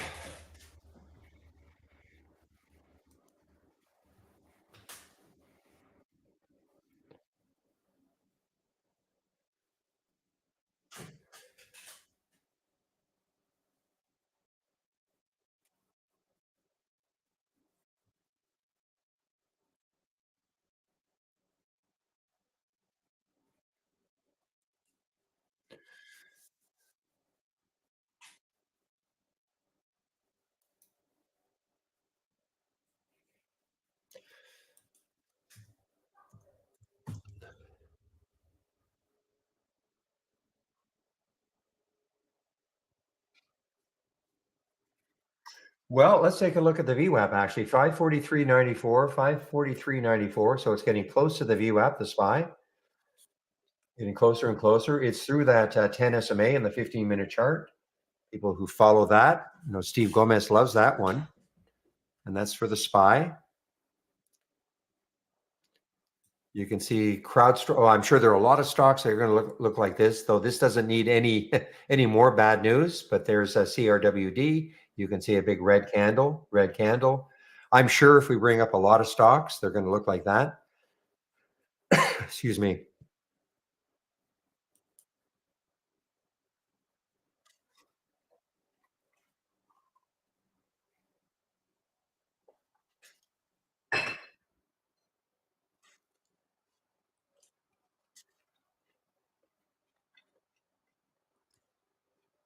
Wow.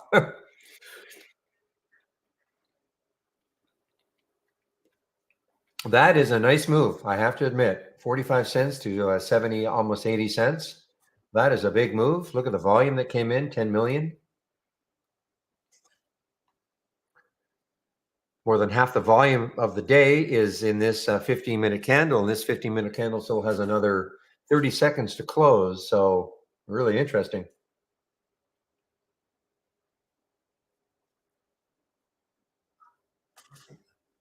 Excuse me, 0.7888.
Well, and we're still at the start of earnings season, guys. I think I said yesterday we're going to have we had about 600 this week, maybe 500 this week releasing earnings.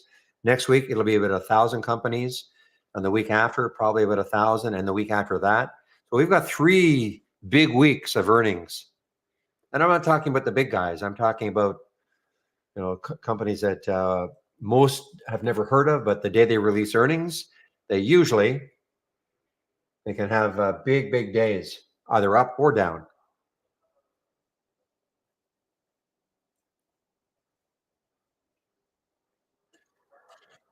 Cyrus, yes, Coor does not seem to want to break 11. Talking to Cyrus in our YouTube room.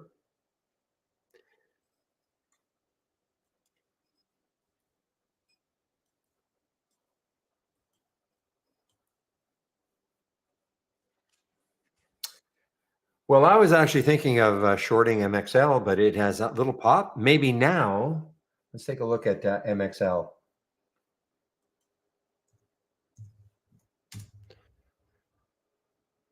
Yeah, that's a big recovery here. Well, big recovery. 12, well, not bad. 50-cent pop from the low here.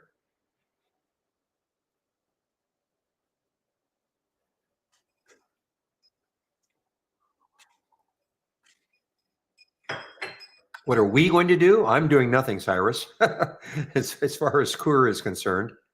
COUR. Have a price alert set. If it doesn't hit it, it doesn't hit it.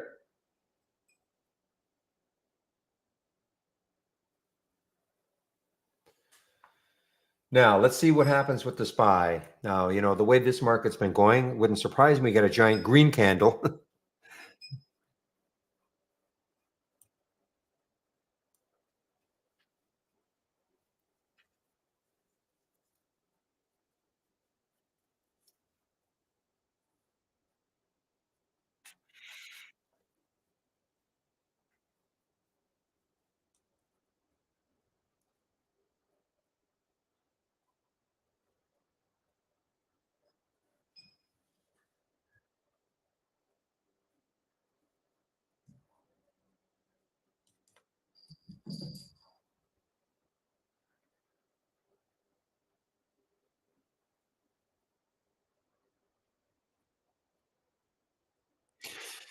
Okay, guys, here's another one that just over $1, NIVF. Yeah, a couple of days ago, it hit 127.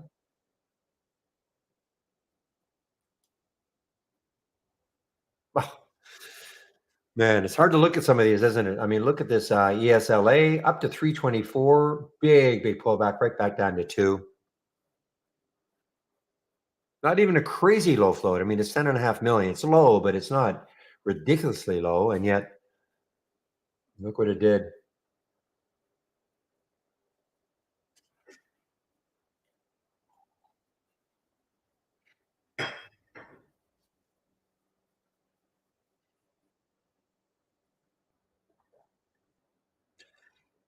Yeah, exactly. You can pick a price you want to get in at with an offset, or you can go in at the market, Jermaine.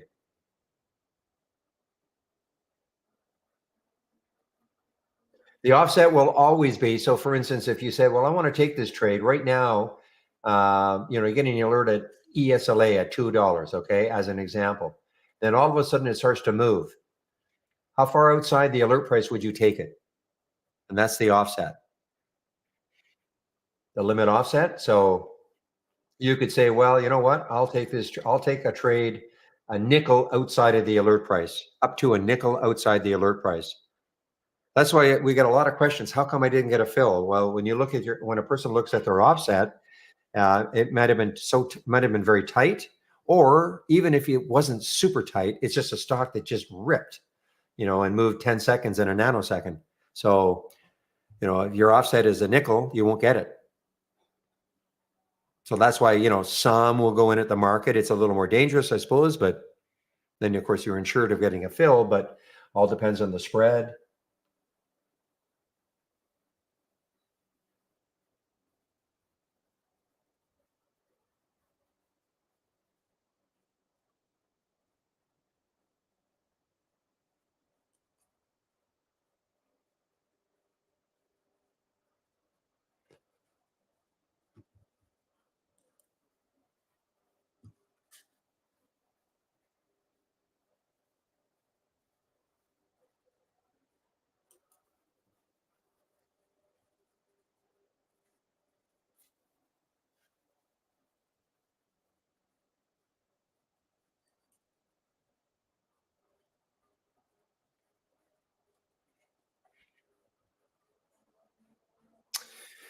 So BJRI has some room. It's an earnings play, has some room.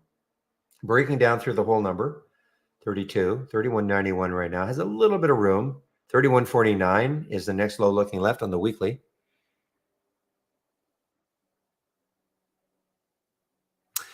Yeah, then, people would have a chance. That's why I don't really like, I know, the guys wanted to do this, the guys, Dan and Brad and all, they wanted to do it to focus on the AI, but it's not as much fun. There's no question it's not as much fun.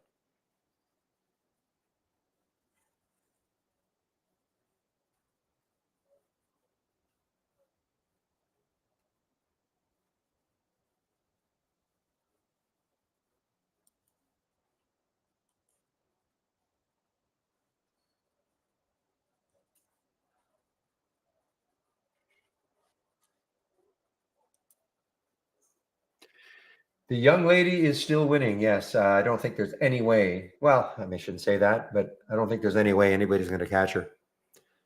She's up by about 25,000 $25,000.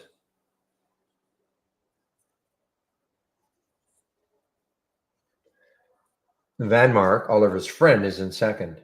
Manish is in third. I'll just show you. And there's Pepe down here, and Oliver's there.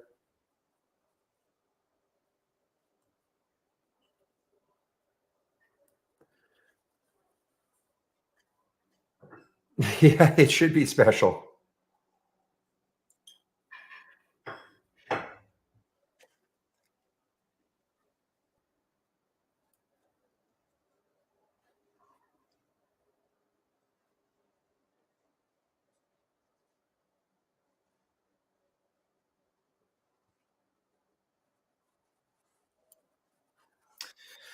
So last time I looked at ICU, it was challenging. It was up to 950. It's pulled back down now.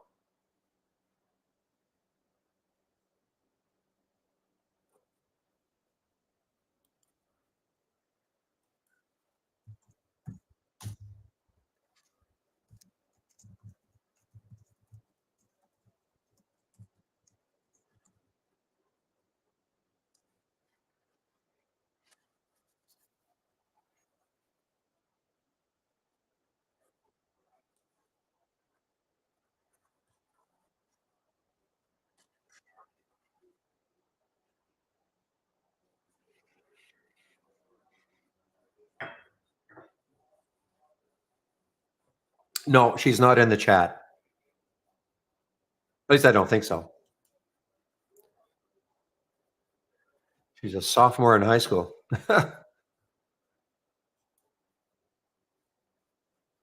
Putting all you guys to shame.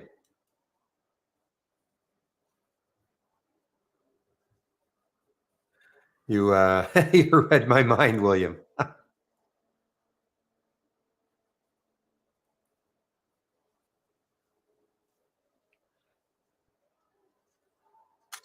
All right, guys. Remember this one? Remember this Rail Vision used to be every single day we used to see this Rail Vision, RVSN.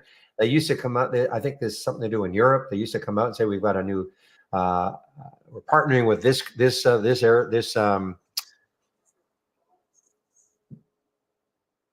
sorry, let me see if I can find this railway, this railway, this railway.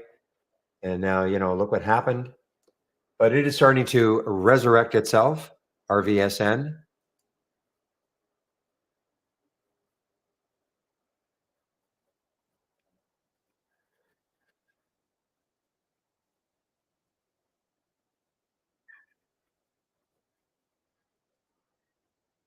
It's an Israeli company.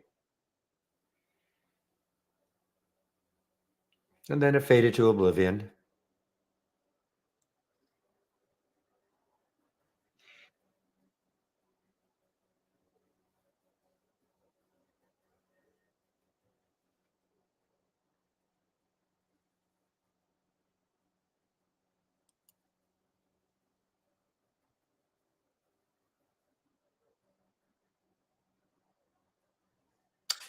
So, William, it's almost 2 o'clock. What is your agenda today?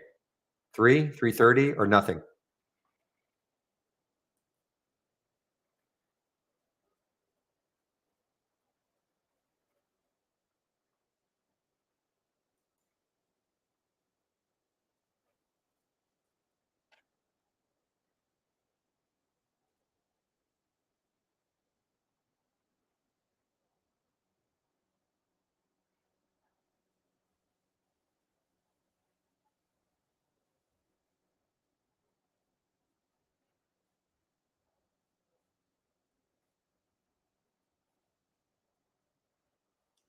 All right, this MaxL, guys, MaxL Linear, MXL is a little more interesting to me now.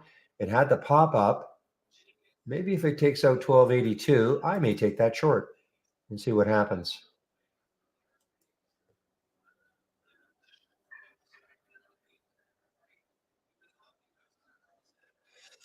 You're a good employer, Oliver.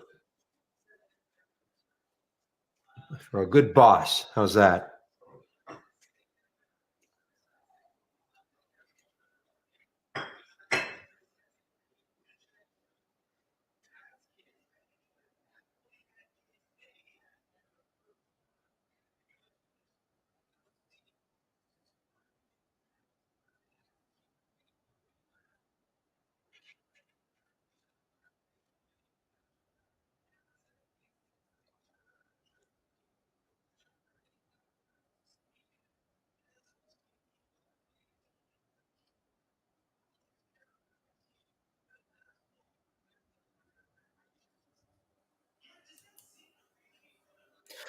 Look at BJRI. The fact that I was thinking about it and I didn't do it doesn't count. But look at this BJRI now. Look at that drop. Looking at it just up here at a little break of 32, back down to 31. Remember, I was saying that the next low was around 31.68. Tore through that, and that's an earnings play. BJRI. Shady. Now that is funny.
Yeah, sorry, William. The contest ends at 4 o'clock.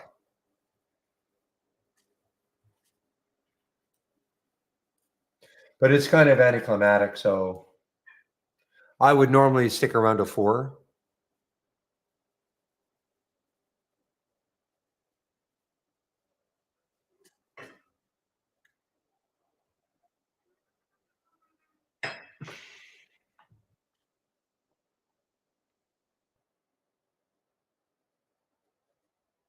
Okay.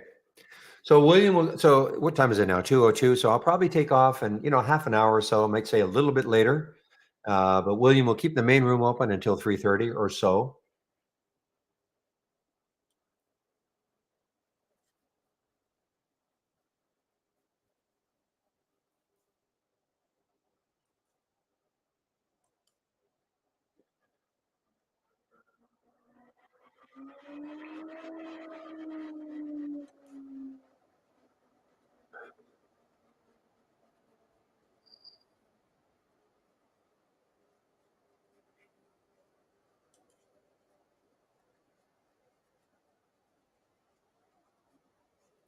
So guys, really the only one I'm kind of looking at right now is the MXL. I want to see if it gets back into the low 80s. I may short this one if it gets back into the low 80s. It's at 1289 now. See if that little, it's such a weak stock. Now look at the market. Market is putting in brief little green candles, trying to wipe out this that big downtrend or that big red candle.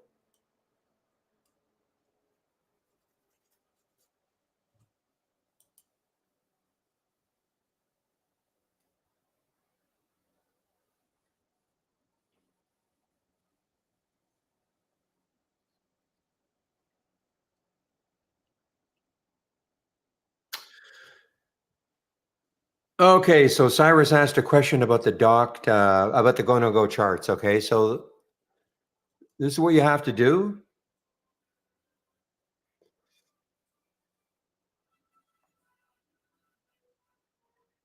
So if you click on the doc channel bar and then the go no go charts, this is what you're talking about. I know.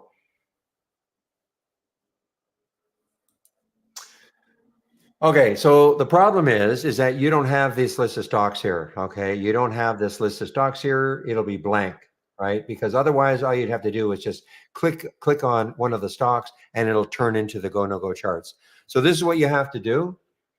If click on the no go stocks daily, okay? Just I'll show you why. Just click on it, and then go into the body. The body.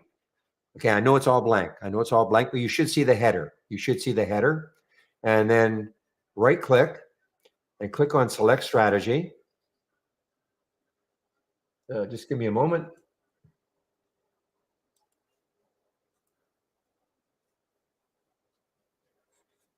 Okay. So, sorry. So click, right click on select strategy. This box will pop up. Go down to where it says go, no go. Another box will pop up and pick, you can pick the new no go 5 minutes. Okay. Just pick, I'm just telling you to pick that one, not because that's what you really want, but just pick it. And you're going to see that now it's up here. Okay. Now, when you click on an alert on one of the alerts, it'll change for you. Okay. Let me know if that worked for you, or did you understand what I was trying to do?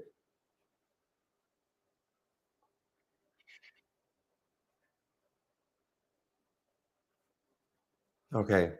And now, you have now you can type in a stock if you want. It'll change. If you want to have some alerts outside of the dock, it should change for you too.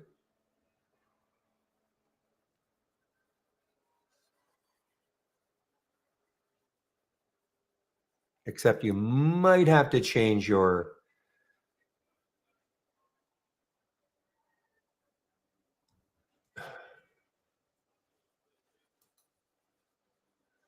You might have to go to the symbol linking and change that to link to all. If you do want to click on something outside of the dock, you probably have to change that to link to all. In fact, I know you do.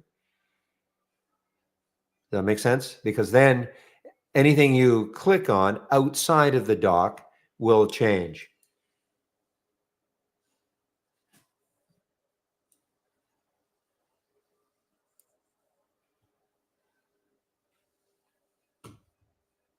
You'll have access to this until the end of Monday, I guess.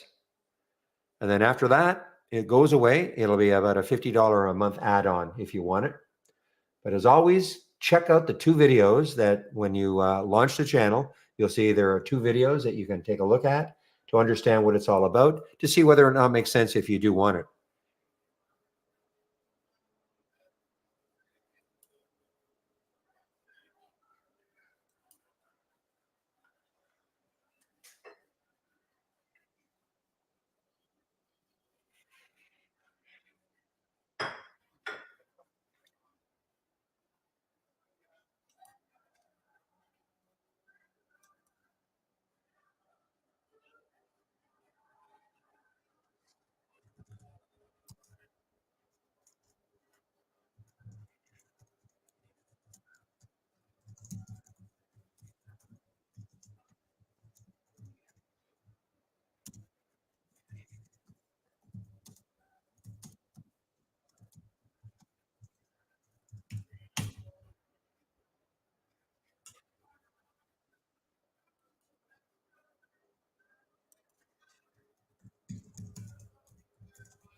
All right, guys. So I'm still kind of watching that MXL. Okay, it's getting into an area that I might get interested.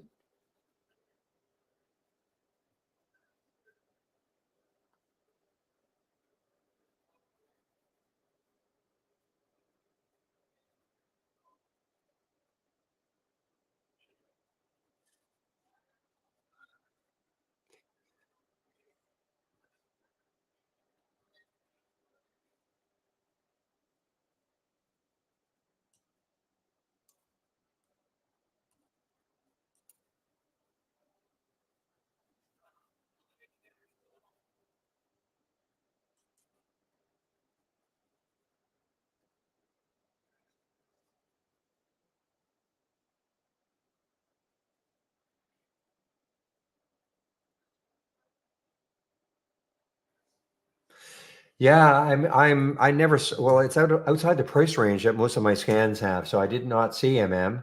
I'm hating to yeah, still. I mean, that's a great move. $102 in the pre-market earnings play. They must have released right here, probably right here, right at what 645.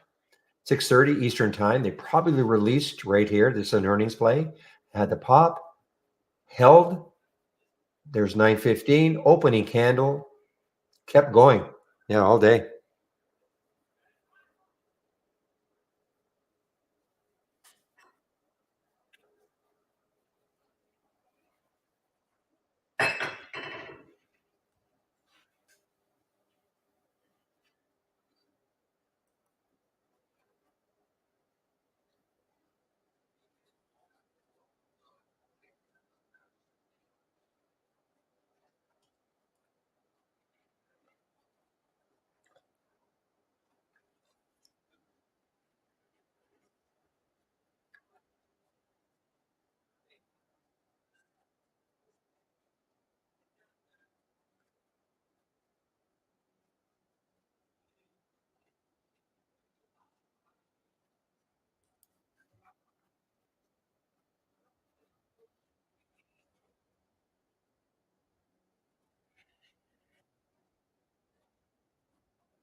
All right, here's another one that's just kind of popping a little bit. What's the volume? Good volume, 1 million shares.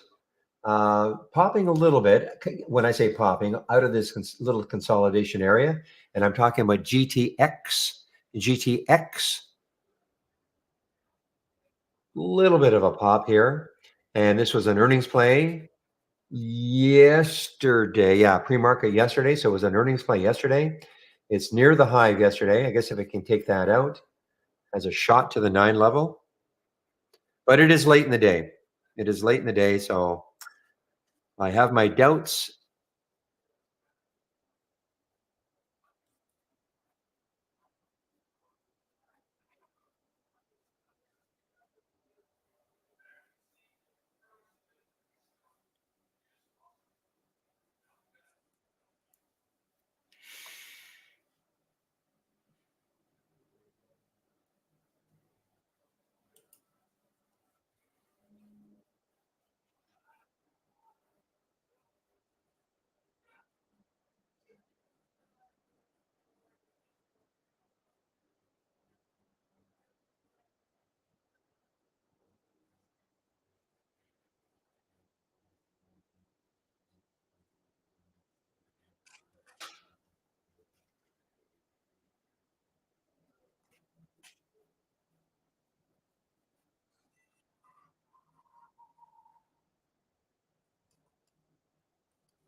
Well, you see, Shady, I was tempting, not Shady, Pepe, tempting fate.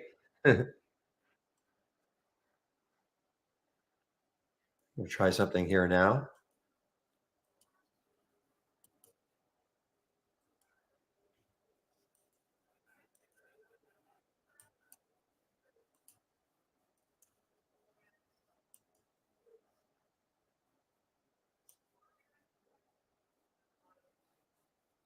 Hmm.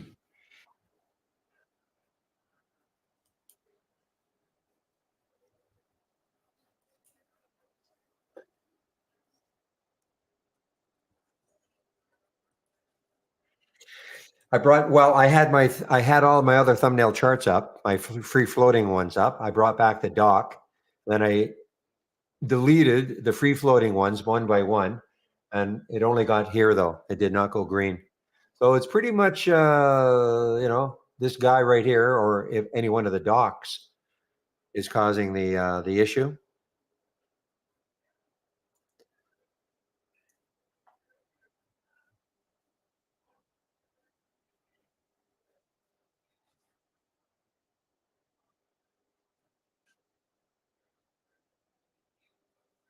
Yeah.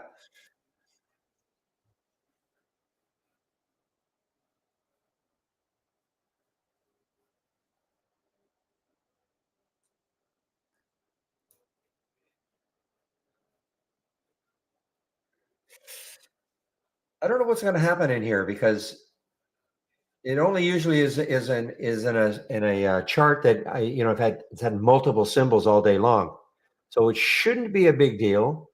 But let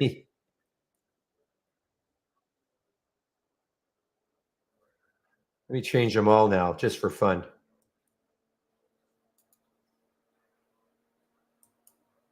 See if my computer kind of goes. Yeah, you can hear it kind of revving up a bit.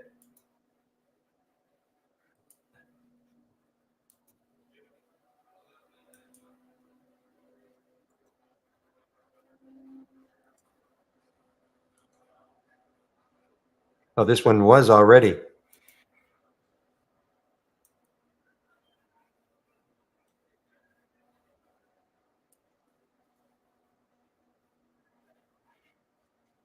Didn't change the color though.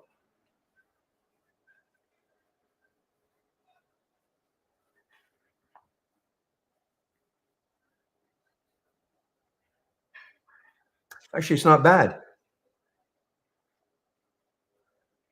I don't think you can really hear my computer too much in the background, can you? Maybe just a little wee whisper. Keep waiting for this MXL, guys, to maybe okay, we're getting, gets into the 70s. I might have to change it to the 70s.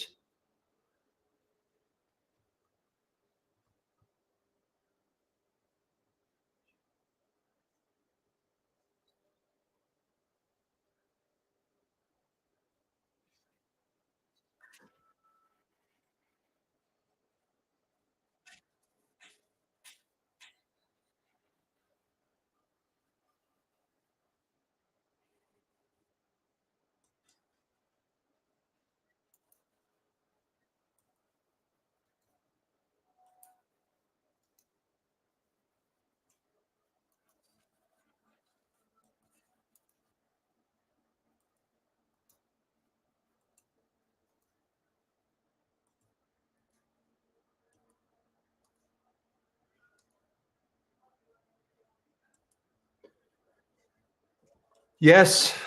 I don't know what I'm going to do, guys. I've got still a piece of this left.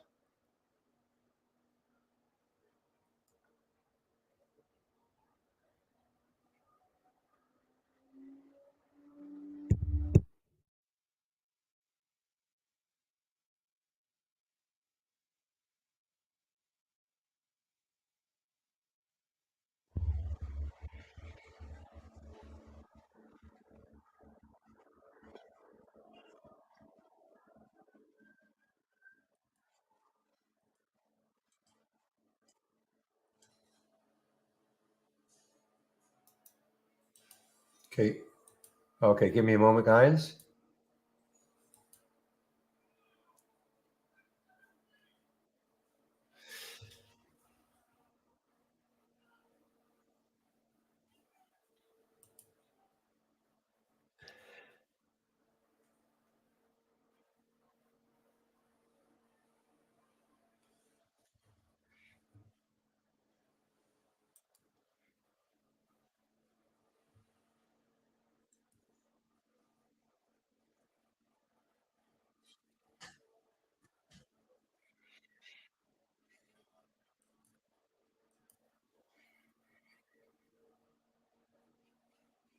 All right, guys, I'm just watching the SPY now. So had a little, two pretty narrow green candles trying to regain some of this loss, but now we're turning red again. So 177, NASA's up. Dow is still up a huge amount, 689.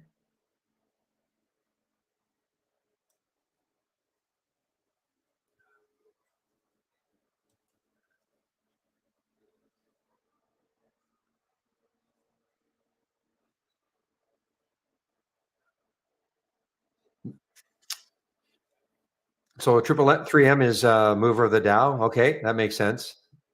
Heavily weighted.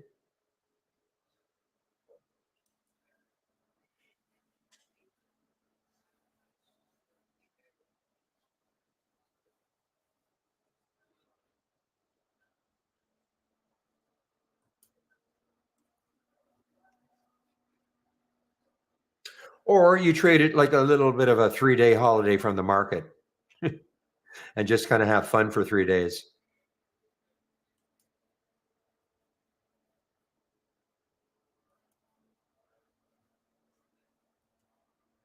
I mean, that's what I do.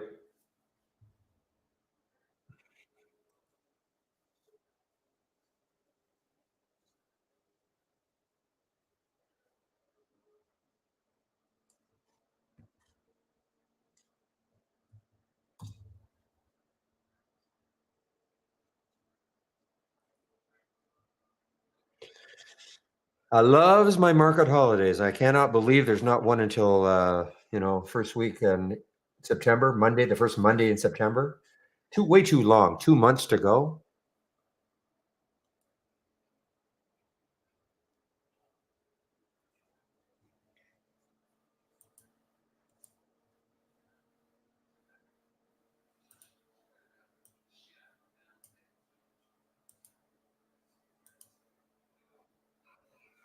Bite my tongue.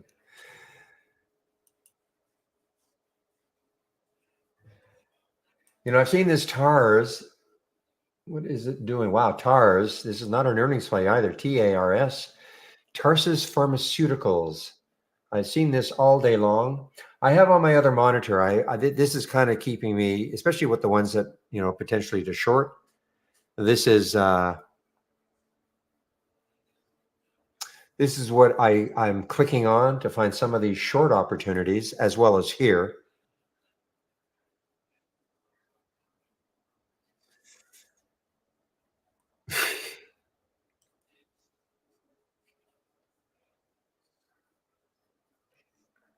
Now that would be ironic, William.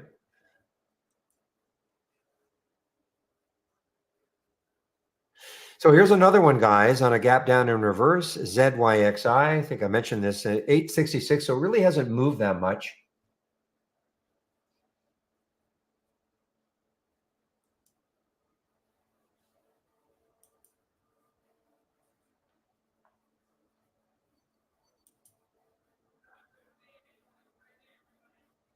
Well, right here, okay, anything in orange or yellow could be a short opportunity. But I've also got, I don't think I've got this. I can give you this if you want. This is just a upside movers versus greater than 300K. This is what we call a compare count window. Basically, you take two competing scans and you run them off against each other. Okay. Competing scans meaning, these are movers to the upside with greater than 300,000 shares versus the movers to the downside with greater than 300,000 shares. There are some other filters, and you just sort of play them off each other.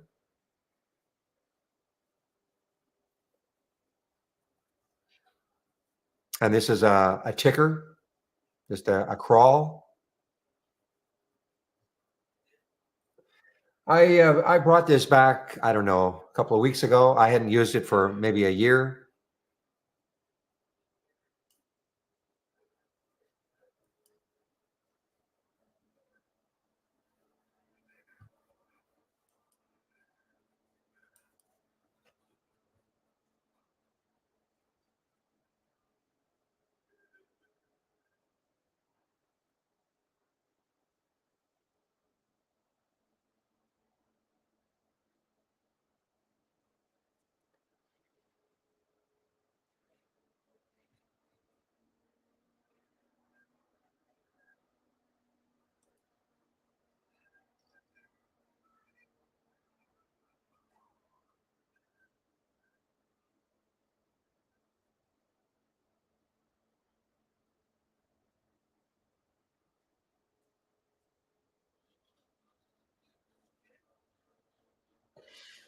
Okay, guys, so I just have, here's the word on the contest, okay? So they're going to do an audit of all the trades, especially, well, certainly probably the top 20. And as Michael says, they're going to do an audit on the weekend. So this is exactly what he said to me. So tell your people, I guess you're my people, to keep trading, because for all we know, it could be the 12th place guy that wins. Okay, so keep trading. Even though it might look like a lost cause, but they're going to do an audit to make sure every trade was, following the rules. Okay.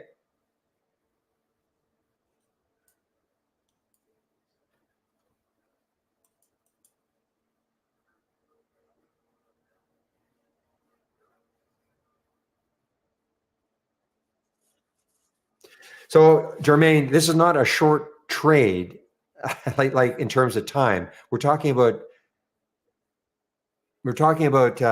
you you short the stock at a certain price, and you hope it goes down from that price, and that's how you make money by shorting. Okay,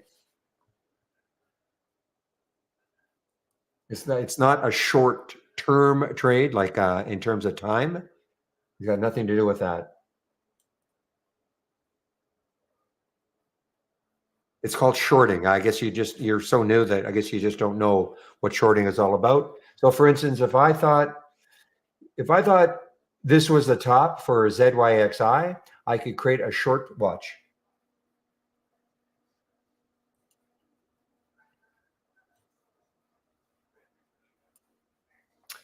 Well, that's ugly.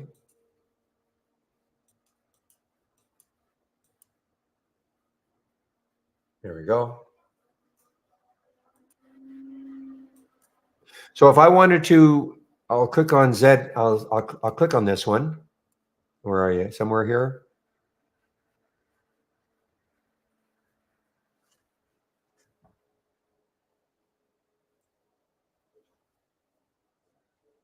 Well, I'll just type the symbol in. Typically, you can just I don't see where it is anymore. So, but I'll just type the symbol in.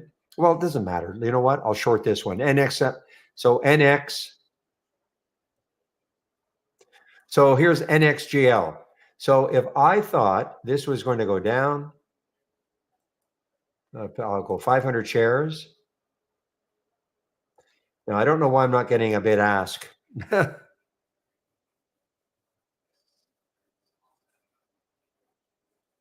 if it does work.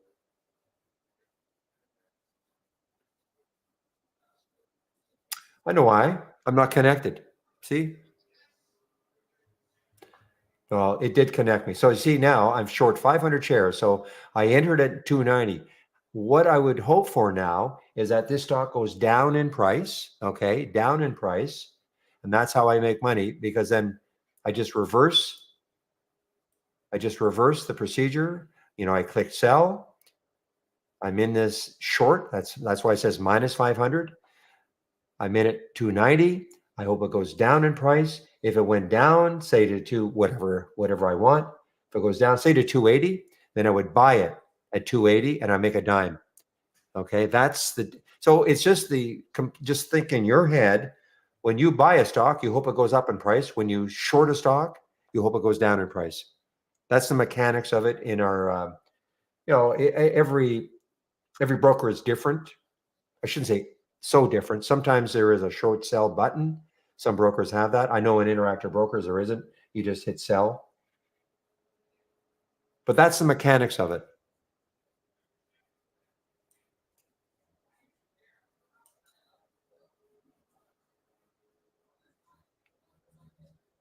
Yeah. So when I say I don't have shorts available, and see, that's the difference. When you go long a stock, when you want to buy a stock, very, very, I mean, there's hardly any reason why you would not get a fill. Okay. I mean, sometimes your broker may say, we don't want you to trade this stock at all, but it's so rare, not even worth talking about. So if I want to buy this stock, WTO as an example, okay, if I want to buy this stock, no problem. I just go and buy it. If I wanted to short it, your broker has to have shorts available. This is where it gets a little confusing, and all brokers can be different in terms of the number of shares they have available. So when I look at Interactive Brokers, for instance, for that one,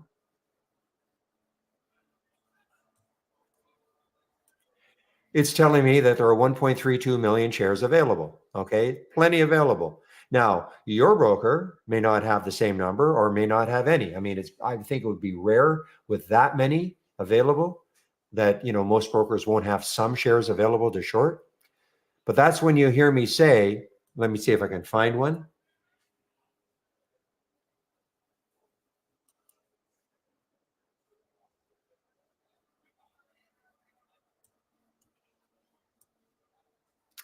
Wouldn't you know, I'm not going to find one easily.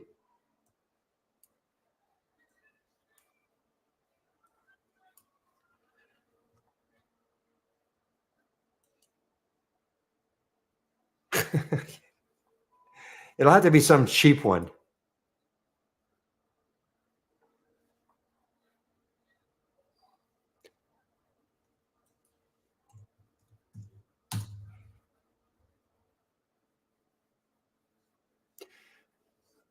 Well, okay, I can't believe I can't find a stock that doesn't have shorts available for me at Interactive Brokers. Maybe CMAX. Okay, you see what I mean? So if I wanted to short CMAX, first thing I do is I look over, I see this little box that pops up, and it tells me there are no shorts available right now. Okay, so if that's the case, then I'm not even going to try. They say they might be able to locate them for me, but that's an insanely high fee rate. But I don't want to get into that. The minute I see this, I say, okay, I'm not going to even try to short. But your broker, E-Trade, might have shorts available. Fidelity might have shorts available. You hear me talk maybe about Centerpoint and Cobra and Trade Zero. These brokerages really specialize in having shorts available for almost anything. But you pay. You got to pay for it. Okay. So that's when I say there are no shorts available for me at Interactive Brokers. Again, I can only speak for Interactive Brokers. Okay.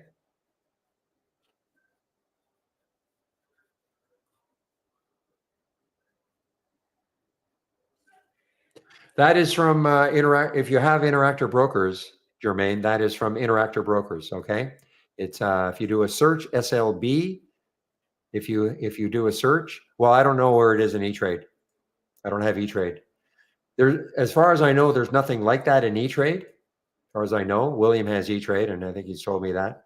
So I have no idea where it would be in E-Trade.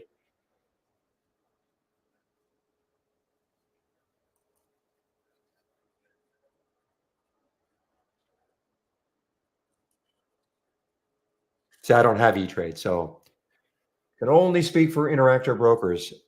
New subscriber, Ark, I'm welcome. Okay, so when you say get you going, I mean, I have a lot of scans that I'm sharing, Ark. Okay, so I'm going to show you my homepage.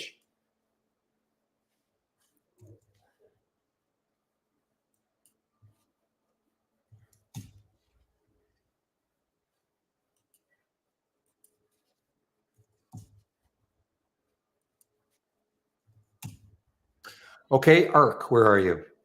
Okay, Ark. So I just put my homepage link underneath. Hopefully you can find it. Just put it in.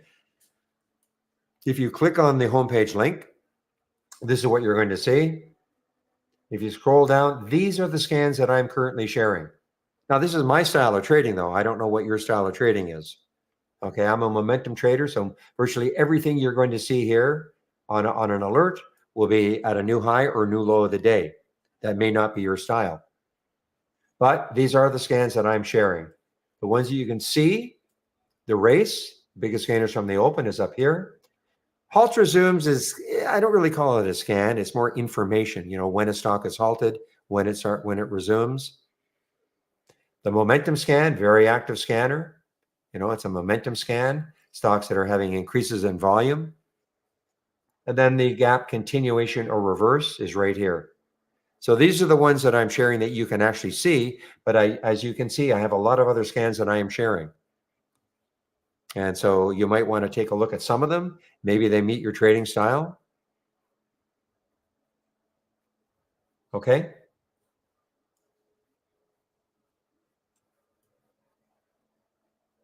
It all depends on your trading style. If you are more of a swing trader, you know, we do have a couple of swing channels. If you click on new from the toolbar and then click on docked channel bar. So we've got, because I have to scroll down. So if you click on the show more, so Trader's Eye is one, and also Swing Picks is another. Okay, so you can take a look at those if you're more of a swing trader. So again, if you're new, I'll do it again because I might have gone too quickly. So from our toolbar, click on new and then dock to channel bar. Now you can take a look at all these channels These are all theme-based channels. And then if you click on the show more, here's where you can see some of the swing trades. TI Trader I and swing picks. Okay.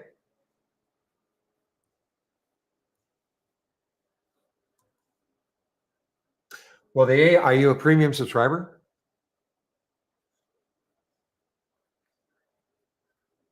Okay, this is what I would do. On Monday, because the day's almost over, right? So on Monday, so click on new, and then you'll see there are 3 that start off with premium AI. So click on the middle one that says premium AI strategy trades window. Okay. This is the window that you're going to see. So on Monday, you can incorporate this window as part of your layout. So Monday morning, I don't know what time you start, but assuming it's before 9:30, or if you start at 9:30, you can load trade ideas. You can incorporate this window as part of your layout, and then wait for the alerts to happen. Nothing happens until at least 9:40. Okay, and that's by design. So 10 minutes after the market opens. The other thing I would do is in the filter section, if you've loaded this right now, if you can see it on your screen, in the filter section, my guess is that it might say profitable trades. I would uncheck that. It's a little down arrow. I would uncheck it because I think it's good to see the trades all day long, using it like a watch list. They can set up at different times of the day. They can set up, maybe at the very beginning, the AI gives you an alert and it's a little early. Maybe it drops from the alert price. And in fact, maybe it gives you an opportunity to get it at a lower price because it's, I don't know, maybe hitting a moving average you like, or the VWAP. So, I mean, there's no automation of this, in case, just want you to know. It's best used as a watch list. And you don't have to get hung up on, and I've lobbied for them to change this entry time and entry price to alert time and alert price, because I think people get too hung up and they see that, well, I couldn't get it at that 160. I just couldn't get it. And more than likely you can't get it. If the stock, even if it could be a penny higher or 2 cents higher, when you get the alert, the stock could be moving a bit. But it's not designed, to make 2 or 3 cents or to get hung up on not getting it right at the alert price. And I'm speaking in general, Ark. I'm not just, trying to hammer the point home to you. Okay?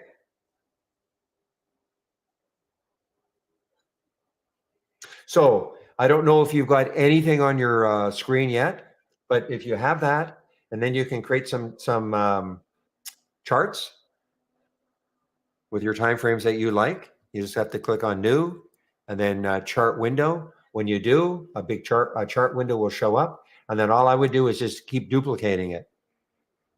I don't know your style of trading. I don't know how many charts you would want.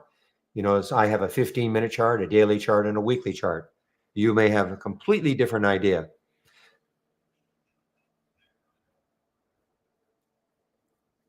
But you can just keep duplicating the charts. You, as a premium subscriber, have up to 20 charts available. And then the idea, you create your charts. Maybe you take some of my alerts or some of my scans if you want. Once you have them on your screen, then you want to save the layout. Okay. Wow, look at Wint, guys. W-I-N-T. This is ripping here. Now, if this takes out the high of the day, look out. As crazy as it sounds. So when you have, things on your screen that you might want to save, then all you have to do is file, click on file. I would save to the cloud. Okay. So click on save to the cloud, save or share to the cloud. Probably you want to click on entire layout, give it a name. It could be ARK's first layout, and save it. Now it's in your cloud.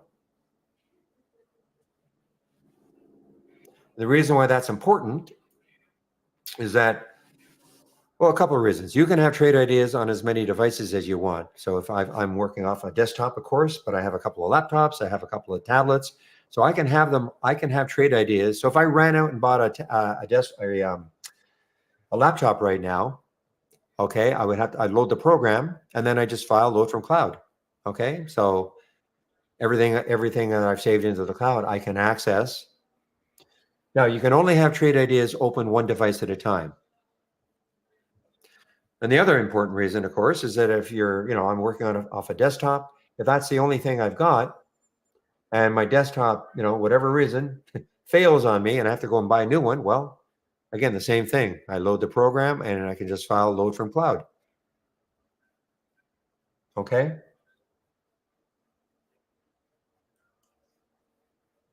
The other thing, if whatever layout you might have on your screen right now, if that's the layout you want to see Monday morning when you log into Trade Ideas, then all you have to do is file, exit, and it's going to ask you, want me to save this layout? Do you want to load this layout the next time you load Trade Ideas, which is typically what I do.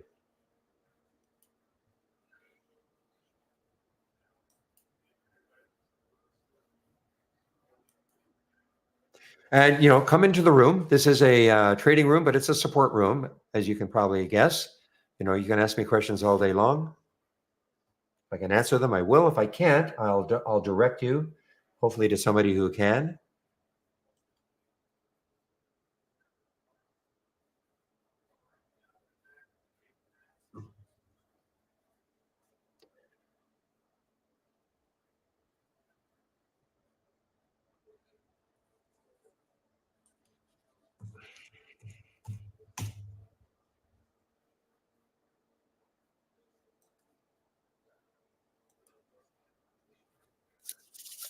Yeah, you're welcome.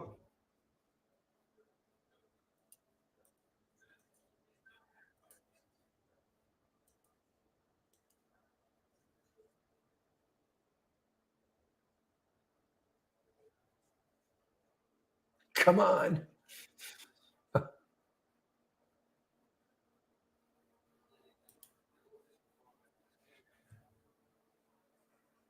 Oh, well, I'm going to fund into this close, I think. Okay, guys, are there any other questions? If there are no more questions, I will get out of here. I'll stick around if there are questions. I have no problem sticking around.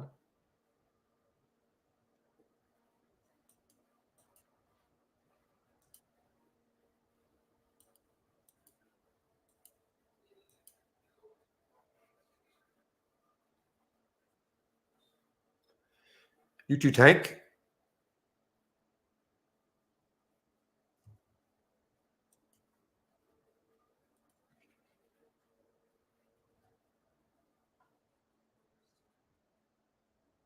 Yeah, who cares, Jermaine?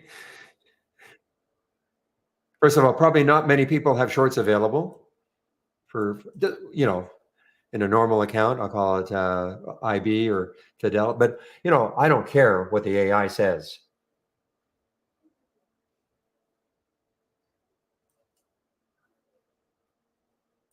I mean, I shouldn't say it like that. I mean, yeah, sure, I'll take a look, but if it, the AI is not infallible, of course. Okay, guys, I think I'll take off now and I'll be able to concentrate a little bit more.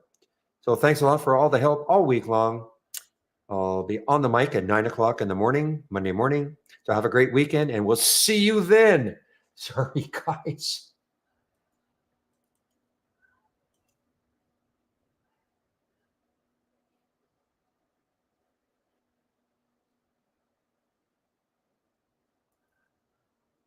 Got to be nimble as Jack.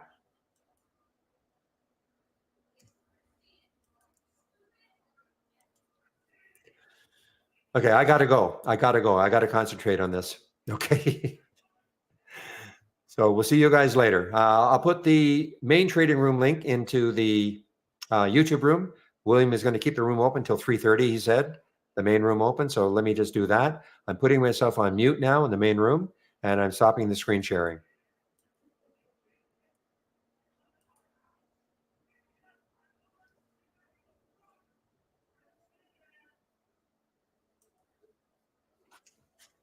So guys in YouTube, if you want to head over to the main room, Just click on my homepage link and go to the top where it says trading room, okay? And that'll get you into the main room, okay?